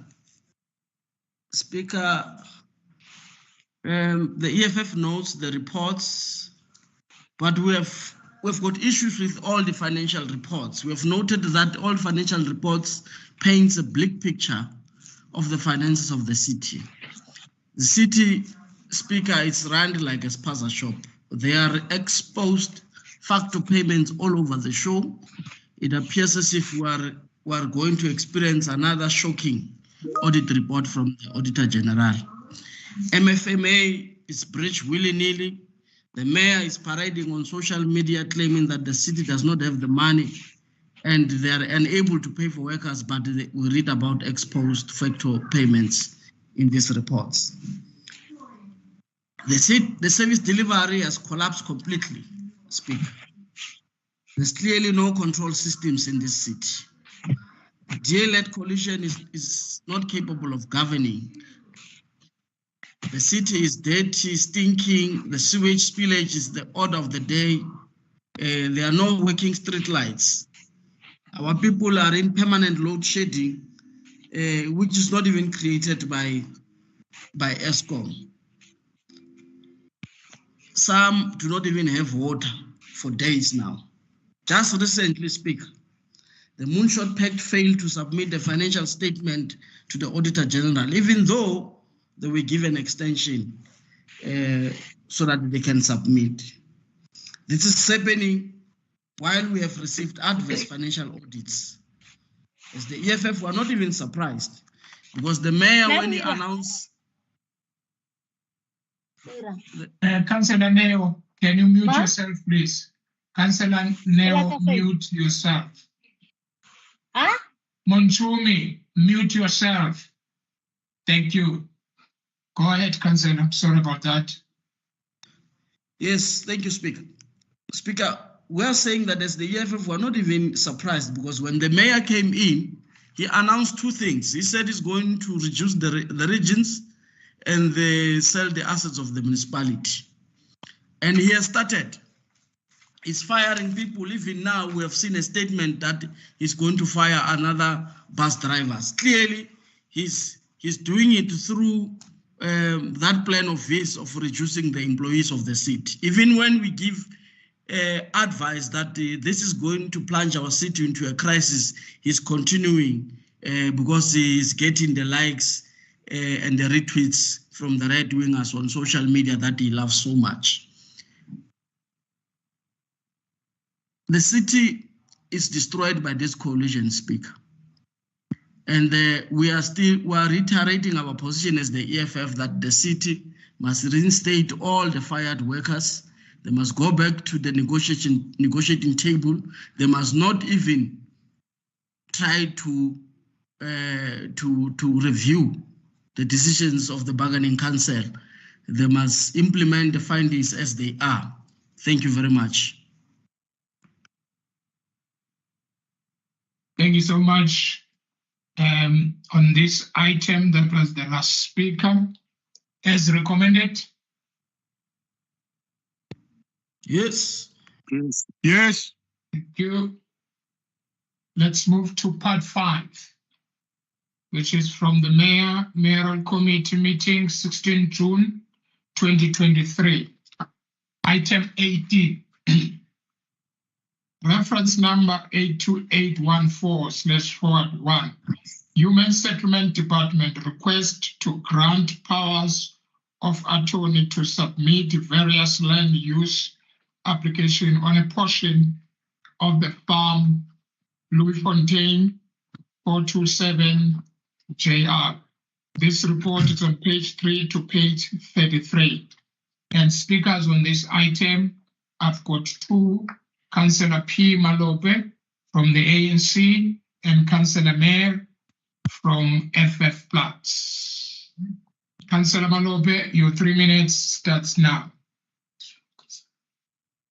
Thank you, Speaker. Councillor Rabasotho will speak on my behalf. Thank you.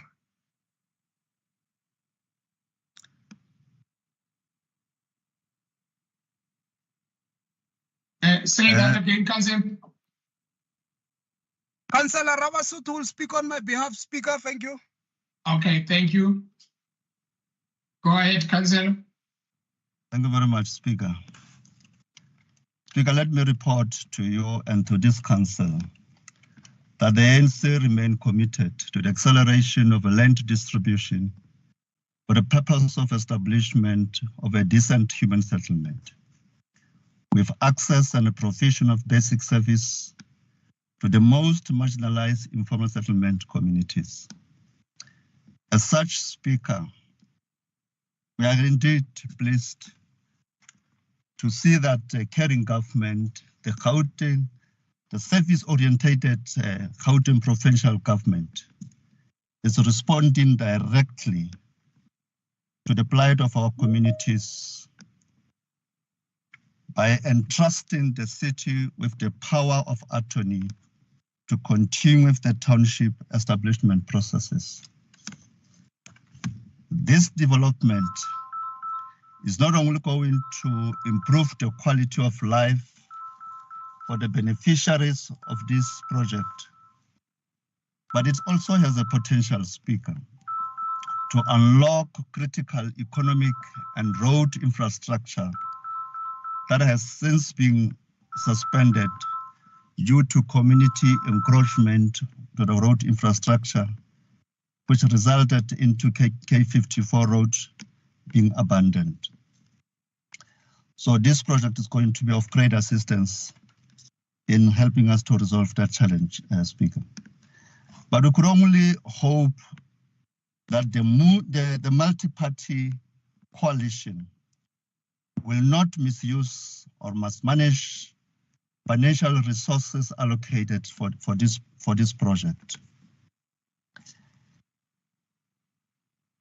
With financial irregularity-prone DA administration, anything is possible, particularly now that financial mismanagement or malfeasance has become the hallmark of City of Tshwane.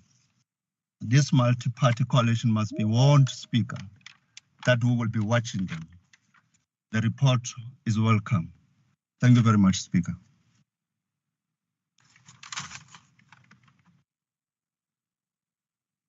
Thank you very much, Councillor.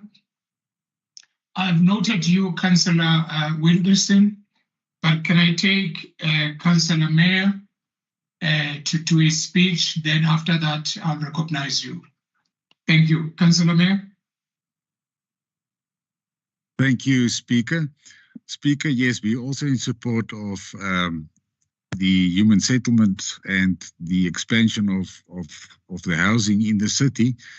But Speaker, like in a previous item that served before this council, I think it's very important for us to look at what we acquire the land for, the price that we pay for land. It was in a previous council meeting, land was purchased, although it's been done by Gauteng Province, their housing department, at an excessive profit of 181 million rand. Now, Speaker, this item that's before us today, if you look at the annexures, and that's where you need to dig into the annexures to see where the corruption takes place. Speaker, there you will see that here, once again, there's an excessive profit that's been made of almost 19 million rand. Now, Speaker, if we want to promote housing in this city, for 19 million rand, that's actually been paid above normal market value, we could have built at least 100 houses. We could have installed bulk services. We cannot just look at this and let it go over and let it pass us. Although it's not been bought by us, and it's on a provincial level, like the previous item that served before us as well, I think we can't just take cognizance of this fact that this money has been stolen, because that's what happened. It's been stolen. So I believe in the previous instance, we did refer it to MPAC, although MPAC is not the right committee to look into this. It's outside their mandate and it's outside their scope of work. Well, I think we could take the route that the executive mayor can take this further up with the provincial government, and that a letter be sent to the MEC for housing and perhaps also to the Premier of Gauteng, so that they become aware of the corruption that takes place within the housing department by means of the acquiring of land at exorbitant high prices, which we as taxpayers cannot afford. It's theft. We must stop it as soon as possible. We cannot tolerate this. Thank you, Speaker. Point of order. Thank you very much. Point of order, Alderman Mamule. No, thanks, Speaker. Statements must be substantiated in this council. To cast aspersion and insult officials from Gauteng government, it is distasteful from the councillor that was speaking. And he must encourage farmers to release land free so that there's no transaction of money. This land can be accessed free so that we can build houses. Therefore, to assume that every transaction that takes place, there's corruption, I'm saying it's an insult. If there's any evidence, it must be presented in this council, or the councillor must withdraw what he says, because we can't listen to insults held across without evidence. Thank you. Thank you very much, Alderman Maluleka. Councillor Mayor, are you standing with the statement, or are you withdrawing what the Alderman Maluleka is concerned about? Thank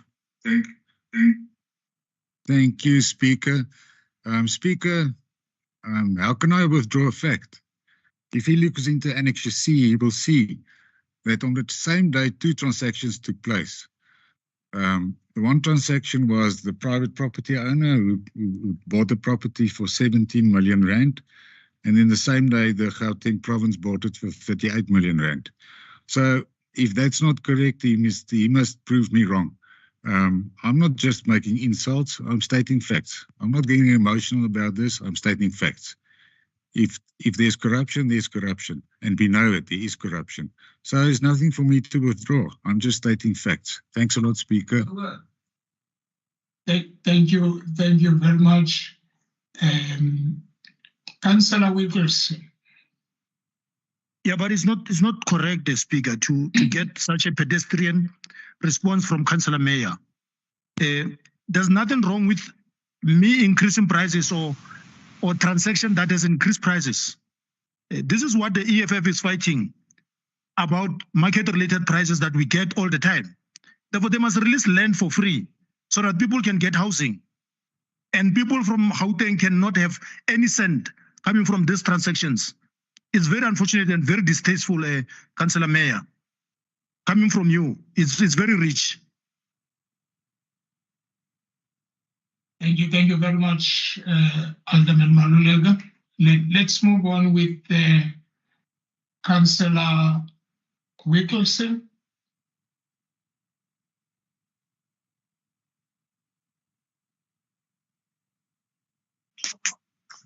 Victor, I'm not wanting to speak. It's not my hand. I haven't asked you. I have not asked you to speak, Councillor Vilakazi. I have not asked you to speak. So please mute yourself. Thank you. I've got Councillor, is it Nathaniel? I'm sorry, I can't see your surname. Then after that, Councillor, is it Kate Fesa? In that order, please.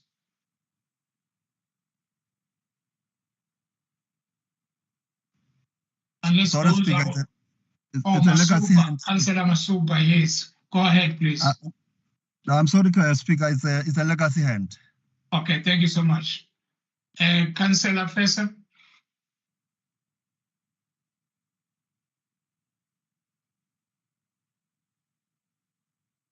Okay. We're still on item 18, and both speakers have spoke, and as recommended. Yes. Speaker. Yes. Yes, Speaker. Thank you. And Councillor Matsibati Tila. Councillor Matsibati, MMC. But you are not taking us back. You are not taking us back to this report because we have passed it. And they noted you. Ramasukode is yeah, it's a one. I'm not sure whether it's a person. And are you still there, MMC, or you were just passing yes, by? Speaker, but maybe let's allow Councillor Disulani to come in, and then I'll wrap up this item, Speaker. Okay. Councillor Disulani.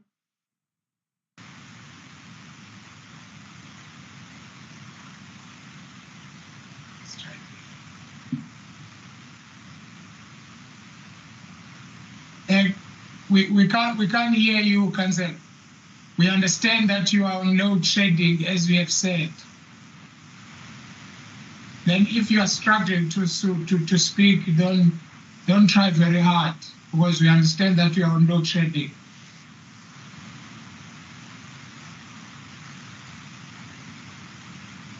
Okay, MMC, can I hand it over to you?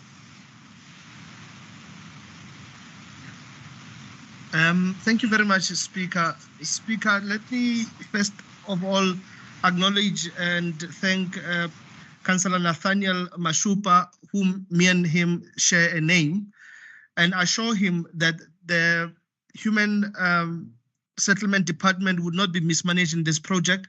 It is our commitment to ensure that the people and the residents of the city receive the needed housing opportunities that they so deserve, and ensuring that we serve all the residents of the city.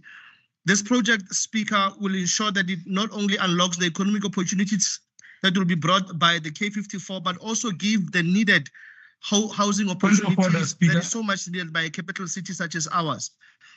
And also assure that Councillor Peter Miller, that the mayor has committed in writing to the Premier as well as the MEC of Human Settlement in the province to institute investigation of any misdoing or any corruption that might have happened. Also, point of order, Speaker, let us also acknowledge the point of order given by Alderman Maluleka. We appreciate his insight, but let's allow the due process to take place. MMC, just a second. Can I take a point of order?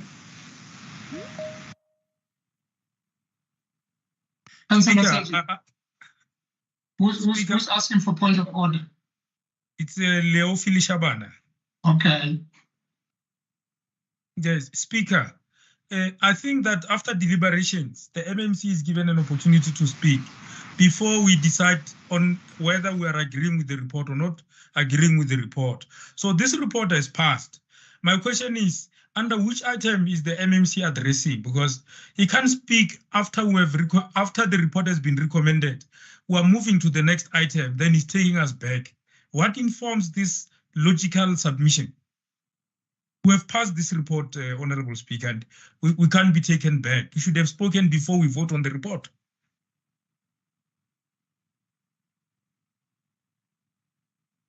Thank you very much. I think MMC, you have heard.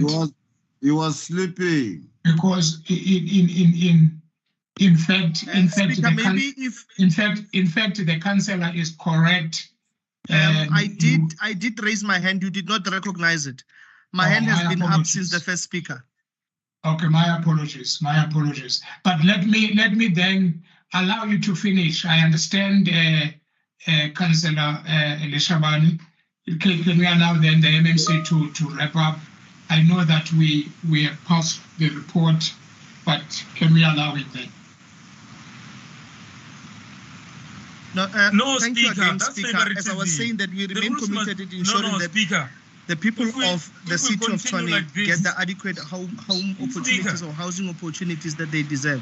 And this remains our commitment in ensuring MMC. Point of information. MMC. Can we then, can I stop you there? Let's continue to move to another item. Then you'll have an opportunity to the next item to speak.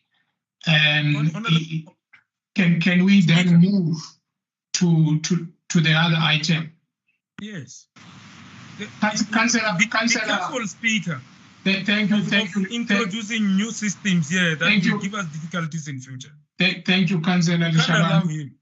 Thank you, Councillor Shaban. Let's be consistent with the application of our rules. Thank you. Sit down. Thank you. He has sat down.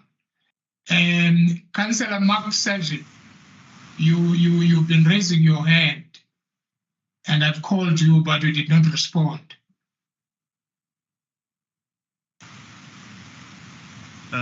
Thank you, Honourable Speaker. My hand was raised just as the people were saying yes, so unfortunately I didn't get to speak before they said yes, but I do want to correct the previous speaker, Alderman Maluleka, when he said it's not corruption of what my colleague had described. We are done with that item. We are done with the item. No, Speaker, my hand was up before everybody said yes. No. We are done with the item. Mr. Speaker, I've raised a point of information. Can I speak on the point of information? Are you speaking on the point of information on the same report that you are speaking about? My hand was raised before the report passed. We are done on the report. My hand was raised before the point before the item passed. I'm sorry, Councillor, I didn't see it, and you are not the first one that I didn't see the hand. But we cannot go back to the report that we have passed on.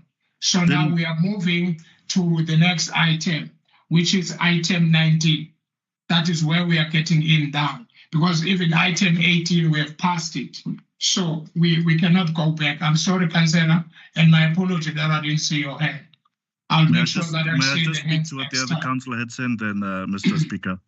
If I don't speak on the report. Next, can we move to item 19, please? Reference number. It was really reference number 47397/1.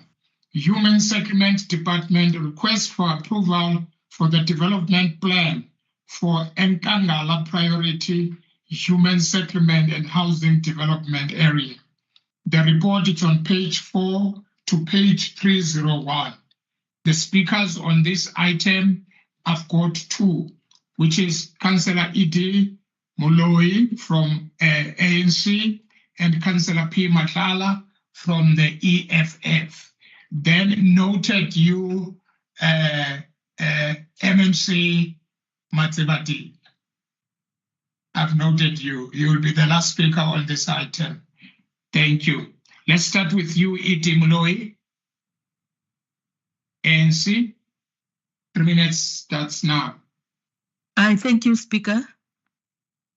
Can you hear me, Speaker? Yes, loud and clear now. Okay, thank you, Speaker. As we delve into the details of this development plan, let us remember the core principle that should guide us thus far: affordability, quality, sustainable, and inclusivity. This pillar should be the foundation upon which we build the future of Nkangala. The area is a bigger node that better service with a variety of amenities. However, residents still face challenges accessing essential services such as proper healthcare facilities, schools, and recreation areas. First and foremost, as an ANC, our focus lies on providing sufficient housing option for residents. We understand the pressing need for affordable homes where families can strive in transformation. It should be a commitment to social inclusion. We strive to create an environment where residents feel a sense of belonging by incorporating social amenities and community spaces. We aim to nurture an inclusive and vibrant community. Speaker, under the DA coalition, the community struggle with jobs opportunities and insufficient support for local businesses, hindering economic growth and prosperity. The community lack infrastructure such as roads, network, sufficient public transportation, needs a government that can ensure sustainable practices and can address issues related to waste management, pollution, and resource conservation, which can contribute to the healthier living environment. Section 4, subsection 2 of Municipal 16 Act 2000 and Act 32 of 2000 impose a duty on the municipality within the financial and administrative capacity, having regard to practical consideration to strive and to ensure that municipality services are provided to the local community in a financial and environmentally sustainable manner. Give members of the local community equitable access to the municipal services to which they are entitled.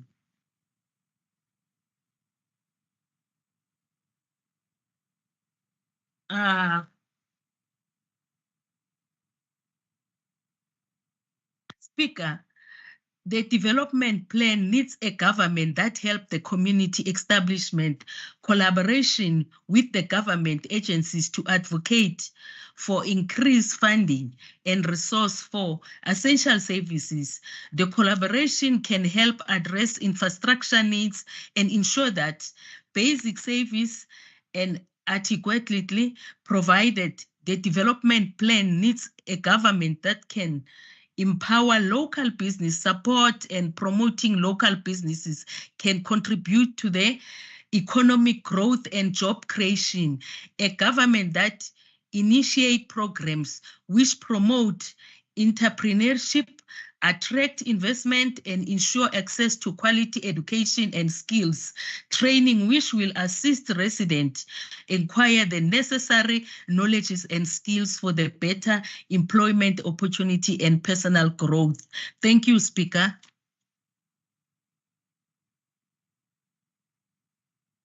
Thank you very much, Councillor. We now call upon Councillor Machala from the EFF. And then after that, we will call the MMC Matsivati. Councillor Machala? No, thank you. Please go ahead. Go ahead, Councillor Machala. Speaker. Speaker. Go ahead.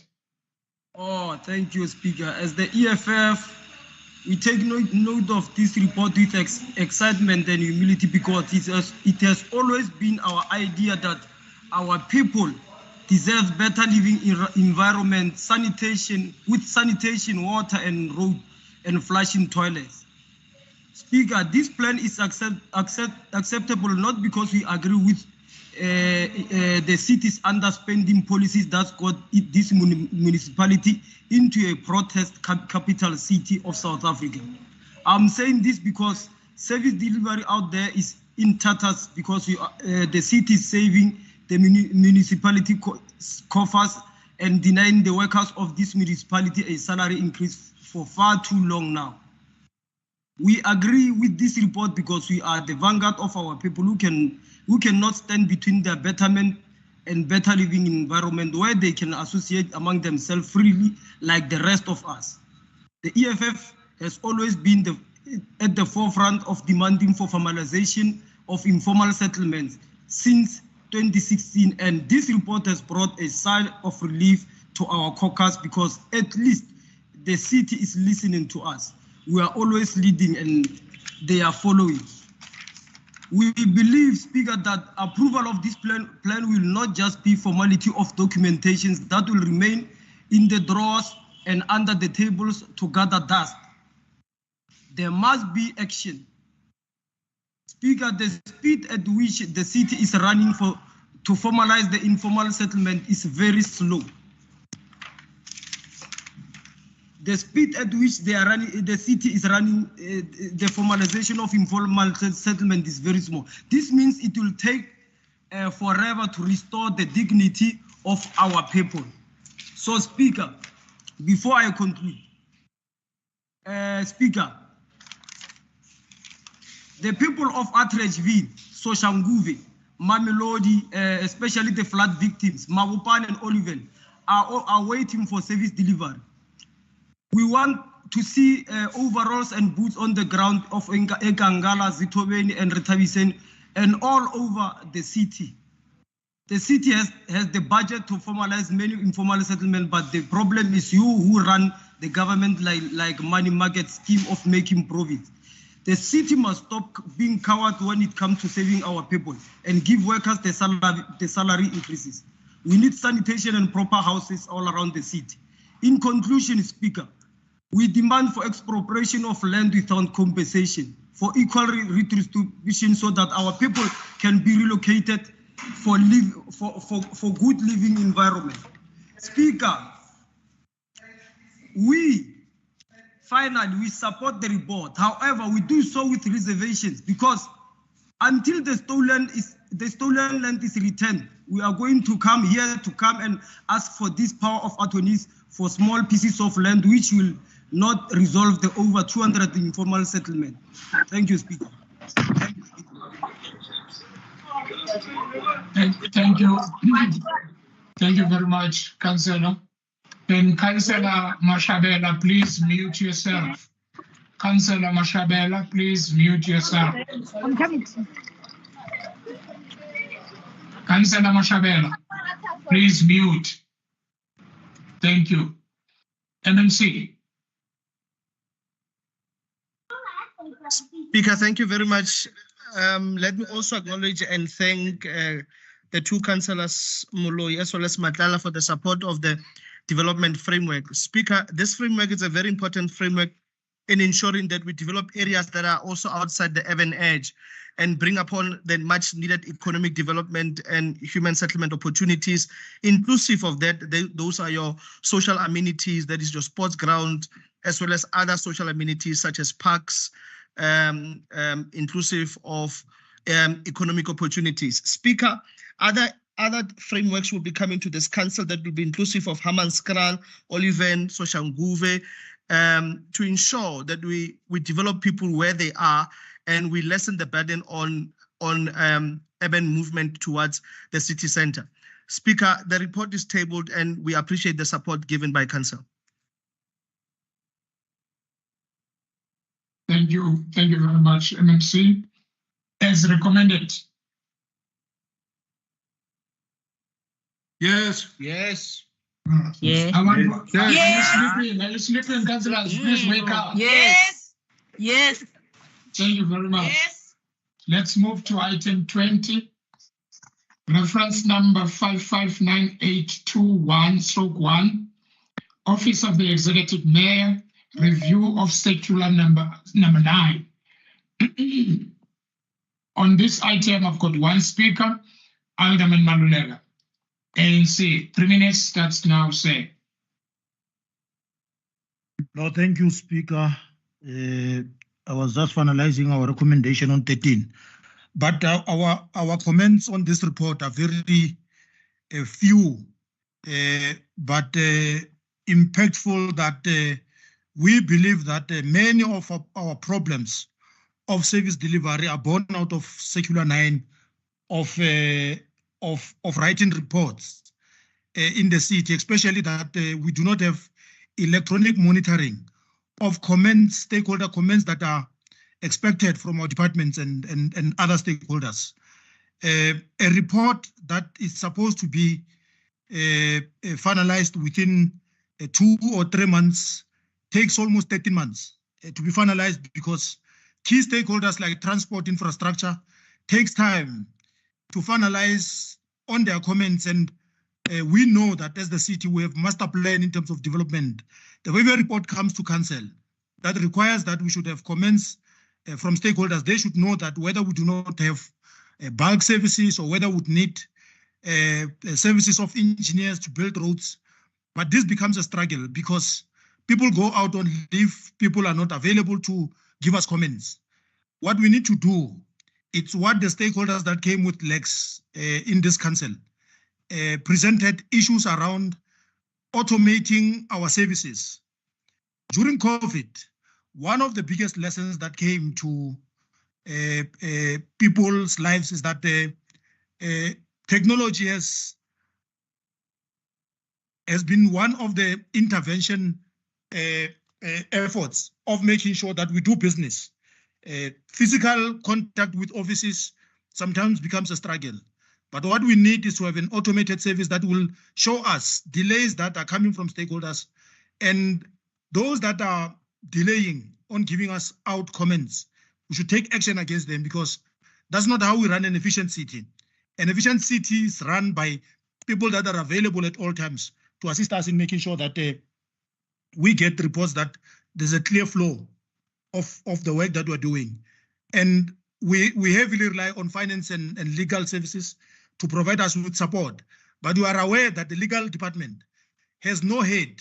The head was suspended, and I believe that she was supposed to be removed and get a permanent person to be in that office. Every time we go to MPEC, we get complaints about shortage of staff in the legal office. We need to capacitate that office city manager. We spoke about how we should look for skills within the city so that we can assist the legal department and the finance department so that we can be able to get this report finalized.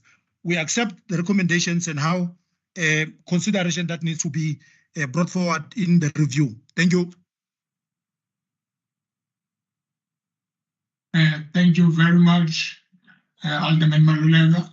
Executive Mayor, I saw your hand. I don't know whether you want to respond on this report or it's something else. Executive Mayor. Speaker, I put my hand up as a option in case you didn't see it at the outset, but I agree with the comments of Alderman Maluleka, and I don't have anything to add to what he has contributed and what is in the report. Thank you. Thank you very much, Executive Mayor. As recommended. Yes. Yes. Yes. Yes. Thank you so much. We move to item 21. Reference number 45936/1, Shared Services Department, Information and Communication Technology Division, approval of benefits realization management framework. This report is on page 333 to 349. And on this item, I have no speaker. As recommended? Yes. Yes. Yes. Then Yes. we move to we need to move to part 6.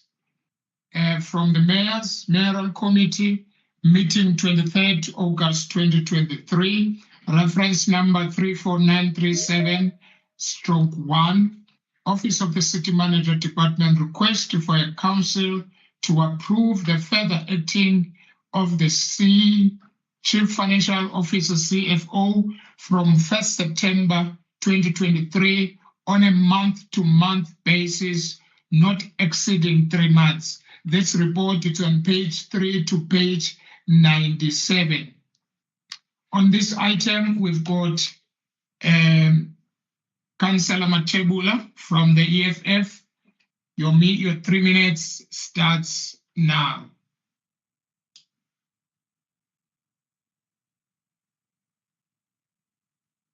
Councillor Matebula.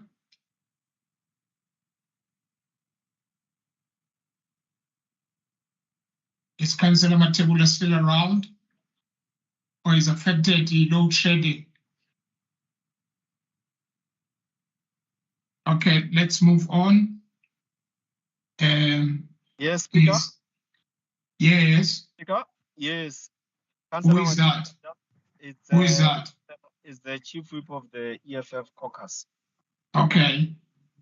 Yes, Councillor Matebula is having connection issues. But Speaker, the EFF does not support this particular report. Of course, we've stated our reasons over and over again, and we do not want to see any acting positions. And by us supporting this report, irrespective of the progress done, we seem to be condoning a culture which is very bad, and want you to note our dissenting vote in this particular report. Thank you very much.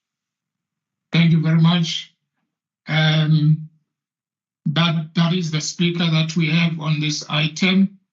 As recommended. Yes. Thank you very much. Can the councillors please, when councillors, please, when you are about to speak, whether you're going to say yes or no, can you reduce the volume of your music, please? It's very, very high. It's offensive of the DH. That MMC, Club Drift and Coke. Thank you very much. And can we then go back to, if you have remembered that we have parked item 13. Now we have received the recommendations from Councillor Modise. I'll read the recommendation. Part 4, item 30, additional recommendation that the report be referred to MPEG for further scrutiny and full implementation of Section 32 of MFMA, proposed by Councillor E. Modise and seconded by Councillor Liwele.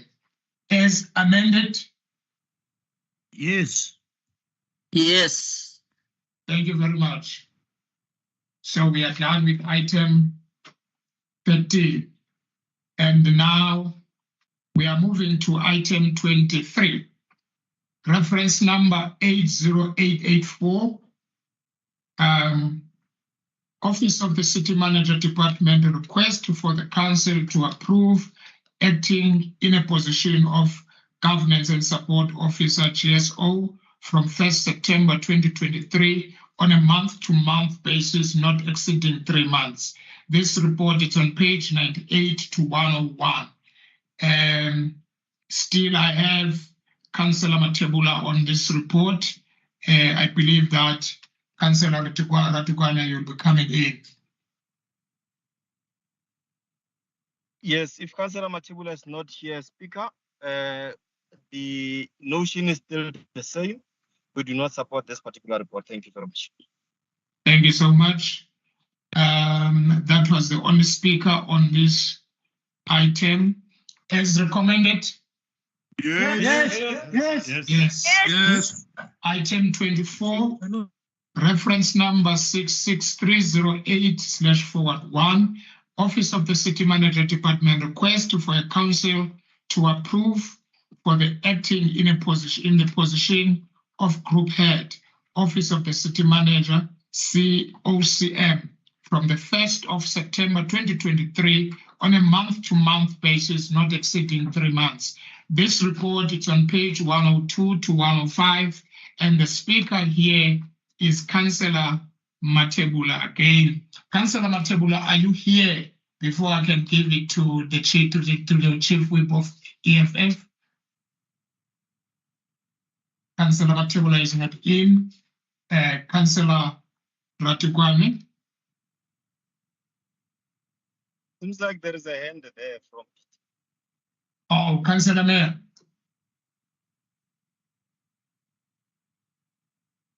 Councillor Mayor, are you in the same report that we are in? I'm just on a point of information, Speaker. I think Councillor Matebula is in the same venue as you are, so you are quite audible.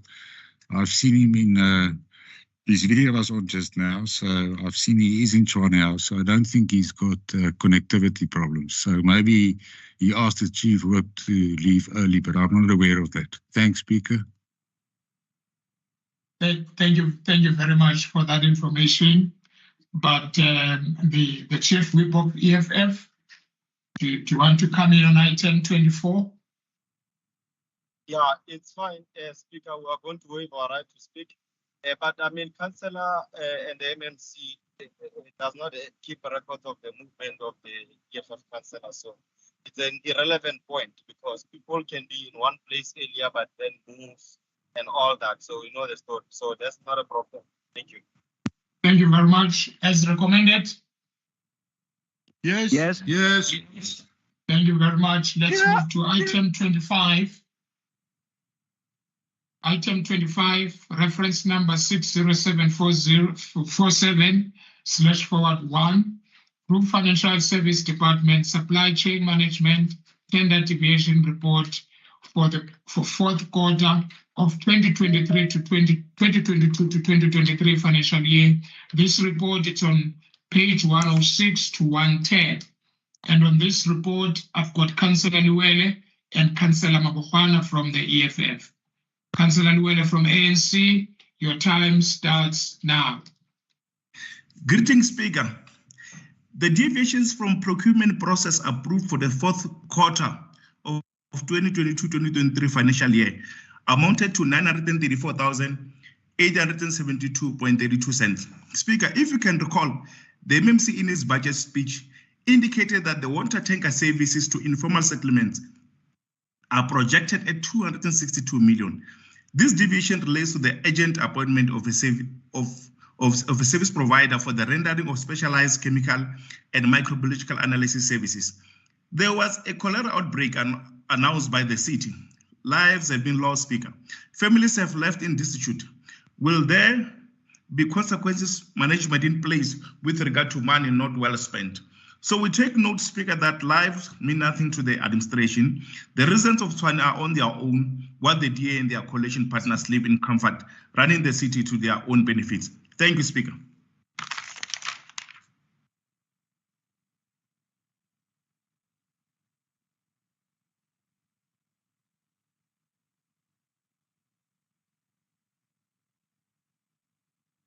Thank you very much, Councillor Luele.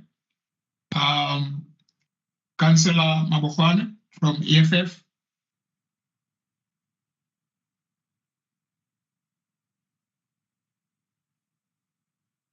Councillor Mabukhwana.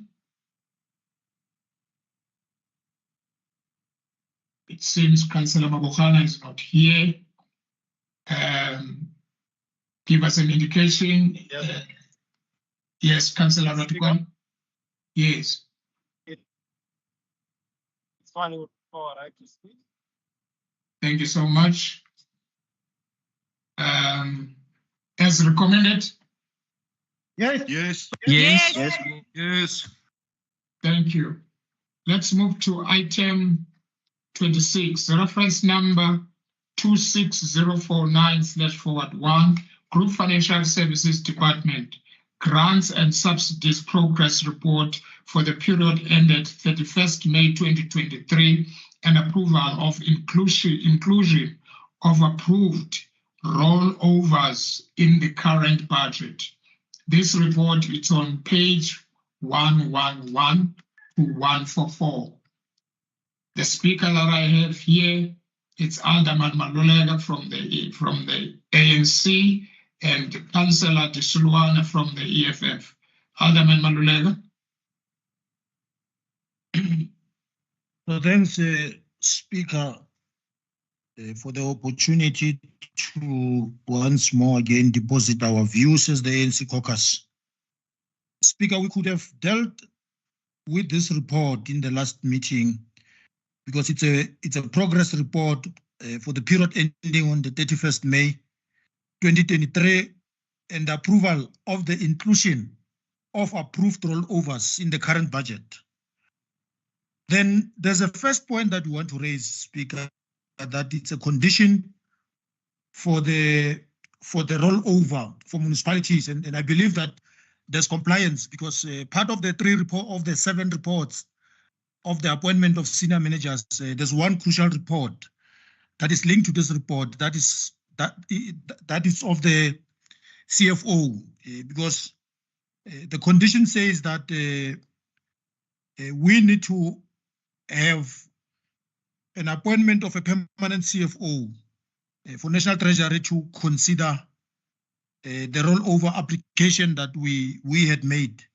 And the date that was set for us was the 31st of August, 2023. That's why we insisted, if you remember when we're going towards the previous council or ordinary council, we raised that we wanted the appointment of the permanent CFO to be in place so that we can be able to consider compliance because many councillors today, they've decried non-compliance from the city and an appetite to seek extensions on many matters that could have been averted by doing things correctly at the first point of entrance.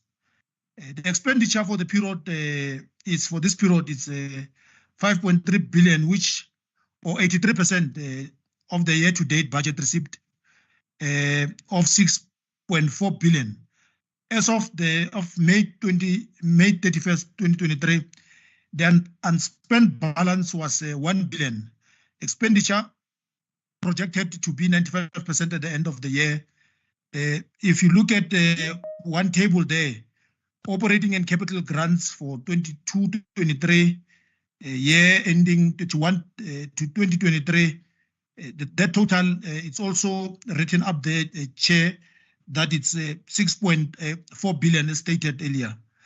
But we also see the public transport network grant that comprises of a capital budget of 190 million and operating budget allocation of 563 million, which in total is about 753 million. And we have $1 billion allocated to USDG. And the spending is not pleasing, Chair, in that regard. We are not happy. And it has been a culture that there are 3 culprits in the city in terms of spending. Human settlement, roads and transport, they are struggling in spending their budgets. We need to make sure that there's an appetite to check up performance.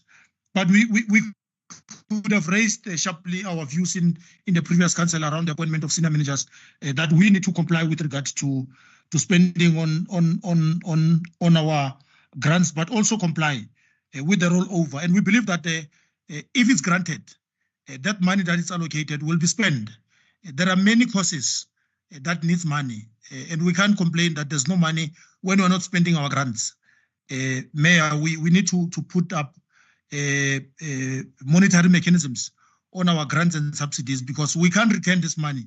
When people are still living in shacks, when bus rapid transport is not completed, when there are many shacks, informal settlements that need services, and we can't afford to return monies. We acknowledge that it's a progress report, but we need to make sure that we nip non-performance and lack thereof in the bud so that it doesn't continue further. Thank you. Thank you very much, Alderman.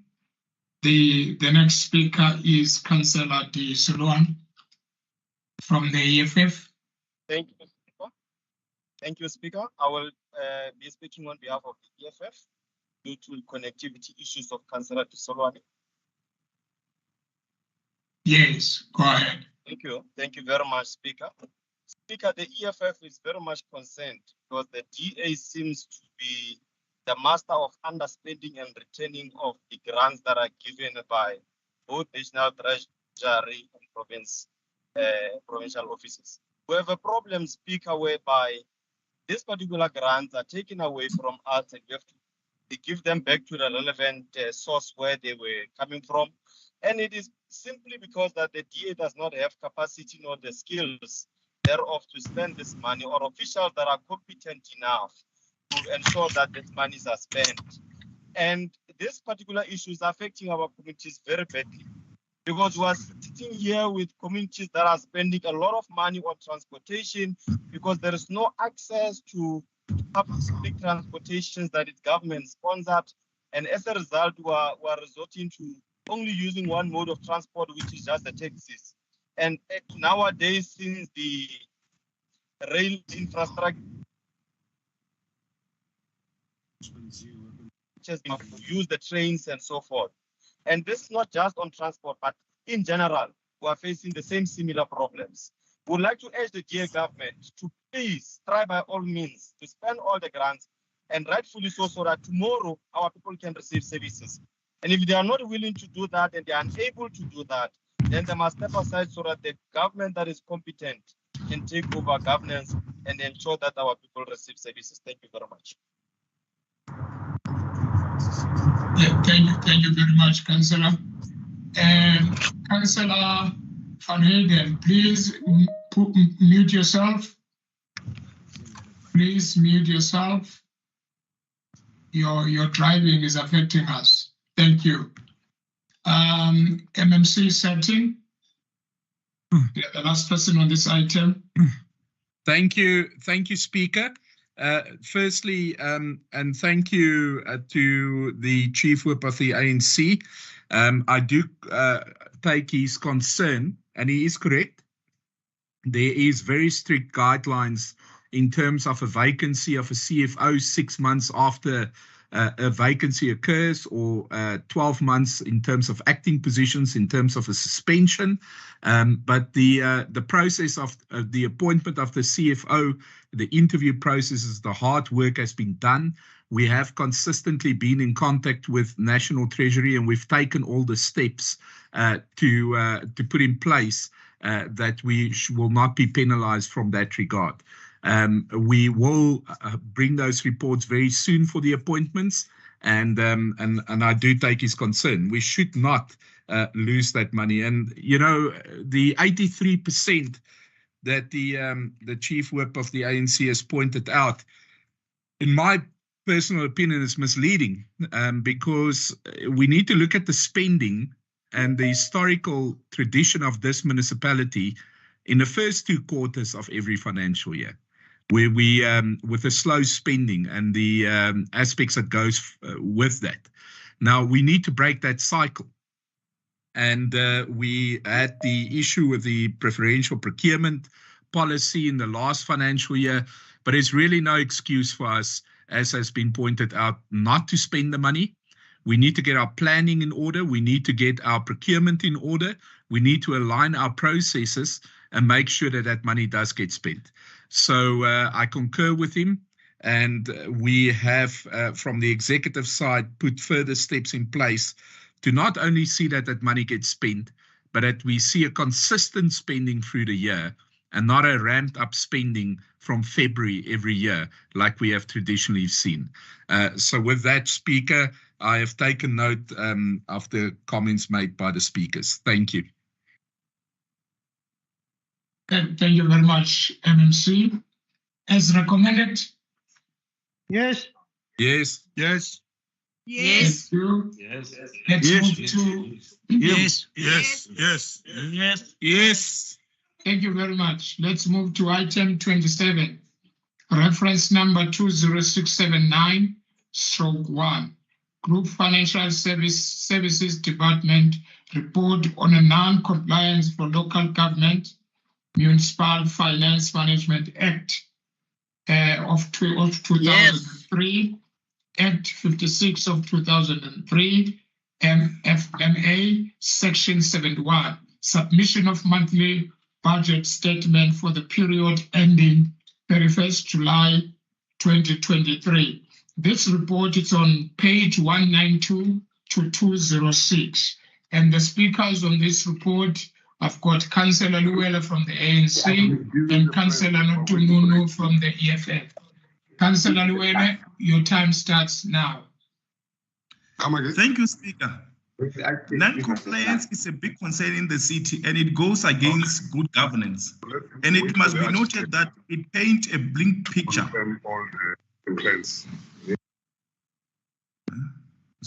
Sorry, Councillor. Can the person that is speaking without being given an authority to do so or a right to do so be quiet and mute yourself? We've got a councillor that is speaking now. We are all tired, I understand, but we need to allow people to speak. When someone is on the platform, you don't speak. Thank you very much. Over to you, Councillor Noel. Thank you, Speaker. Non-compliance is a big concern in the city and it goes against good governance. And it must be noted that it paints a bleak picture on the finances of the city and it can't continue to business as usual.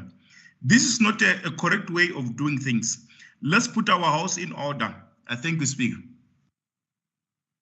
Thank you very much. That was Councillor Luwele from the ANC, Councillor Notunun from EFF.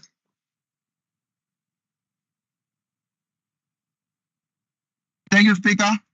I've already spoken on the topic, but I think Fighter Trevor is going to be speaking on that report. Okay. Where is Fighter Trevor?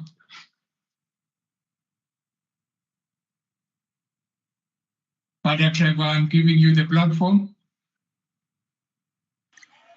Thank you, Speaker.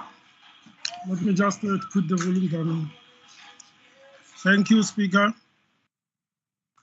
Speaker, as it was said about the finances of the city, we are going to repeat one and the same thing again. So, as it was alluded by the previous speakers on the finances of the city, it's very quite clear to all of us that the DA administration is failing in that regard. So, Speaker, I don't have to waste anybody's time because my comments would obviously be the same comments when it comes to finances of the city. I thank you. Thank you very much, Councillor.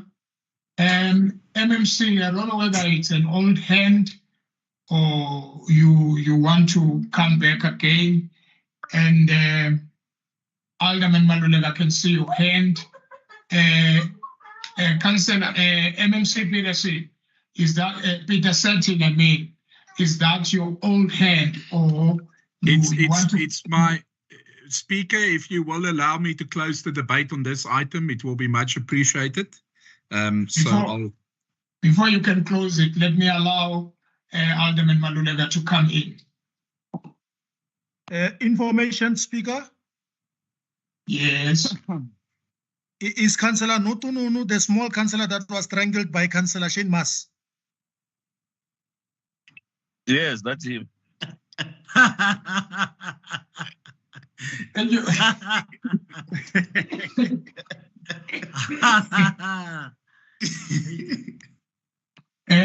Thank you very much, Alderman Maluleka, for I'll say for a laugh, Councillor Alderman, is it the Alderman? MMC Setting, please, can you close this? I was Speaker, Councillor Mabena. Councillor Mabena? Yes, before maybe you hand it over to the MMC. I think, yes, I want to agree. The issues of finances in the city are quite concerning. And I want to also register this point of the grants that are rolled over or taken back. And, you know, bear in mind, we are coming from, for instance, Region 7, on which we are one of the most poorest region in terms of development or allocation of resources and whatsoever. And it breaks our hearts that the city would then not be able to manage finances in a way that even poor areas like us in Region 7 and the other regions are able to receive and enjoy those grants. That's the first thing that I wanted to register. The second thing that I wanted to register, it is the lack of trust and faith from the city leadership. Because of the executive mayor, when he came in, he clearly indicated that he wants to reduce the number of regions. And that on its own has got financial implications of some sort. And worst part, lastly, Speaker, and worst part, this speaks to the management of our finances at the state to show that we are not happy and will not make progress under this type of leadership. They are putting up procurement systems and measures that are stifling and suffocating regions to can even function in a manner that if we've got emergencies, we can take. So it's quite concerning, Speaker. I also wanted to register just after as my chief whip has registered to show that this point is definitely affecting us right to the bone. Thank you very much, Councillor. Please, next time, when you are given an opportunity to speak, even if you are not in the list of speakers, try to be short. Thank you very much.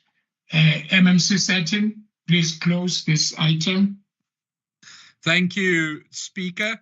The report before us is now from a response to the MEC and to Treasury in terms of the non-compliance. We are moving to a new system in the city, SAP for HANA, and there was some unforeseen circumstances that led up to this. But once the system is implemented and working, and we are there now, we are very close to this being resolved, all of these issues. It's going to have major benefits to the city.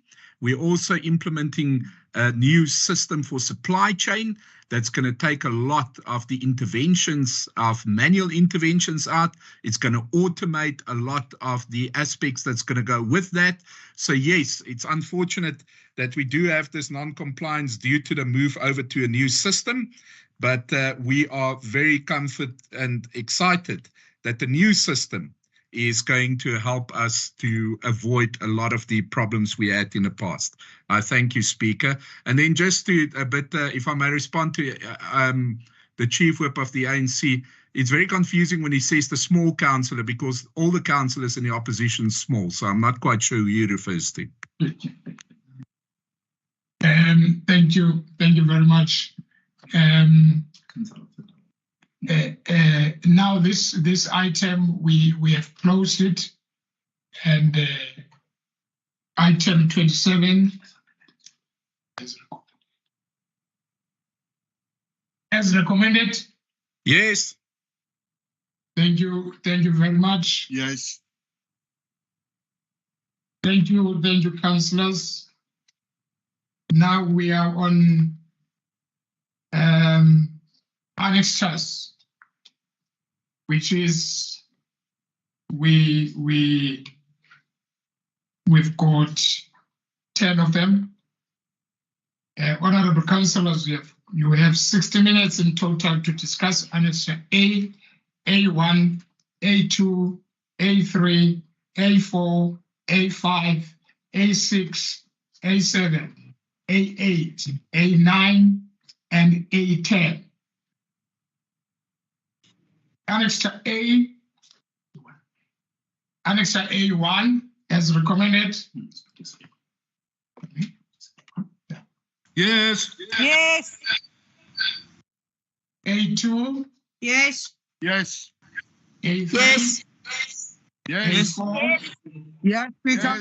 Yes. A5? Yes. Yes. A6? Yes. A7?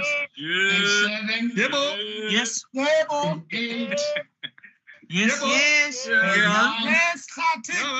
Yes. A10? Yes. Aibo. Yes. A11? Yes. Yes. Councillor Ngobeni, you want to say something? No, I was saying yes, Chairperson. Nothing. Oh, A12? Yes. A13? Yes. Yes.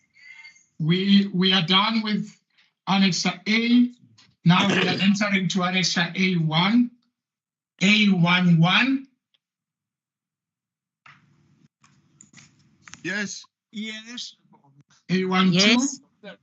Yes. A13? Yes. Yes. A14? Yes. Yes. Yes. A15? Yes. Oh, A14. Yeah. Yes. All right. Now we are entering to Annexure Yes. A2. A21? Yes. Yes. A22? Yes. A23? Yes. Yeah. A24? Yeah. A25? A26? Yes. A27? Yeah. Yeah. Yeah. A29? Yes. Yes. Annexure A. Now we are moving to Annexure A3. A31? Yes. A32? A34? Yes. A35? Speaker, let's go. Yes. A36? Yeah. Yes. A37? Yeah. A38? Yeah. A39? Yes. A10? A11? A12? A13? A14? Now we are moving to Annexure A4. A41? Yes. A42? A43? Yeah. A44? Yes. A45? Aibo. Now Yes. moving to Annexure A5. Yes. Go online. Yes, Speaker. Annexure A51? Yes. Yes. Annexure Yes. A52? Yes. 53? Now we are Yes. moving. Now we are moving to Annexure 6. A6. A61? Yes. A62? A63? A64? Yes. A65? A66? A67? A68? A69? A610? Yes. A611? Yes. A612? Yes. Aibo. Let's go to Annexure A7. A71? Yes. Yes. 2? Yes. Yes. A73? Yes. A74? A75? A76? A77? A78? A79? We are with you, Speaker. Let's go. A711. Thank you. Yes. Now we are moving to Annexure 8. A81. Yes. Yes. Now we are moving to Annexure 8, A9. A91. Yes. Oh, you are tired now. Yes. No. A92. Yes. A94. Yes. Chairperson. A95. Yes. A96. A97. Yes. A98. Yes. A99. Yes. Now we are in Annexure 10. Yeah. A101. Yes. A102. A103. A104. A105. A106. A107. A108.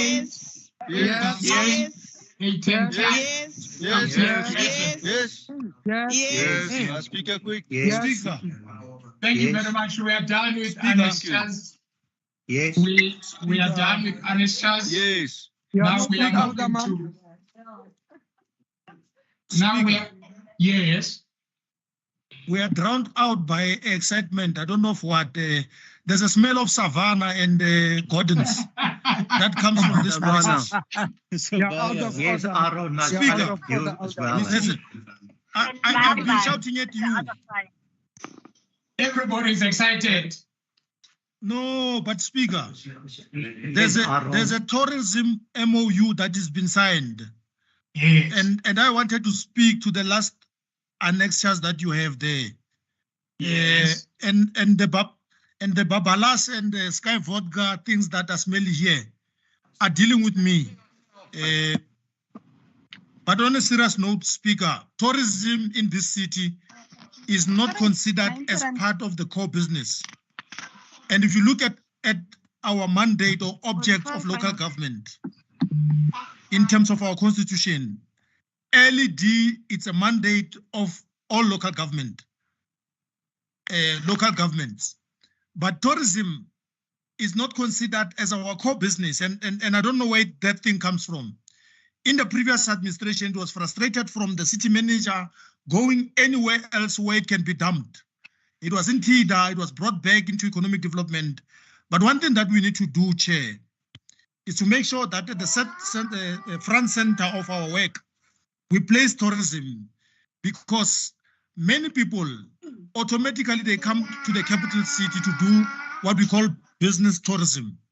But they want a second experience, and the second experience is going to come from a city that works around tourism. There's no bus here that will take you across the city that will show you the experience that you will see around the Freedom Park, the Fort Record Monument, whether it is in Mamelodi or it will take you across the CBD that is dead here. But one thing that we should do, Chair, is that tourism is not prioritized. And that is something that I'm worried about. That the budget given to tourism is small, minute, and inconsiderate in how it's allocated. It's unfortunate that there's a small party that is having a policy conference that is not here. That responsibility of tourism, it is with them. That they need to know and understand that the MOU signed, we need enough budget. We need to make sure that tourism functions, because it creates jobs permanently. Whether there was financial collapse in 2008, or whether there was COVID restrictions, immediately when borders were opened, people are touring inside this country, and others, they want to go outside this country. But the experience that we are having here in this capital city, it is very unfortunate that we don't enjoy the support of this executive in ensuring that it amplifies the importance of tourism. Let's do that. I see what Mayoral Committee has done in terms of the MOU, but we need to make sure that we raise the plight and the importance of tourism in the city. Thank you, Speaker. Thank you very much, Alderman Maluleke. That was mouthful. Thank you so much. Now we are moving to the reports of oversight and standing committees reporting direct to the council. Honorable councillors, I will now call on the chair of chairs to submit to the council reports emanating from the Section 79 committees for consideration. Chair of chairs. Thank you, Mr. Speaker. Good afternoon, colleagues. Good afternoon, Mr. Speaker. I would like to submit this, but I cannot but comfort the previous speaker that there's a major move going on in the city around tourism. I will take it offline and share it with Alderman Maluleke. I'm glad to know that this is currently happening. He's absolutely on target with this. It should happen, but we'll also invite him to a major event coming up shortly to sort of kick off again tourism in the city of Tshwane.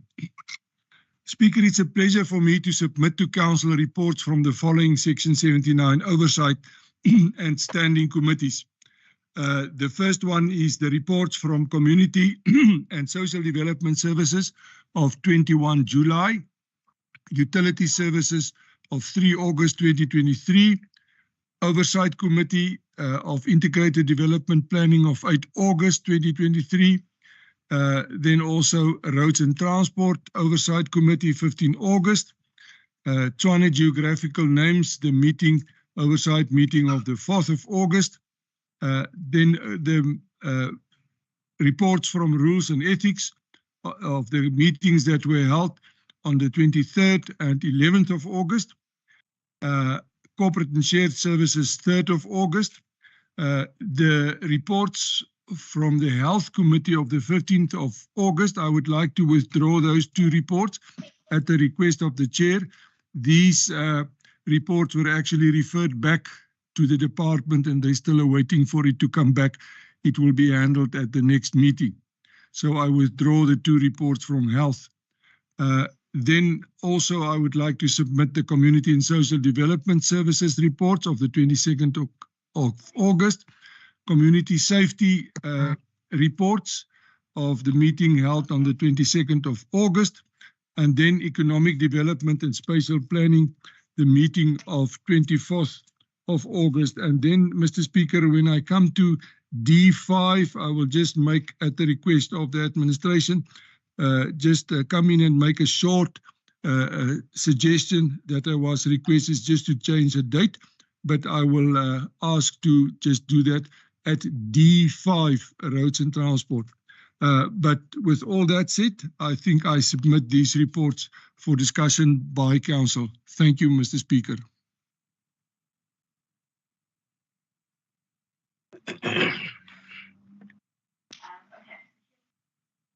Very much, Chair of Chairs. So in other words, you are saying you are withdrawing H1 and 2. Those are the items that you are withdrawing. Am I correct? The health, it is the health H, yes. H1 and 2 are withdrawn. Thank you. Okay. Thank you. Thank you so much. Thank you, Chair of Chairs. Honorable Councillors are putting to Council the following reports as submitted by the Chair of Chairs from the Section 79 Oversight Committee, Community Safety and Social Development Service, 21st July 2023. That is A, which is item number 1, Community and Safety Development Service Department Status Quo Report on Arts and Culture Libraries programs implemented by the Community and Social Development Services Department. This report is on page 4 to 10. As recommended? Yes. Yes. Item 2, Community and Safety Development Service Department Status Quo Report on the support provided to the regional libraries by the Community Safety, Community and Social Development Services Department from the 1st of July 2022 to May 2023. This report is on page 11 to page 19 as recommended. Yes. Yes. Yes. Item 3, Community and Social Development Services Quarter 3 Performance Report for period 1st January 2023 until 31st March 2023 on the financial year 2022-2023. This report is on page 20 to 71 as recommended. Yes. Yes. Let's move to B. From the Section 79 Oversight Committee Utility Service Special Meeting, 3rd August 2023. Item 1B1. Can the person mute himself or herself, please? We are almost there. Regional Operation and Coordination Department, Section 79 Oversight Committee, report on quality of service and supply for the electricity distribution network. This report is on page 4 to page 12 as recommended. From 4 to 21. Yes. Recommendations are on 21, yes. Item number 2, Regional Operation and Coordination Department, Section 79 Oversight Committee, Utility Service. Report. Can you mute this person, guys, please?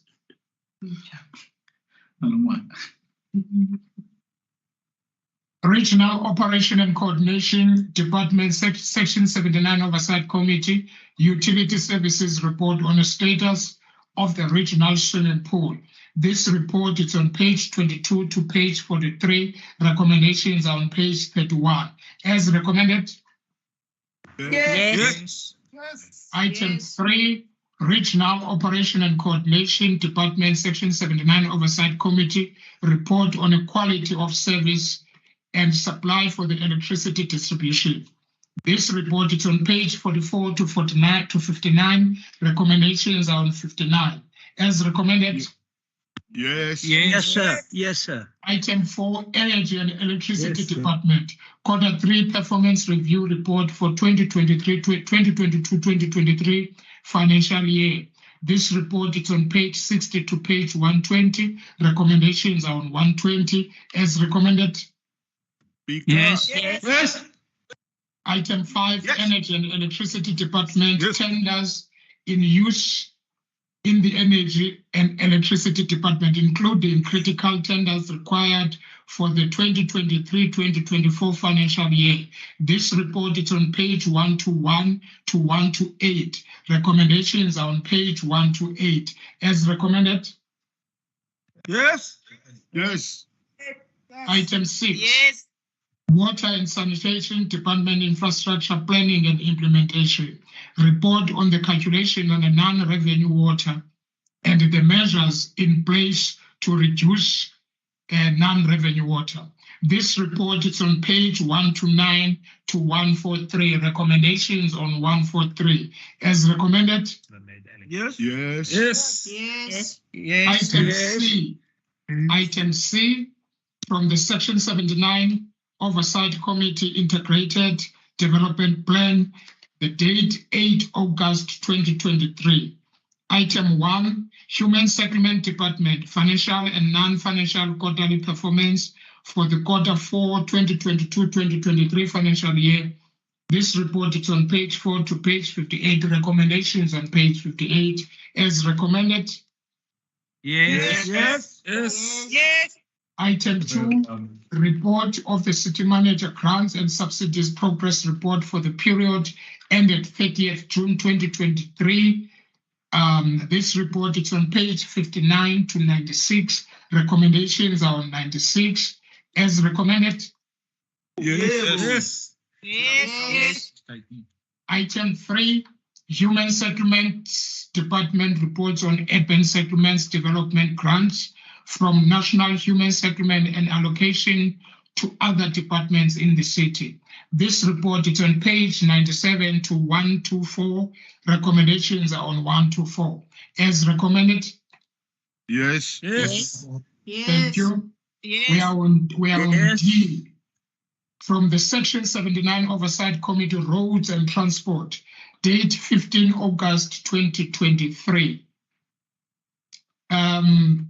Item 1, Road and Transport Department, Transportation Planning Division, overview report on the proposed development on the eastern side of Hazeldean, Pretoria East, Semi-Max Development Area by Mrs. Cosmopolitan. This report is on page 4 to page 16. Recommendations are on page 11. As recommended? Yes. Yes. Thank you. On item D2, I've got a speaker here, but he's not here. That means I don't have a speaker here. Item 2, Road and Transport Department, Tshwane Airport Service, Vanderbom National Airport.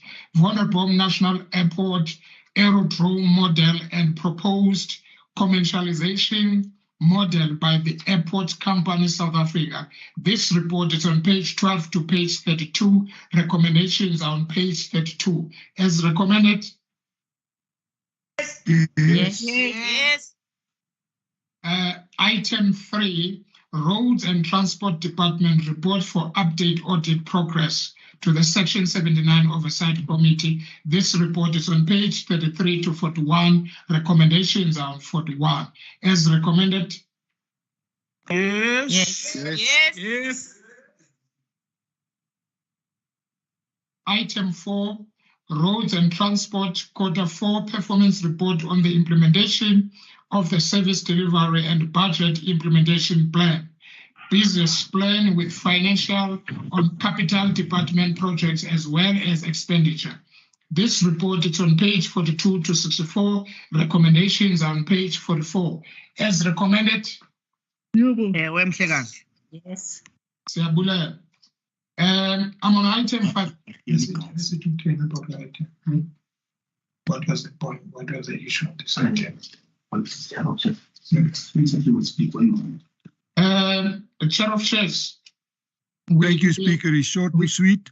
I was Yes. just requested by administration that on page 67 at the top, it's referred to the financial year as 22-24. That is wrong. It should just be updated, and that's just for the record. It is all about financial year 2023-2024. Thank you, Speaker. Are you speaking on the item 5?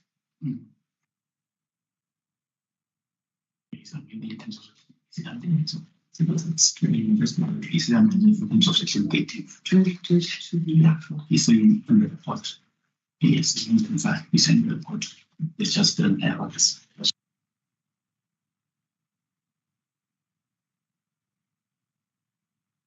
Okay. In terms of section 13, the Chair of Chairs is amending the item number 5 for the records. Then, yeah, as recommended. Yes. Yes. Item E. Yes.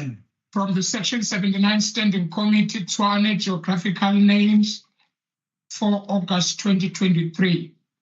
Item 1, Economic Development and Partial Planning Department, City Planning and Development Division, approval of names and populate the geographical names, bank, academic, and communication terminology.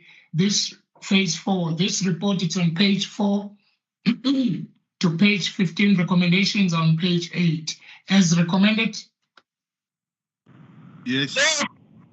Item 2, Economic Development and Partial Planning Department, City Planning and Development Division. Approval of names to populate the geographical bank, positive attributes and encouragement, phase 5.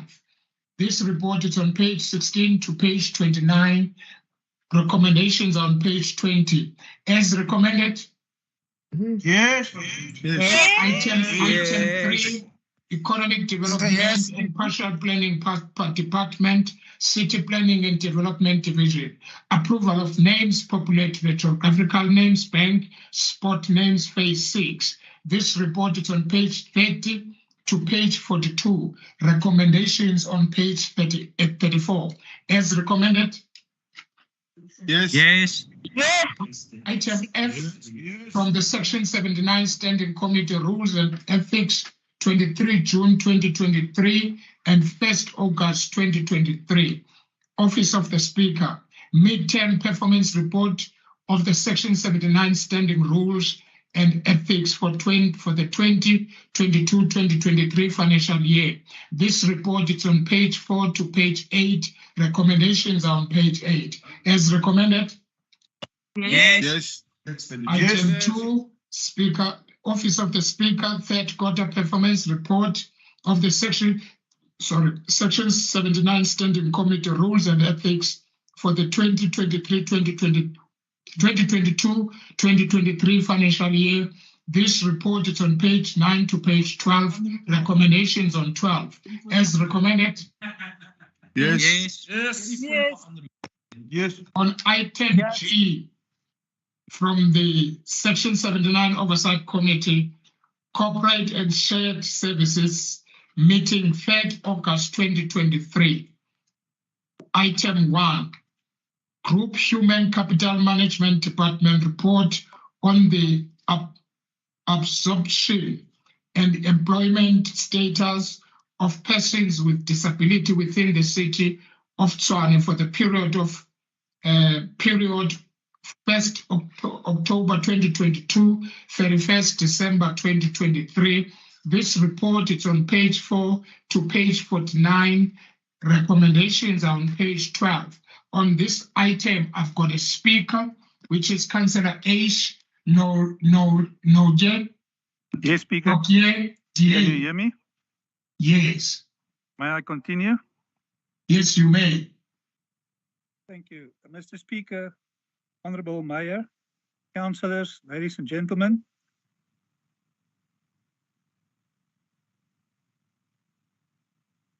Thank you very much for the opportunity. The purpose of this report is to provide a status update with regards to the absorption and employment of persons with disabilities within the city of Tshwane for the period 1st October 2022 to 31st December 2022. I was grateful to receive this report as it served to be Corporate and Shares Oversight Committee meeting of the 3rd of August 2023. But my initial excitement was soon overshadowed by the fact that the statistics in this report does not carry any good news. The report stated that only 0.96 of the total workforce, the city of Tshwane, were at that stage, that is now October to December 2022, people with disabilities. This, Speaker, is not compliant with the provisions of the Employment Equity Act, Act number 55 of 1998, as amended, which act stipulates that at least 2% of the total workforce of employees of the city must be people with disabilities. It is therefore my humble personal opinion that the non-compliance with this act, the city is directly or indirectly discriminating against people with disabilities in the capital on the principle of equity and in terms of the contents of Section 9, and more specifically Section 9.3 of the Constitution of the South African, the Republic of South Africa. The question, Speaker, arises, how do we turn this very old, oncoming, unfortunate situation around? In the first instance, it must bring change within the culture of the city in regards to the appointment of people with disabilities, especially the attitude, it seems to me, of most, not all, most group heads and senior managers. Secondly, we must change the work environment in the workplace in Tshwane for people with disabilities. In this regard, we might have to look at experts in this field who might be people in private sector. Thirdly, we will have to review the city's bursary scheme for people with disabilities and to improve the scheme. It is important to point out that this scheme was actually launched by our previous mayor, Randall Williams. Lastly, believe it or not, Speaker, I still do have hope that we will be able to turn this unfortunate situation around. The reason for that is that the highest percentage which the city ever reached was during the term of the current mayor as MMC for corporate and shared services during the first part of the previous term. Under his oversight as MMC for corporate and shared services, we reached at least a percentage of 1.3%, which is far not good enough than the prescribed 2%. But I believe with executive brink around, we might be able to be legislative compliant and to turn this unfortunate situation around. Mr. Speaker, the Democratic Alliance is indeed in support of this report with its recommendations. Thank you.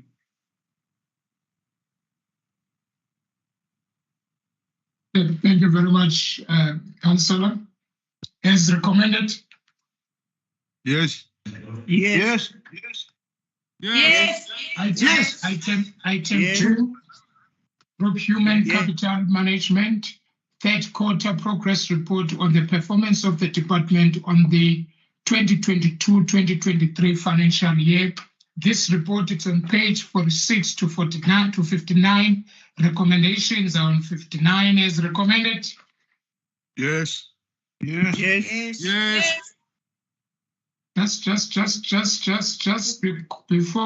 before we can pass this report, my apology, Councillor Mayor. It seems you are speaking on this item. Yes. Thank you, Honourable Speaker. Yes, it seems I am speaking on this item, but for the sake of speed, because we were actually going at 120 kilometers, and I would like to move on to 140, so I will wait for this item. Thank you. Okay, thank you very much. As recommended. Yes. Thank you. Item 3, Governance and Support Services, Group Property Development, Quarter 3, 2022-2023. Wat hy met my bekommerd maak, hy gaan in goeders in waarvan hy nie Van Niekerk, Councillor Van Niekerk, please mute. Dan van selfs Councillor Van Niekerk. Hulle het ouens wat op. Councillor Van Niekerk, thank you. Item 3, Governance and Support Service Group Property Department, Quarter 3, 2022-2023 Performance Report. This report is on page 60 to 95. Recommendations are on 63. As recommended? Yes. Item 4, Group Property Department Proposed List of even 19196 and 20457. Soshanguve South Extension 10 for religious purposes. This report is on page 96 to page 119. Recommendations are on page 119 as recommended. Yes. Item H from the Section 79 Oversight Committee held 15 August 2023. These reports are withdrawn, both of them. Now we are moving to item I from the Section 79 Oversight Committee, Community and Social Development Service, 22nd August 2023, Community and Social Development Services Department, Annual Performance Report for the period 1st July 2022 until 30th June 2023, financial and non-financial, including the 2020-2023 business plan and performance on COPEX and OPEX project. This report is on page 4 to page 24. Recommendations are on page 40. As recommended? Yes. Item 2, Community and Social Development Services 2023-2024 IDP Department SDPIP Plan and Business Plan. Risk report is on page 25 to 56. Recommendations are on 32 as recommended. Yes. Yes. Item J from the section 79 Oversight Committee Community Safety and 22 August 2023. Community Safety Department, Emergency Service Department, Community Awareness and Community Outreach Program. This report is on page 5 to page 8. Recommendations are on 8 as recommended. Yes. Community Safety Department, Emergency Service Department, Community Awareness and Community Outreach Program.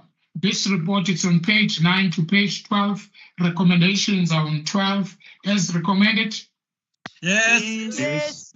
Item 3, Community Safety Department, Emergency Service Department report requested by the Section 79 Oversight Committee, Community Safety regarding the final certificate of occupants for the Emergency Services Station in Mamelodi. This report is on page 13 to page 20. Recommendations are on page 15. As recommended. Yes. Item 4. Yes. Pardon me? Ngithi blue yakufanela. Uzojoin. Mhlekazi ongasoze abhubha. Nobhujelwa ndim umhlekazi. Item 4, Community Safety Department, Annual Performance Report on Emergency Service Department against Approval 2022-2023 Business Plan. This report is on page 21 to 194. Recommendations on page 32. As recommended. Yes. Item 5, Community Safety and Office of the MMC for Community Safety reports on a procurement of AfriForum private security during the protest in the city. This report is on item 195, it's on page 195 to 205. The recommendations are on 198. As recommended? No. Yes. Yes. Item K. Yes. Item K. From Section 79 Oversight Committee, Economic Development and Partial Planning, 24th August 2023. Speaker.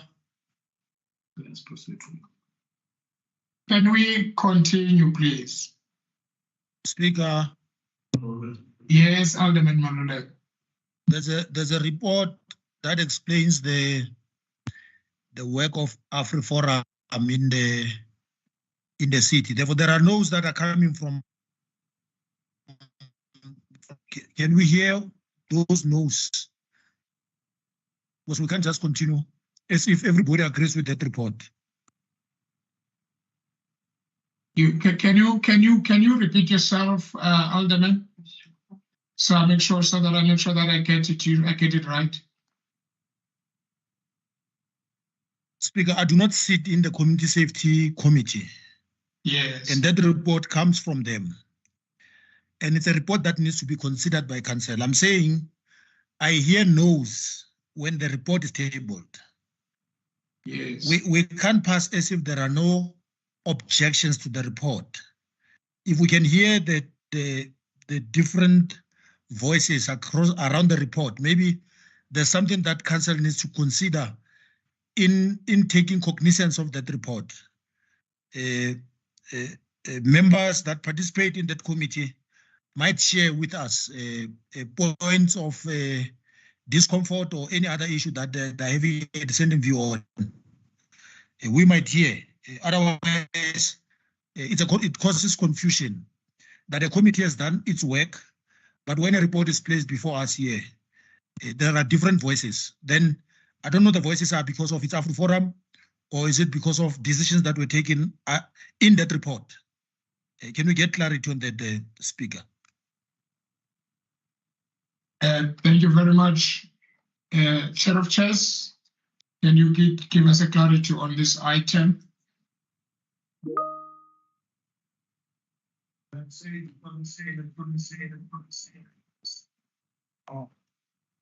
But Speaker, can you hear me? Yes, but you've got echo. We just fix it.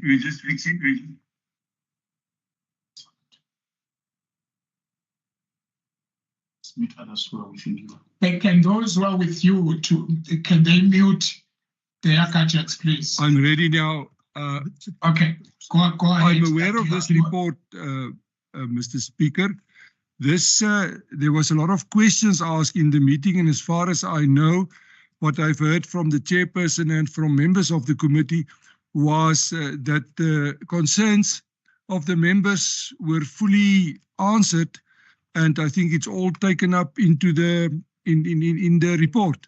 So I don't know what is still questioned by the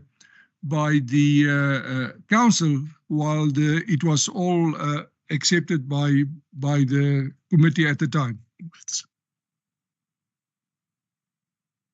Thank you very much. I was also informed that they had supporting documents, so I don't know what the queries might be now.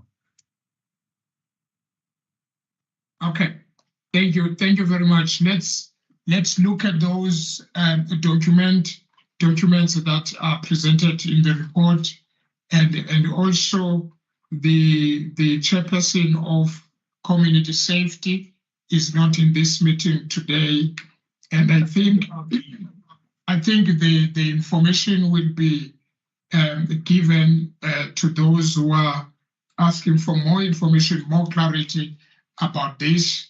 But let's go back to the report and look at it and read the report. And I think it would be better then if there's any unhappiness about the report, then we can refer to the chairperson or to the committee, which I believe the committee is mostly represented.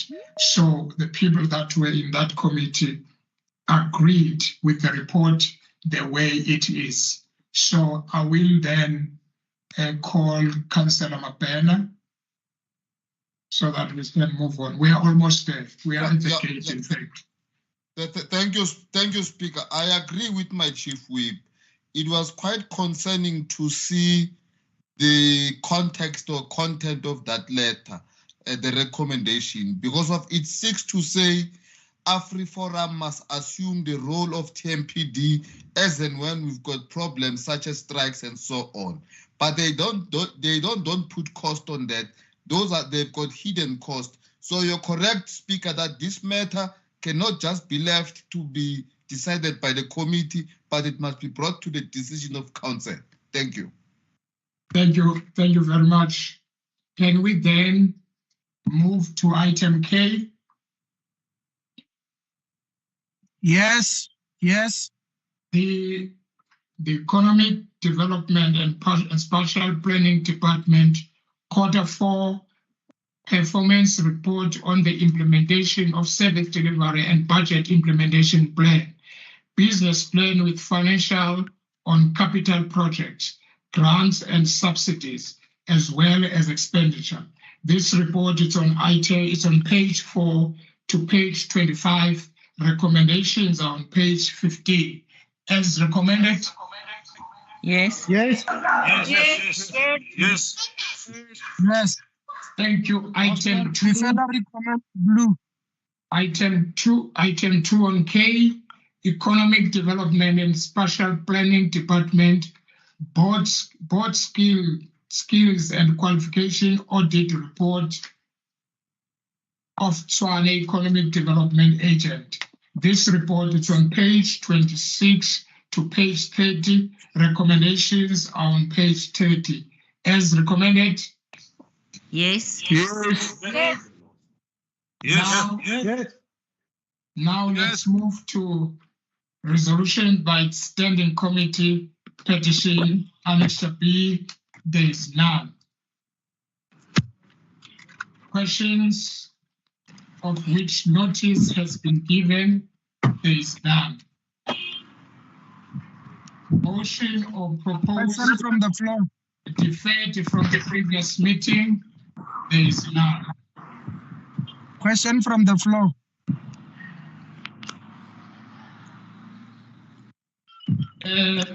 Can we then move to the motion?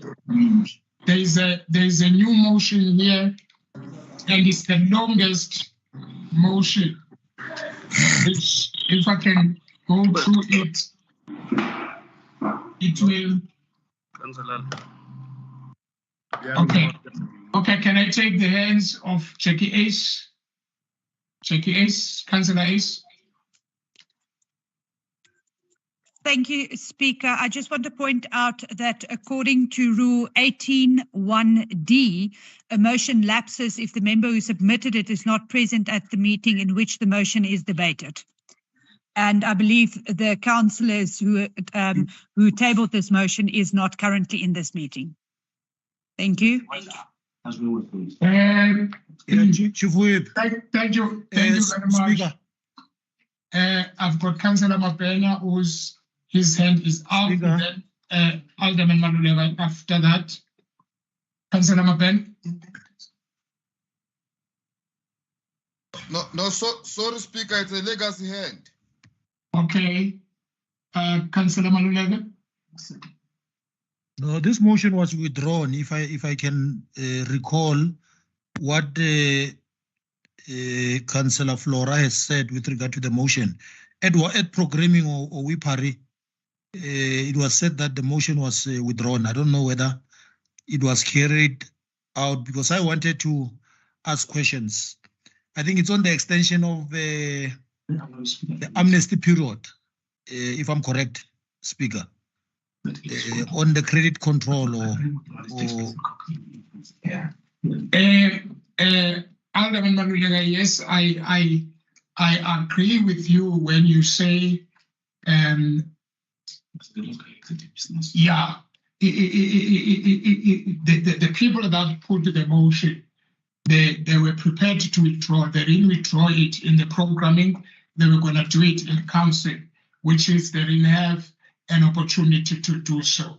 So now, because they are not here, Councillor Ace, we were actually going to that rule to say a motion that has been forwarded or put forward to us, a person that is not the person that submitted that motion, if it's not in the meeting, then the motion falls off. We were actually going to the section 18 of rules and orders to table that to this meeting, that this motion it's no longer serving because the people that has submitted this motion are not in this meeting. So therefore this motion falls off. Thank you very much, councillors.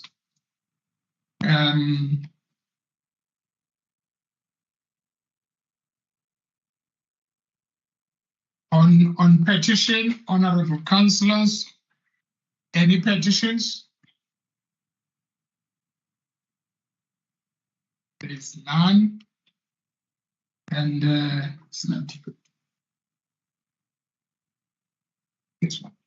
we want to petition the speaker to wear blue every council meeting. You like my blue, ne? I'll buy one for you. Thank you very much. Speaker, I have a petition as recommended. for the people of Ikageng. Yes. I have a petition for the people of Ikageng. Honorable councillors. Honorable councillors. Thank you very much for liking my for the church. Thank you very much. Honorable councillors, at my discretion in terms of section 8(1)(k) of the rules and orders, I have allowed the snap debate of Women's Month, and we will now conduct the debate according to the list provided by the Chief Whip to Council in terms of section 33(3) of rules and orders. Snap debate on Women's Month. Now the list that I have here, we've got Councillor Monchumi from the ANC. You've got 3 minutes. Councillor Mudala from TA, you've got 3 minutes. Those I'll call the rest. ANC, you've got 3 minutes.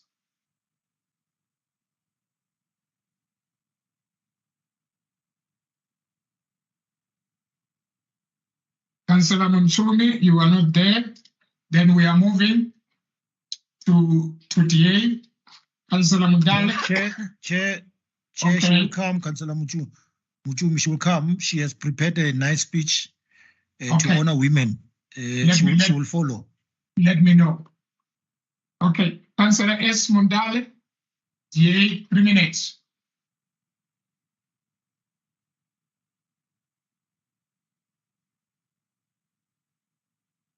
It seems she's not here.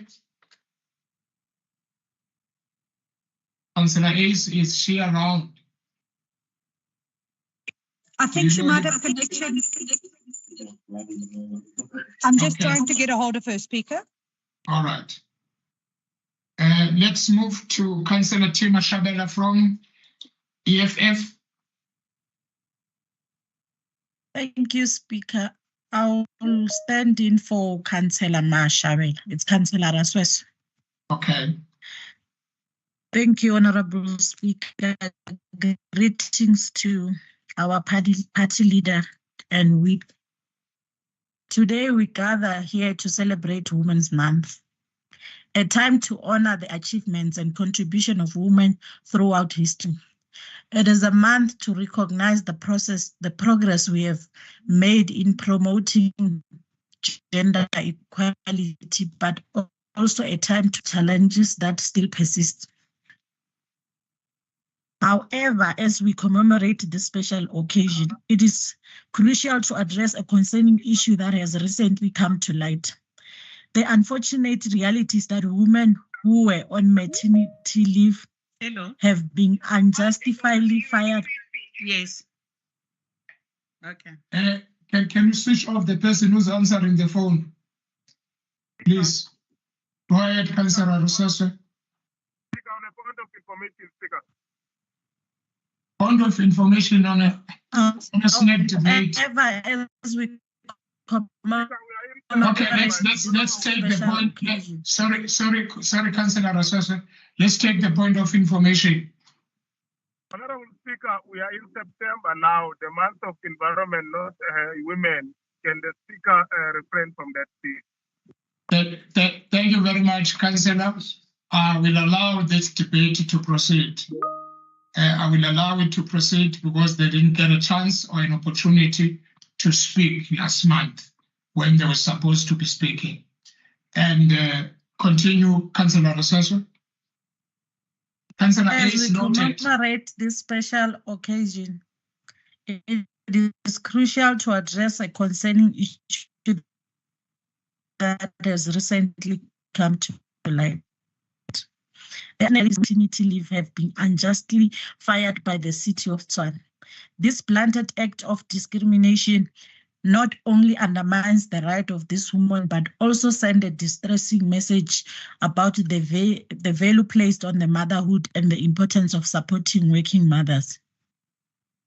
Maternity leave is not a luxury leave. It is a fundamental right that allows women to care for their newborns and recover from childbirth.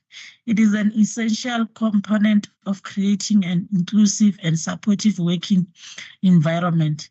By terminating the employment of this woman during their maternity leave, the city of Tshwane has shown a complete disregard for their well-being and has perpetuated gender inequality in the workplace. This incident agency needed for stronger legislation and enforcement mechanism to protect the right of working mothers. It is imperative that we advocate for policies that guarantee job security and fair treatment for women during pregnancy, childbirth, and maternity leave. We must ensure that no woman face discrimination or unfair dismissal simply because she chooses to become a mother. Furthermore, let us not forget forget that Women's Month is not just about celebrating achievements, but also about recognizing the ongoing struggle faced by women in various spheres of life. It serves as a reminder that gender-based violence, equal pay, limited access to education and healthcare, and other forms of discrimination still persist. As we stand here today, let us reaffirm our commitment to gender equality and women's empowerment. Let us strive for a society where every woman can pursue her dreams without fear and prejudice. Let us work together to create a world where women are valued, respected, and given equal opportunity. In conclusion, Women's Month is a time to celebrate the remarkable achievement of women and acknowledging the challenges they contribute and face. It is a call to action for all of us to stand up against discrimination, fight for gender equality, and ensure that the rights of women are protected. Together, let us build a future where every woman can strive and contribute to the progress of our nation. Thank you, Speaker. Thank you very much, Councillor Rasoswe. Let's go back to Councillor Muchumi. Your 3 minutes starts now. Good evening, Speaker. Last month, we commemorated Women's Month, a time when we pay tribute to the incredible contribution and achievement of women around the world.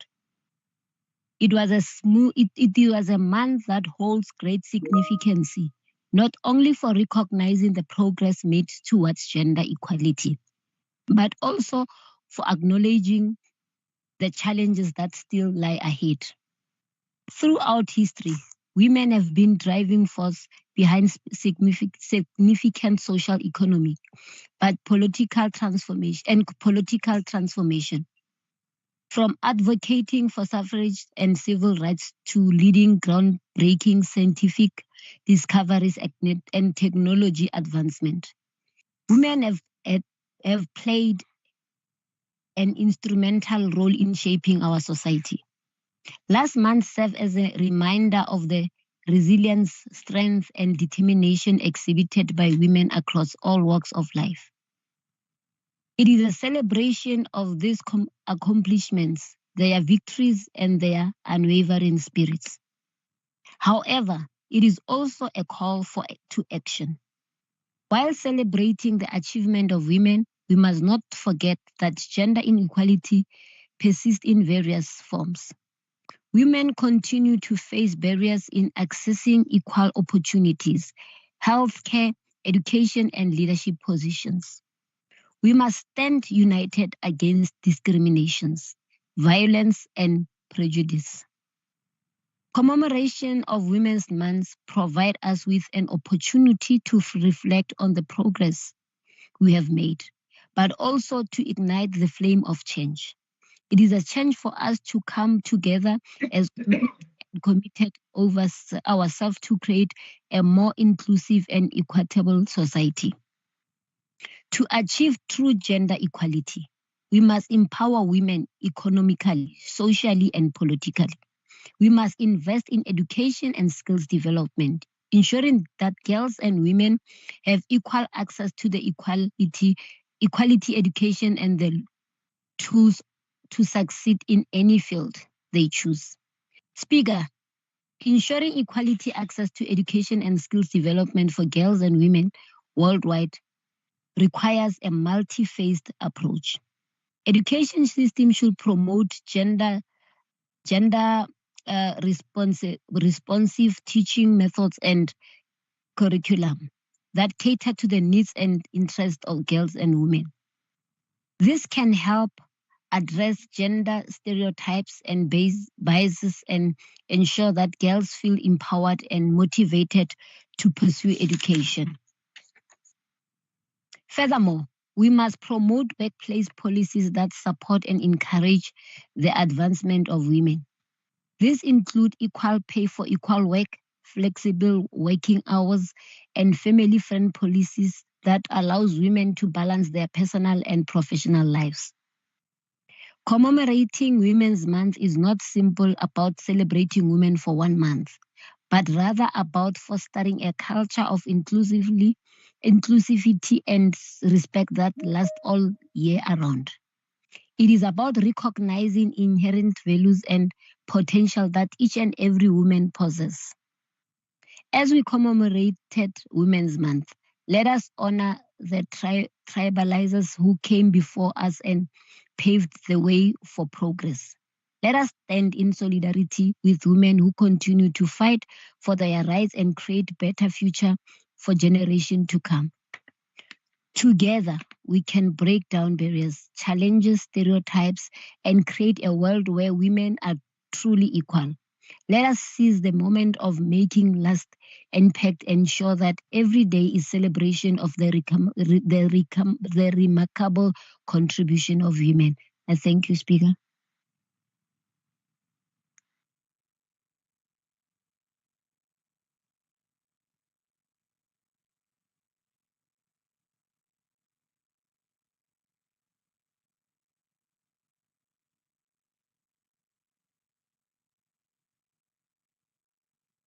You are muted, Speaker. Speaker, you are muted. We can't hear you. You are muted, Speaker. I'm sorry about that. I understand that Yvonne Zumba is speaking on behalf of the TA. Is that what you wanted to say, Councillor Ace? That's it. Exactly. Yes. Thank you, Speaker.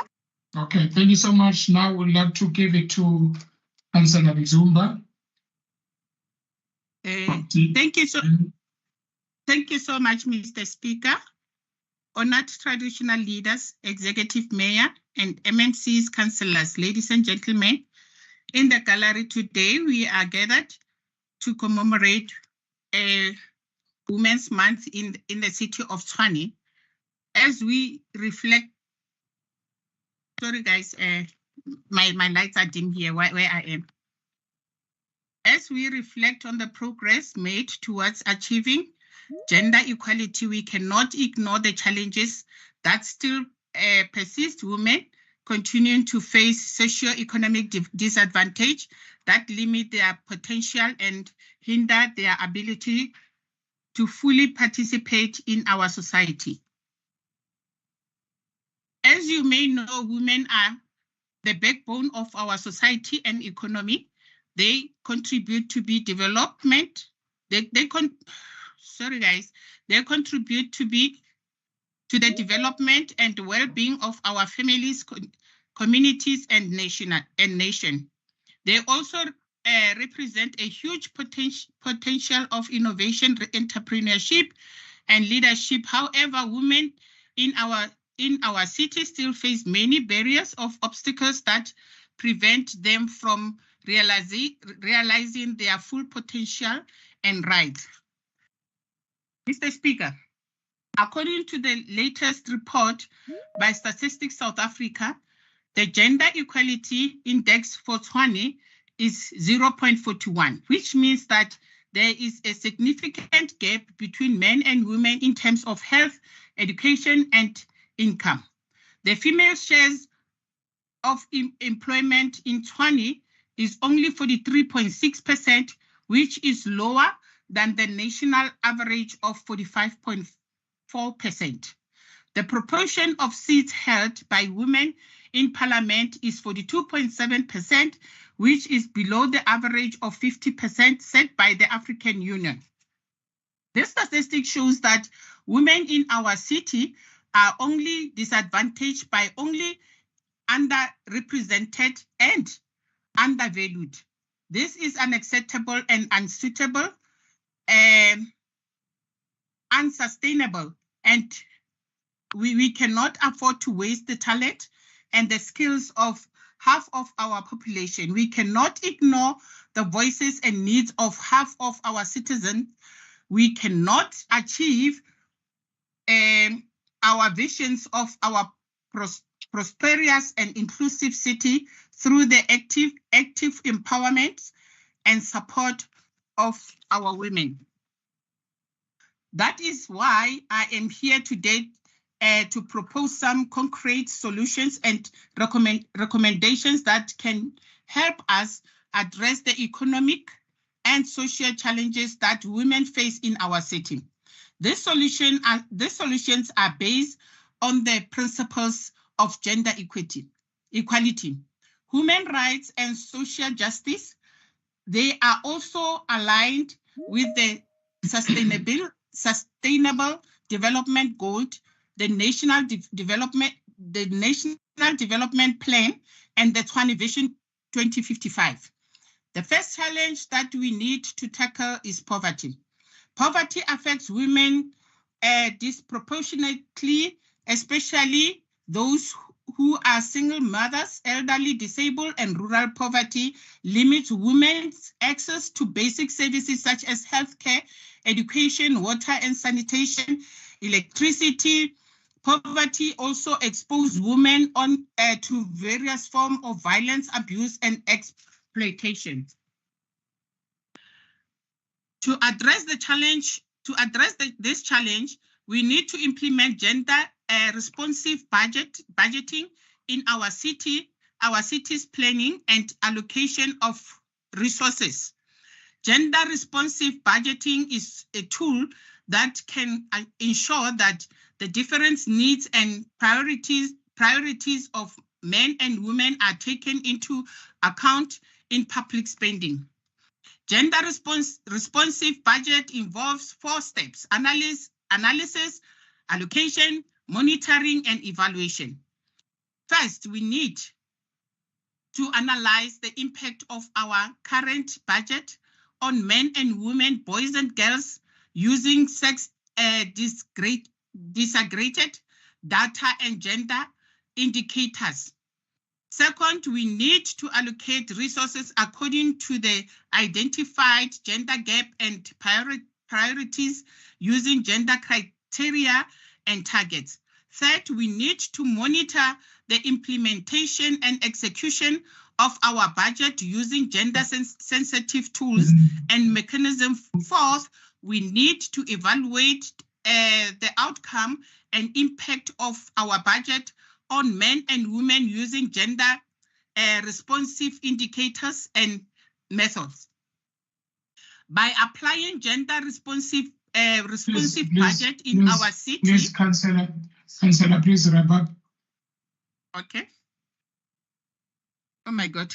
The statistic shows that women in our city are not only uneducated, but also underrepresented and undervalued in the acknowledged economy. This is unacceptable and unsustainable. We cannot afford we cannot afford to waste the talent and skills of half of our population. We cannot ignore the voice and the needs of half of our citizens. We cannot achieve our visions of our prosperous and inclusive city without empowering and supporting of women. In conclusion, the city of Tshwane had a criteria role to play in promoting a socio-economic empowerment of women by ensuring access to education and training, creating an enabling environment for women-owned business and addressing gender-based violence.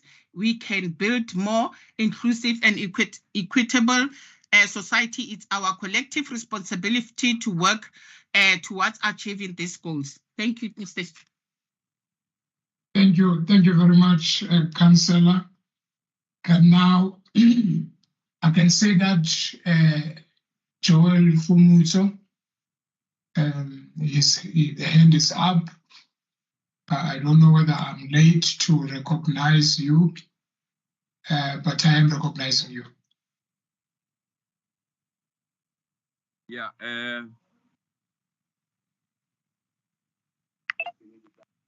Speaker, can you hear me? Yes, loud and clear.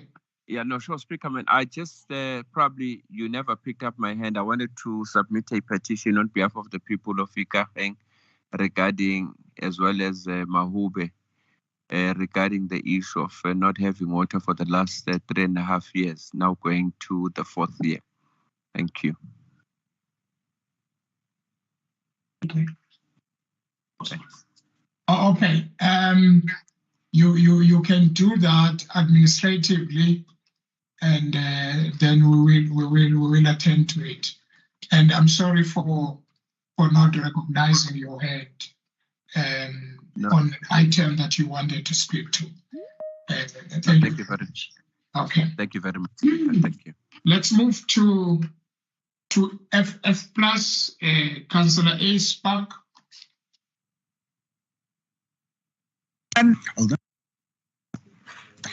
Speaker, thank you very much. Women's History Month is a time to honor and celebrate the incredible achievements of women throughout history and in the contemporary society. It serves as a reminder of the progress that has been made and the ongoing journey towards gender equality. As vennote van gelyke status is ons doel om mekaar wederzijds op te hef en te verbeter in elke facet van die lewe. Throughout history, women have faced systematic barriers and discrimination, yet their resilience and determination have led to remarkable achievements in all aspects of life. In fields such as science, literature, politics, and business, women have shattered glass ceilings and paved the way for future generations. Marie Curie's groundbreaking research in radioactivity and Rosa Parks' pivotal role in the civil rights movement are just a few examples of women who have made incredible marks on history. Due to today's time limitations, I want to briefly pay attention to Indira Gandhi, who was an Indian politician and stateswoman. She was India's first and to date only female prime minister and a central figure in Indian politics as the leader of the Indian National Congress. In 1999, Gandhi was named Woman of the Millennium in an online poll organized by the BBC. Faced with war and hunger, Indira moved fast. In 1966, Indira imported 18,000 tons of wheat seeds. Between 1967 and 71, grain production rose 35%. Food imports dropped sharply. Within a decade or so, India didn't need to import food. Drawing anecdotal inspiration from India's Indira Gandhi, following the war, she chose not to import televisions and cars from the United States. Instead, she ignited a sense of national pride that led her country to embark on the journey of manufacturing their own televisions and cars. Some statistics. Less than 1/3 of the United Nations member states have female leadership. Worldwide, the majority of countries have never been led by a woman. Only 9 countries have 50% or more women in ministerial positions. In 1997, there were 11.7 women parliamentarians worldwide, and in 2020, it increased to 24.9%. By acknowledging the achievements of women, we also acknowledge the need for more continued progress. All appointments of women in senior leadership and other positions should be based on merit, but keep in mind that there are situations where the best man for the job is a woman. However, I want to make it clear that we highly esteem and recognize men for their strength, leadership, and other abilities that women simply do not have.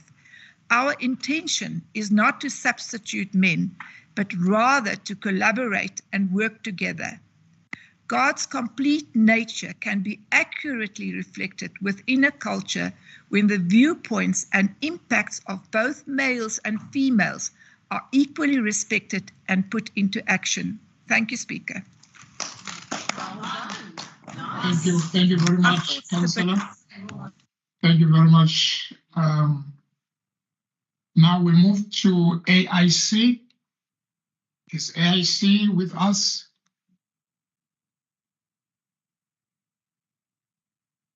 AIC, are you here?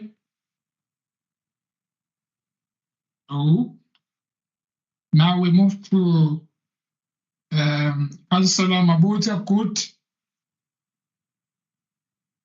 3 minutes.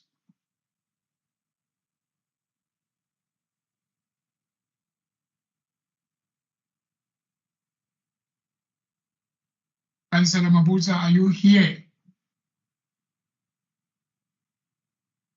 Okay. Ageko.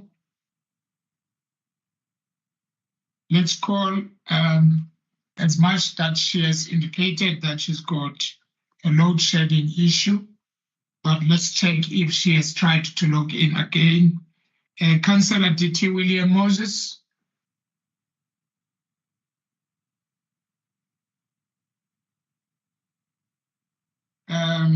Thank you very much.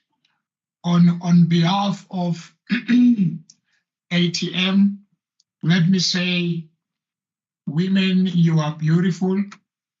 You deserve to be respected.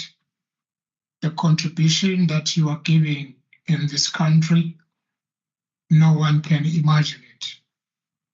You are holding the families together.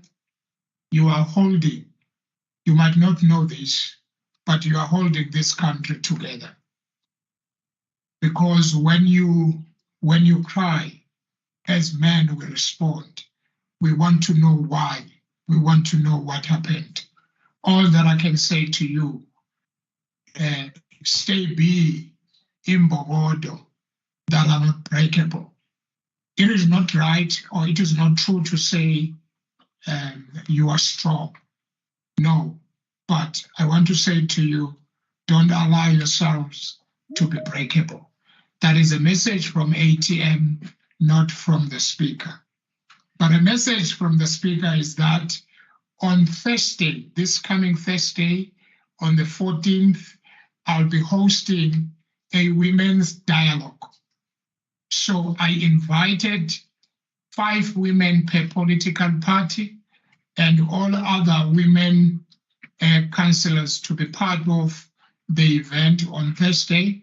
We will be having a panelist of 6 people that will be coming to talk to us, that will be engaging with them and have a dialogue with them. The program will start at 9 o'clock in the morning, so your presence will be much appreciated, and it will be posted again, because I believe that it was posted. It will be posted to your emails and also the program. That is the way of the Office of the Speaker to acknowledge women on this month of theirs, to close their month, to say, we celebrate you, whether we are happy with you today or we are not happy, but we celebrate. You must know that we are celebrating you on Thursday because you are very, very important in our lives. With those few words, thank you very much. That is the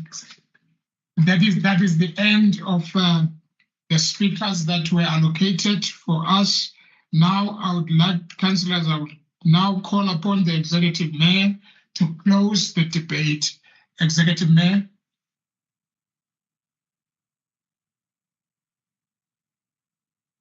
Is the mayor here? I am. I'm just unmuting. Oh, thank you.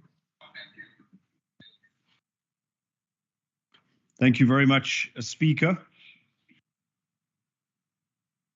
Women play an integral role in our society, and we have to be absolutely sensitive to the challenges faced by women in our society, including gender-based violence. Sorry, Executive Mayor. Can you assist me, team, on that side? We, as a city, are very proud of the women that we do have, both in our administration and in our political leadership and in this council, and the contributions during this debate by women leaders in particular are valued.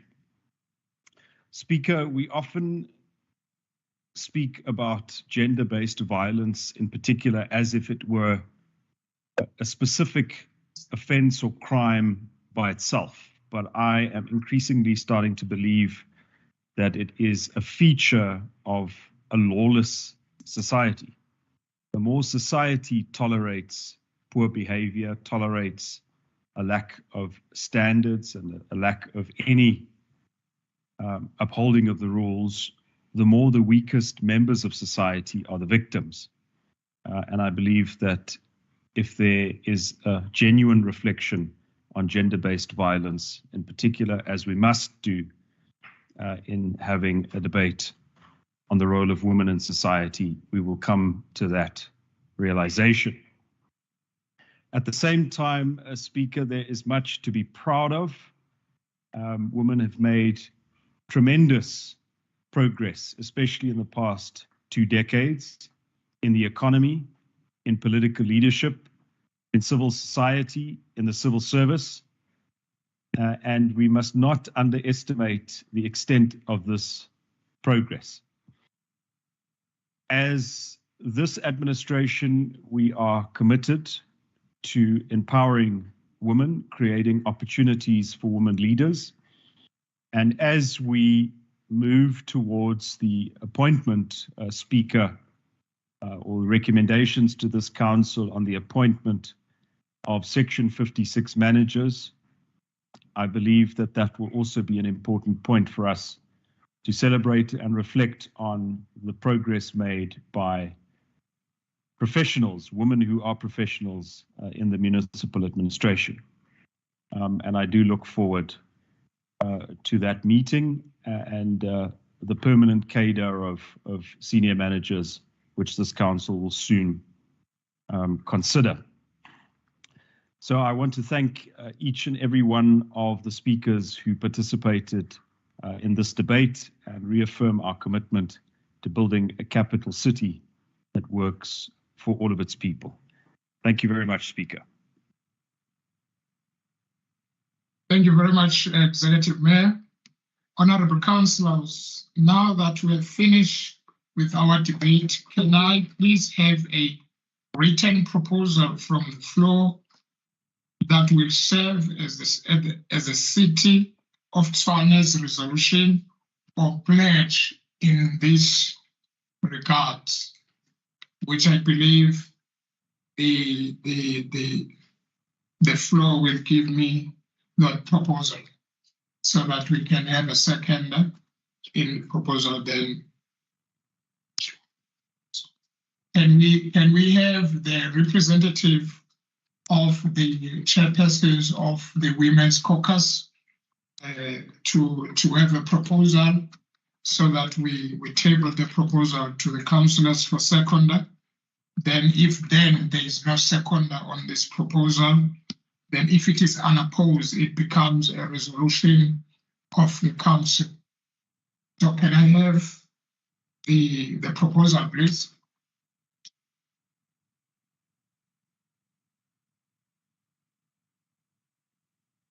I'm sure Councillor Zumba or anyone that has been given this responsibility by the chairperson of Women Caucus.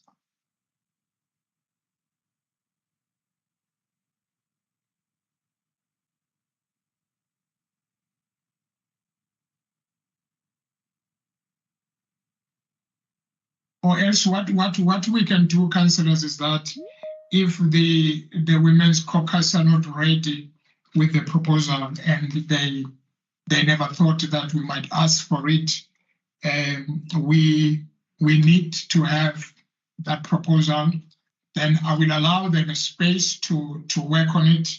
And then on the next coming meeting, which is the end of September, where we will have an ordinary council, we will read the proposal and take as a resolution, if not opposed. So let me allow then the Women Caucus to have that opportunity to work on their proposal. Thank you very much, councillors. Honorable councillors, I thank you for your valuable inputs during this meeting. The meeting now is concluded. This council meeting is adjourned. Thank you very much. Sleep well. It was nice to have you today. Thank you so much. Thank you, Speaker. Thank you. Thank you, Speaker. Thank you, Speaker. I was Masilela Duck to be recognized. Thank you, Speaker. Masilela is We must be online until December, Speaker. We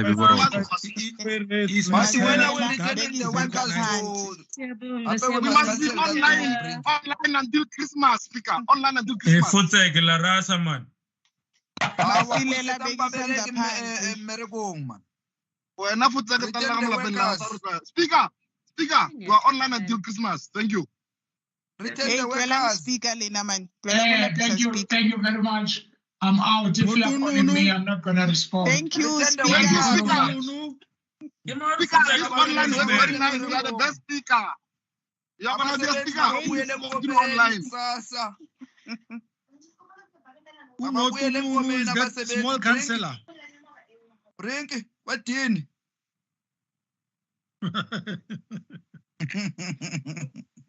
Mtshele.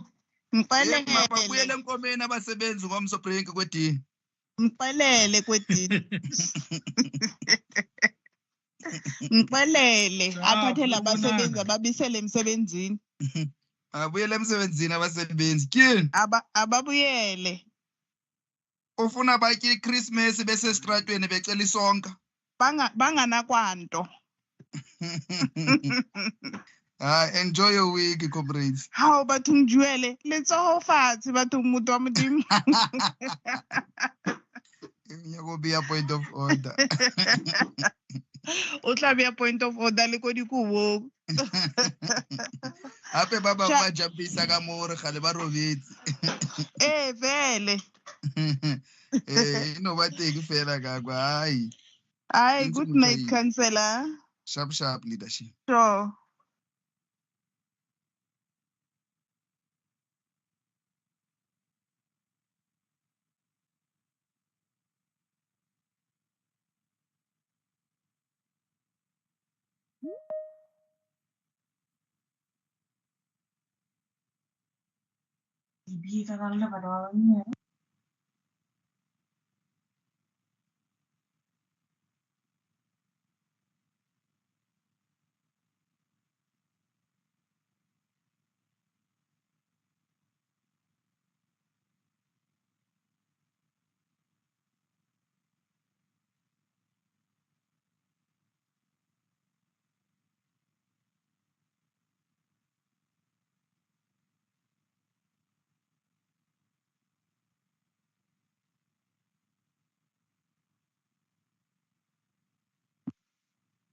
Bye, Councillor Tema. You can log off now.